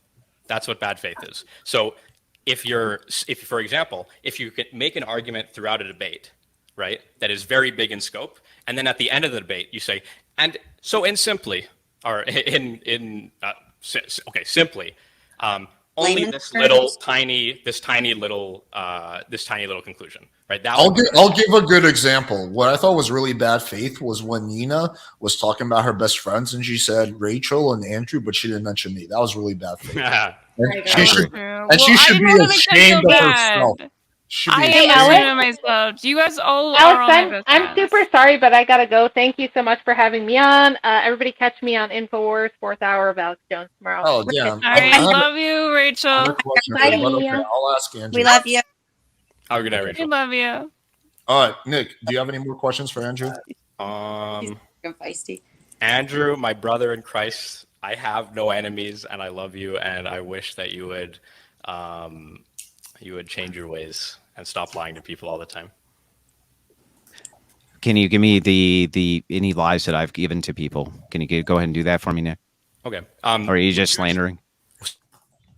Lies. Are you just on here to slander? So would you? You just are you just mad because I blew but out how your much? wife in a How panel much the can other you day? guys Because I bench think you're just press? mad. Maybe bro. we can like. I think do, you're like, just thing- mad that Not So Erudite has two conflicting sets of values, and she got exposed as having two conflicting sets of values as a Christian. You're just mad, and so you're coming on here to vent. That's what I think. I think you're bad faith, bro. I don't know about that. But you didn't, Why are you you talking make a about good Not argument So Erudite who's not here? I think Wait, you guys talking shit on Not So Erudite? I will fight you over her. I love her. Yeah, why are we talking about her when she's not even here? I think the fact, Andrew, that you won't let me speak Yeah, and keep you're having shit. to like uproariously interrupt me is proof that You've spoken far more Ashton in this and I will exchange both do it. with me than I have, Nick. So that's because I was asking the question that you keep dodging. So right? then, And so whenever then I you make saying a that. point, you interrupt me like you are right now. Yeah. Okay, go ahead, hold on. Nick. Let me ask the question about deception, right? So would you extend the definition of lying to any sort of interaction in which you're being deceptive with people, intentionally deceptive? Would that be lying? No. There could be instances. There could be instances where you could be deceiving intentionally, where it would not be a lie. For instance, a magician. I don't think a magician. That's cool. Yeah. I just trying to figure out. I think that's to be a lie. Definition. To me, anytime you're interacting with someone deceptively, I call it a lie. So I'll change my phrase.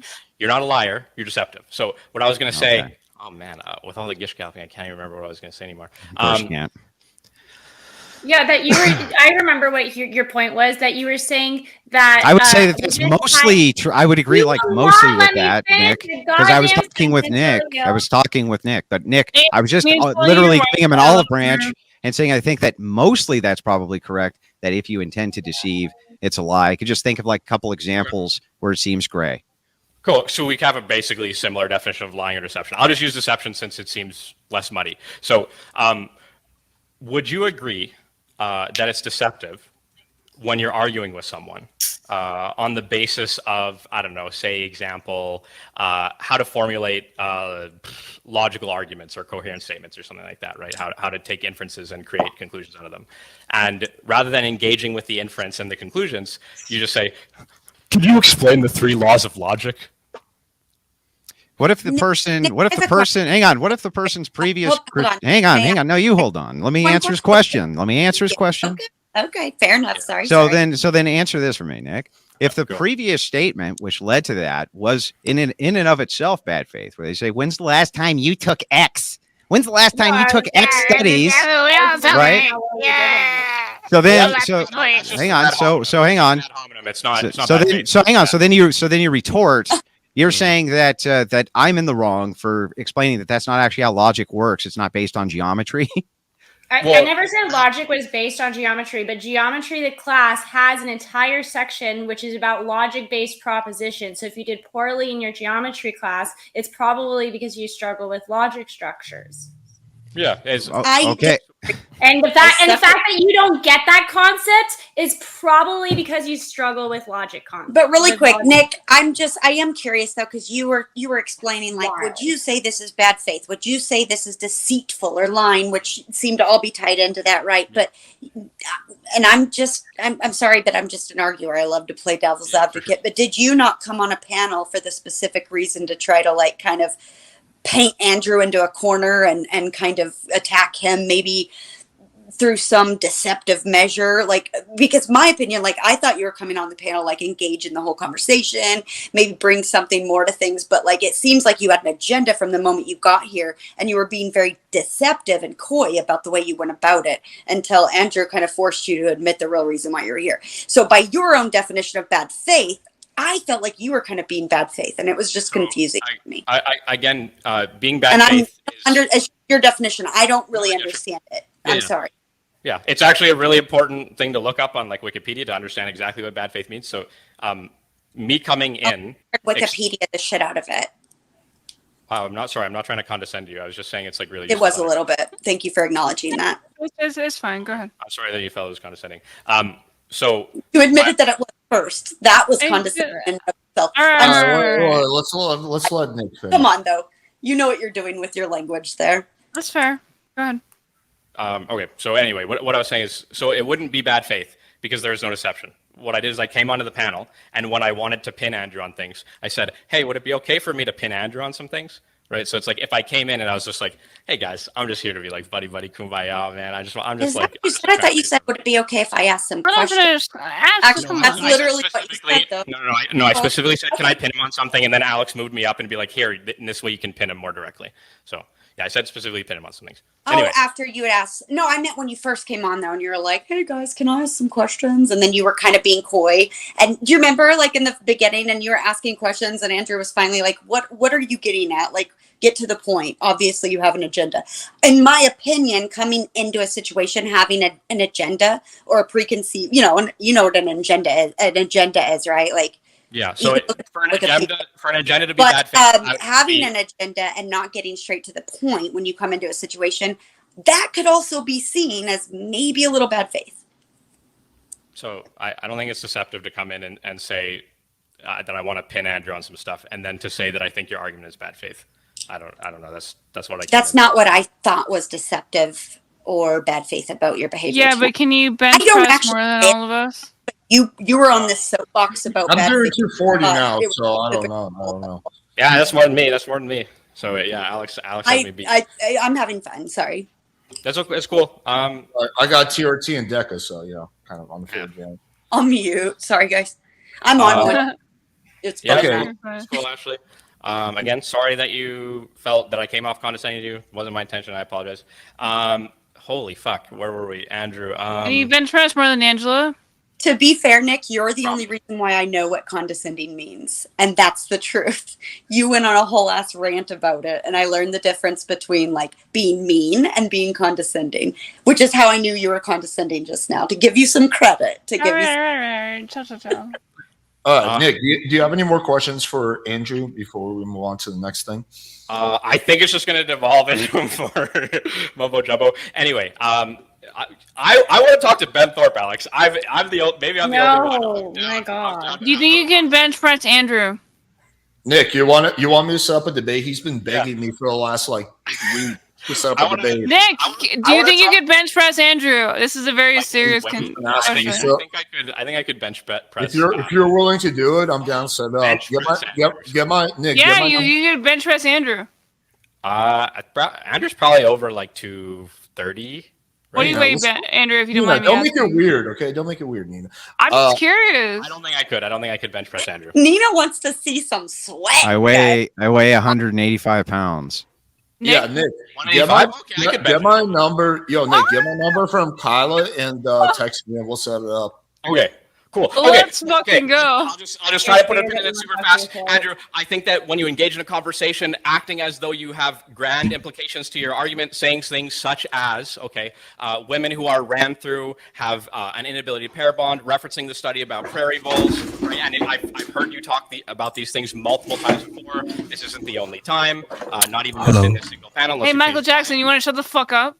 Unless you change your mind about that. So we are listening to Nick Cook. Nick, start over for just a second ago. I want to hear this. Sorry for interrupting. I want to ask you a question, Nick. Whoa, hang on. Nick is talking. You can go. Save my panel, bro. Add me on Discord. So even further to the bad faith is the fact that right now you're pretending as though these are not your beliefs. You're entertaining that these are not your beliefs when they actually are. I know that they are because I've heard you talk about them multiple times on multiple panels in many situations. You say so on the basis of empirical validation through studies like the Prairie Vole study, and you talk about it from a sins versus vices versus virtues perspective from a Christian directionality. You do think it is the case that having a high body count makes you a worse partner, makes you this, that, and the other thing. I don't know why you're pretending like you don't believe that now. Everyone knows that you do believe that. And so pretending that that's not what you believe and that it wasn't what you were arguing throughout the entirety of the panel, and then saying, I'm merely saying that typically speaking, the majority of men, all other things removed, would prefer a woman who is a virgin over a woman with 100 bodies. I'm saying that is deceptive. You're engaging in bad faith. That is not correct, and I think you should stop doing this. Wait, can we put hands up? Would you rather have your dick sucked by somebody? I know I'm like just trying to be somebody who has never sucked a dick versus a person. I mean, it doesn't have to be a woman, man, doesn't matter. Would you want somebody to suck your dick that has no experience? Versus somebody who does have experience. I'd prefer a good blowjob to a bad blowjob. All other things removed. Yeah, so raise your hand then. I'll take a woman with experience. Andrew wants bad blowjobs, I guess. Also, one final note. You're not going to put your hands up for a good blowjob? I mean, yes. I want to ask you a question, bro. Final note. This idea that men hate hoes is fucking bullshit, bro. Half the rap songs it's fucking retarded. We fucking love sluts. Bro, that's just facts. Angela, don't morning tomorrow, my love. I have like the perfect song for this. Who, me? Huh? Yeah, Angela, don't you have an early morning tomorrow? I can't always have early morning, but I'm not a pussy and I have to sit this through even though I sat through this whole thing and couldn't contribute to shit. So Angela, yeah. I love you. I'm sorry. I feel like I all right, let's let Michael J ask his question and then go ahead. I have a question for Michael J though. Well, where did he get that super sexy picture of Destiny for his avatar? Well, when you say the night at my house after we, that's nice. I'm just kidding. I mean, it's true there, but yeah. It's kind of funny. The story I have about Destiny is when I first got my puppies. He went to my friend's house. I don't know if you know who Trump is, and when I first got my dogs, he was there. Just gonna. Nina, that's fine. Just take the whole time. My question. I love it. Whatever. Yeah, so I just want to ask Nick a question about you sort of I watched an erudite stream, like a not so erudite. Like you guys are Christians, right? Like, I'm just so shocked by you. Yeah, we're so Christians. you guys are like in favor of like promiscuity, like women. Who is you guys? Who are you referring to? Nick and erudite. I don't think they're in favor of it. Well, you guys are like open to these things. Like you guys would be okay with homosexuality and let's say like women, like doing OnlyFans and stuff. Like you'll be okay with it. You guys would be okay with those things, right? Nick and absolutely. I think basically like our society is fine with it, so I'm not going to say anything about it. Basically, but based on your like actual religion, like you as a Christian, like would you be okay as a Christian? Do you think, as a Christian, as a practicing Christian, would that be like unacceptable, or would that like not make you a bad Christian at all? So here's where it gets complicated. Me and Erudite are not Eastern Orthodox Christians or like Catholics, right? Who have like a super easy list of dogma. Sure. We are like non-denominational Protestant Christians. And so we think that like figuring out what is right and what is wrong is really important to do within a cultural context of your society, your civilization, your period of time and stuff like that. Really? I thought you guys said you weren't sola scripturis. Well, I don't know we're not sola scriptura. I don't know how these. Well, if you're not sola scriptura, then how do you know that your interpretation of the Bible is correct? Who do you appeal to for your Andrew? What does that mean? Who do you appeal to? It means by Bible alone. God the Father, the Son, and the Holy Spirit. Yeah, I don't appeal to any of the.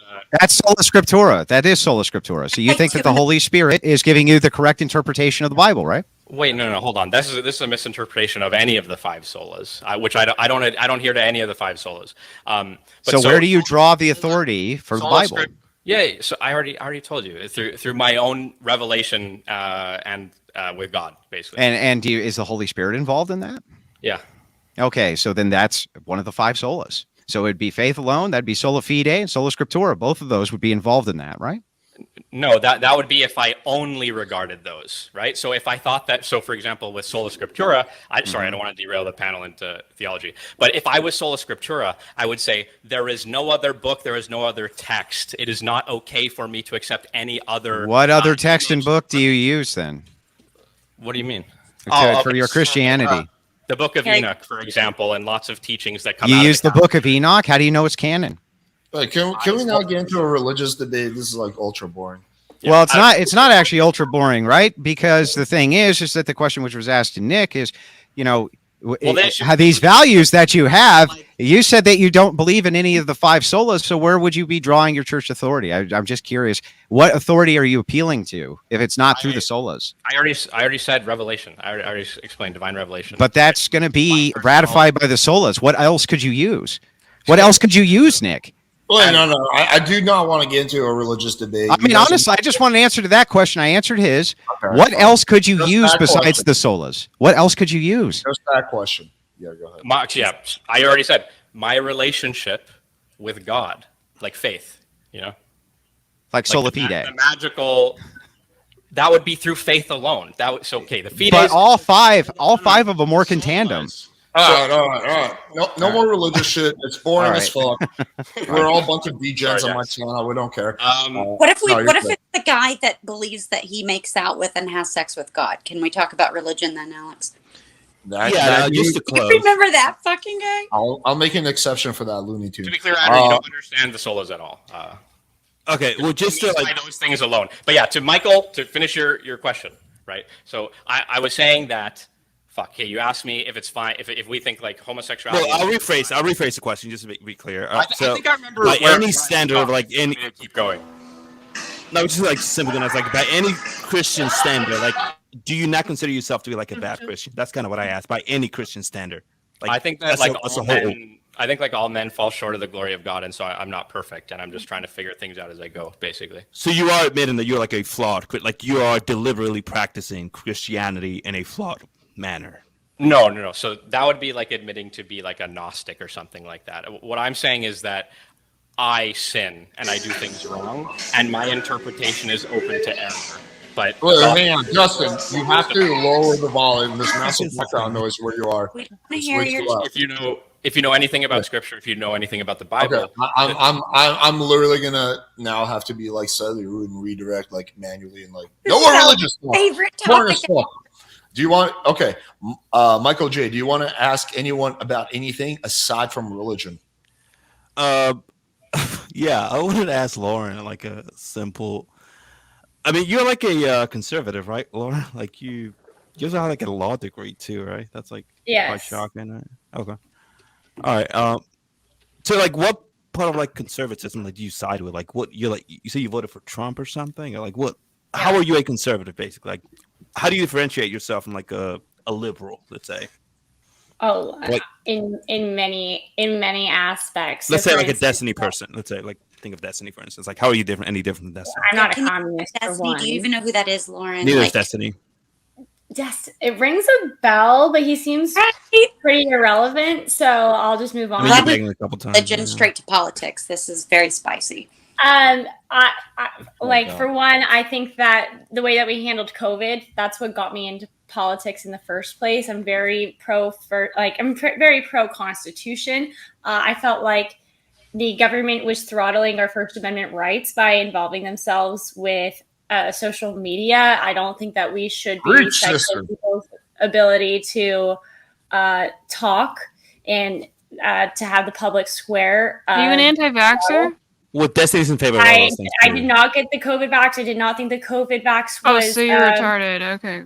Oh, you didn't get vaccinated. Wait, what? I didn't get the only thing you've said so far. Wait, get it? Not getting a vaccine makes you retarded?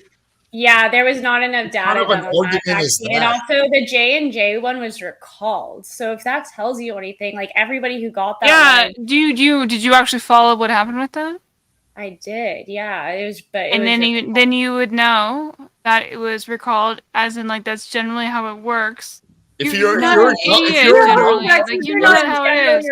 Yes, if there's an issue with something, they recall it for a certain amount of time, and then they realize that there's no actual like risk or they have like curtailed the risk that was the issue. So they just this is like the most normal. I can't even tell you how boring. This makes me want to take a nap. How boring this process. I'm sorry, but this kind of outside of like the frame of my. By the way, guys, if we're gonna get into the jabby stabbies, I actually got a book. Okay, no, wait. Out of respect for Andrew, let's not get into that.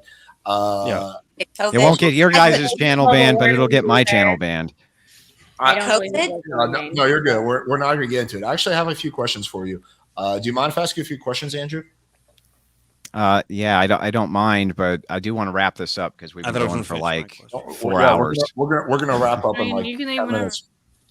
Well, that's not gonna work if I have questions for you. So, wait, first, Alex, before you, I'm sorry. Could I allow Lauren to like finish answering my question if that's okay? Okay, fine. Sorry. Yeah. Okay, so I just like ask you to name like how you did from Destiny. You so far you named one thing like the vaccine. I don't believe in global warming. I said that multiple times. I don't believe. I think there's like a lot of. Because people always try to fucking bomb the stream near the end of it, so we have to delete it. So it's just like. I'm sorry. That caused. Not you. Andrew, are you a vampire? Yeah. Hey, sorry about that. I wasn't talking to you guys. Andrew, I just forgot to unmute myself on that side. I think there's a lot of evidence to show that you're a vampire because the only time I see you is at night and you are very Wait, stop. Let's let Lauren answer the question. I want to ask a few questions. I want to build a wall. Why don't we have a strong wall on our southern border? I mean, it wouldn't cost that we gave more to Ukraine. She's beaver coated. I don't think that we should be giving all of this money to Ukraine, especially because I think that a lot of it is being given to corrupt hands that are not even using it for the purposes of defending Ukraine, as we've seen. What do you think it's being used for? Military weapons have already been sold to the Russian army to hurt Ukraine, even though it was meant to defend Ukraine. As for the handling, like as in between choosing between Joe Biden and then Trump, I don't like the way that Joe Biden pulled out of Afghanistan. I don't like the way the current Democratic Party. That was Trump's plan. No, it wasn't. No, it was not. Yes, it was. Trump's plan was to get out of Afghanistan. Yes, it was. Guys, I got to split. So I just wanted to say goodbye. All right, Andrew, fantastic seeing you. Thank you for being my best friend. Wait, let's get off politics. I love her. Wait, let's get off politics. I have respect for Andrew and his stream. He's just trying to. I want to ask him. But politics is not involved in the initial topic of this debate anyway. This is going to go for another 5 hours if we get into like fucking Afghanistan. Okay, so I have a few questions I wrote down for you. Well, Andrew's trying to leave though. Can we just say bye to him? No, well, I just want to ask him. Like, I've literally waited for 4 hours to ask these questions. So first, Andrew, you can't leave. You can't leave. No choice. All right. So first, I want to clarify your position on divorce. Do you think the government should be involved in enforcing? Alex, Andrew's trying to leave. Like, no, just Nina. Let me ask him. Talk, Nina. He's an adult. He can leave if he wants to. He said he's down to answer a few questions. I won't keep him for more than 5 minutes. So anyway, do you think the government should be involved in enforcing a divorce, or is that purely something that should be done by the church? Do I think that the government should be involved in forcing people to get a divorce? Is that your question? Who can get a divorce, or do you think that's something that should be relegated purely to the church? Yeah, I think for secularists, if they were going to do some kind of secular marriage, I think that they would probably have to have the state involved for an enforcement arm, from whatever that means to them. So then my follow-up question, why is it that the government should be involved in enforcing divorce but not enforcing alimony? I didn't say that they shouldn't. I said there's isolated cases, I think, where even the church would probably demand alimony. But I think you said that generally alimony should not be something that the government should pursue, except for small exceptions. Yeah, well, I mean, I don't like the idea of alimony to begin with, but I do think that there are going to be exceptions to that rule. It just depends. It's situationally based. So I think that there could be times where alimony is appropriate, depending on the welfare of the child. At least if you're talking about the state and state enforcement. Well, when it comes to the welfare of the child, it's generally child support, right?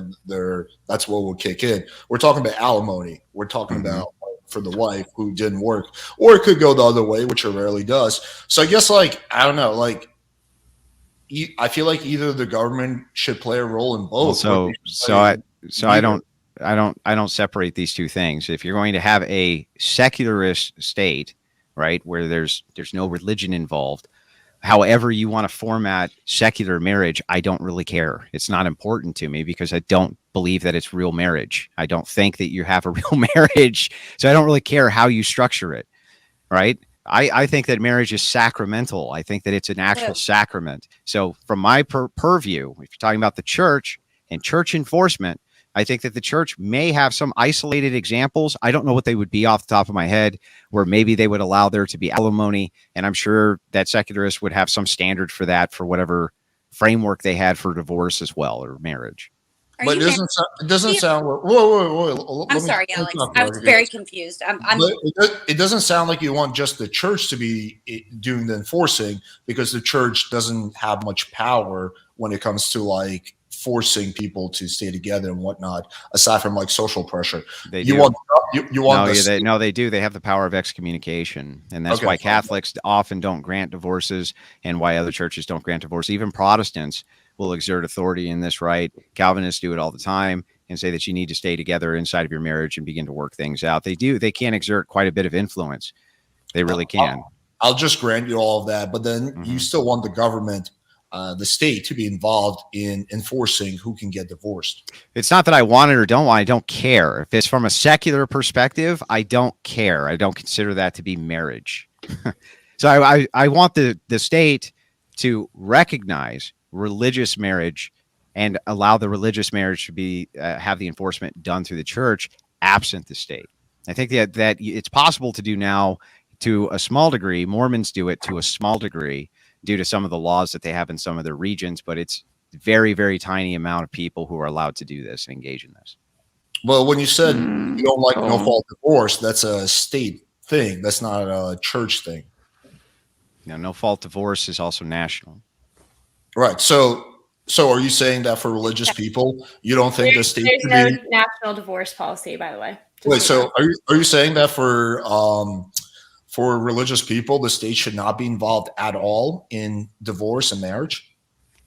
Yeah, I think that if you're a person who is devoted to your religion and you're getting married under your religious prescription, that I don't see a reason why the state needs to be involved in that. Yeah. Honestly, everything Andrew's saying here makes perfect sense from a religious perspective. Most religious people would just say marriage is a religious sacrament first and foremost, and the formal legal contract doesn't really matter. And like he said, in Catholicism, they don't even recognize divorce. There's only annulment. What would be the litmus Andrew, test? I have to ask you, Andrew. If Rachel is beating the shit out, if Rachel is beating the shit out of you, you guys debated for 3 hours. Let me just get fucking 5 questions in, and then you can go back. Alex is going down a hole. Right? I'll let him cook. Well, I'm not even trying to grill him. I just kind of want to figure out. Okay, so before I was really interrupted by someone on this. I'm sorry. I accept your apology. So then what would be the litmus test for where do you draw the line if someone's religious enough? Is it just purely based on what they claim? Hey, I'm a religious person. Or is there some kind of a litmus test? Like they have to go to church once a week. They have to, like, how do you determine if someone's religious enough to have a religious wedding instead of a state wedding? The same way that you would determine that they can have a marriage now, right? So the thing is if you're opting in for a church marriage, you're going to be married by officiates of the church. They're going to know if you're a member of the church in good standing, man. So anyone who wants to do it can do it. No, it's not anybody who wants to do it. So this is a purely Protestant perspective. It's very easy for people to just make the claim that they're Protestants. That's fine. Okay. Anybody can do that. But in order to be like a member of the Catholic Church or the Orthodox Church, a process that takes many years, they will have to baptize you themselves. So if what's that? I just said, and then get confirmed. Like, it takes many years. It's not something that you just go, oh, I am. That's not how that works. So you have to be inducted into the church. So there's quite the process for it. Well, so you can't just say I want to go have a religious marriage. That's not how that would work. Well, if you're saying that for religious people, the government should stay out of marriage and should be enforced through the church, I agree with you. I don't think we have any disagreements. So then the follow-up question is, what about for secular people? Should they just not get married at all, or should that involve the state, or how should that? I understand from a secular perspective why secularists would want to have maybe some form of protection for marriage and this and that, but it seems like it's a really bad deal for men who are secularists. I'm not exactly sure why it is that they would want at this point to get married and have state enforcement. I can't even understand what the point of it is. I really don't even understand what the point of it is. There's no actual grounding or divine command saying you must. So why the hell do you do it? I don't even get it. Yeah, I mean, I think I agree with what you're saying. Okay, your position is different than what I thought it was going to be, but you're basically saying you don't actually want the state to be involved. You want the church to be involved for religious people. Yeah. Okay. I really don't understand, and I never have understood. Why do non-religious people want to get married in the first place? I don't actually get it. You're asking the wrong guy. There's no reason. What is it hard to believe that people want to get married if they're non-religious? Because you can do all of the same. The state could have the same exact enforcement mechanisms that you would want, everything across the board, without ever calling it marriage. But my family is. I'm personally non-religious, but my boyfriend or fiance is religious, so he wants to do a religious kind of ceremony. So, do you think I should be denied that? I think that the church would deny you that. Yeah. They would not do that. You're just lying. But like, why do you think they should? I'm not just lying. I think that they very well may deny you a marriage if your husband was a member of the church and you were not. They very well could deny you that. Yeah. He does have a point there, Nina. I don't know what else to tell you. They what could. Is the point? It also depends on what religion. That's psychotic. There's no point there. Wait, I do want to go back to like I just have a few more questions. Look, there are some exceptions. Like for instance, there's a problem going on inside of Orthodoxy and Catholicism. I mean, I'm more godly than you are. Let's be real here. Where sometimes you have like an Orthodox who will marry a Catholic woman, and that can be very challenging inside of those relationships. And it takes a lot of. I mean, it's hard. And so there has to be a submission aspect, and the church basically has to ratify it and say that it's okay to do. You have spiritual fathers inside of these churches. This is not, you guys only think of this through a Protestant prism. You go into the church and you wave your hands around and then you leave. Andrew, do you go to church every Sunday? 2 Sundays a month. So not every Sunday. No, 2 Sundays a month. My church is really far away, so I made the commitment to go twice a month. Argument. I mean, that seems like you're really not very godly. It's not a weak argument. Listen, it's not a weak argument in the middle of a Michigan winter to try to drag my entire family 2 hours to the closest Orthodox church. I'm sorry, it's not a weak argument. I mean, it's kind of weak that you didn't want to live close to the Orthodox church. I meant True. No offense, but I meant it was a weak argument of Nina's. Oh, sorry. My bad. Oh, but it's kind of weak that you didn't want to move too near an Orthodox. If Orthodox church is that important to you, I wasn't really trying to make an argument. That would be between me. That would be between me and the spiritual fathers of the church who say that, hey, this is okay to do within the framework and purview of your situation. So why wouldn't you want to live near your church members in that community, which is the whole point of the church and the realm that you're trying to describe? Why do you think that would be good for my children? Let him cook.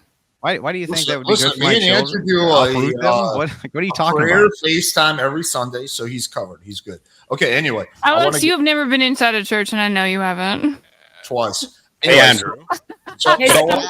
really quick on that. It's really small. It's really small. It's really small. Oh my God, you guys just let me get worded. Okay, go ahead. No, you know what? Actually, hang on, Nick. No, you can't ask the question. Ashley I've and got I to are go best soon. friends. You Alex, can't- finish your line of inquiry. Okay.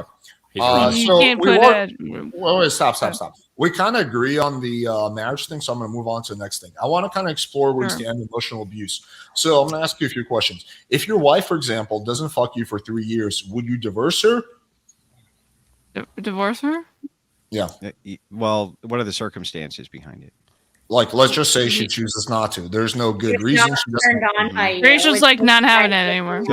So if Rachel were to abandon her faith and we were to have tons and tons of interaction with spiritual fathers of our church, and under absolutely no circumstances was she willing to perform what is part of her duties as a wife, then they may grant a divorce. Yeah. Wow, Okay. that you make that sound so sexy. So your reason, the Oh, reason you're no, going hang on, for Lauren. duties as Well, a our wife, religion's not about being sexy for you, Lauren. clearly. Okay, so I have another question. What if she insults you every day for 3 years? Again, then we would seek counseling and especially through the church, and we would try to work those problems out. Marriage is hard. Marriage is difficult. It's not easy. And the thing is maybe there have been years where she's insulted me every day for all you know. The thing is, it doesn't matter, because sometimes in marriage you have rough years, not just rough months, rough days, rough years. And people grow together through challenge, just like with friendships. Friendships are a series of trials before you can call someone a friend. Otherwise, they're not really your friend. If you haven't gone through anything with somebody and call them a friend, you're a fucking idiot because they're not your friend. Okay. So basically you're saying is that you would seek counseling first, and then if it ultimately didn't work out, then you would call it quits, right? Is that correct? Listen, you're misinterpreting this again. I don't get to call it quits. That would be within the purview again of the church. I can't just be like, I'm done.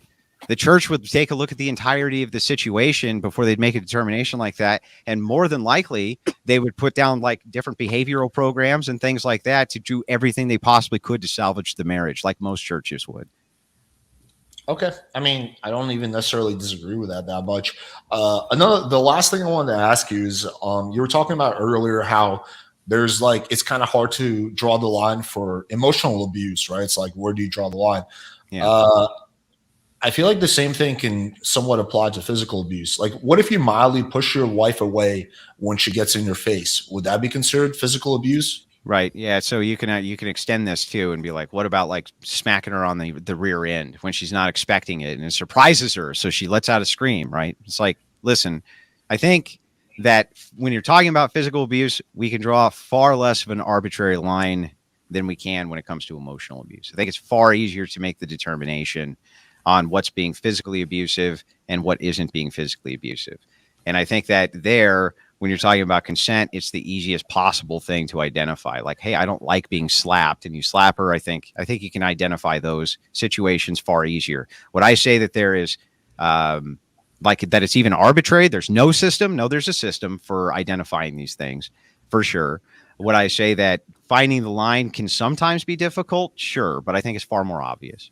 Okay. I mean, that's fair. I actually agree with pretty much everything you said, so we don't even have much disagreement, oddly enough. Okay. I'll kick it off to anyone who wants to, I guess, say something. All right, guys. Well, have a great night. I'm going to get out of here. Take care of yourself. Andrew, fantastic seeing you as always as my other best friend. We'll see Nina at the Pearl debate on the 24th, right, Nina? Yes, we will. The Just Pearly Things debate. If you guys want to see more of Andrew, he's going to be here tomorrow night. All right. Take care, guys. And there you have it. Andrew Wilson's cringiest debate, not because he said anything wrong, but because the opposition brought a Twitter thread to a heavyweight match. Watching Andrew Wilson try to hold a serious debate while the other side fumbled through buzzwords and feelings was like watching a brain surgeon try to operate while the nurses are throwing glitter around the room. What Andrew Wilson did here, and consistently does, is expose how intellectually hollow the progressive worldview has become. They talk in circles, dodge the hard questions, and resort to emotion when facts come knocking. And meanwhile, Andrew Wilson, calm, clear, devastating. This debate is a masterclass in patience under pressure. And it's also a reminder of why the cultural tide is shifting, and because people are waking up. They're done being gaslit. And Andrew Wilson is one of the few standing in that gap with backbone and logic.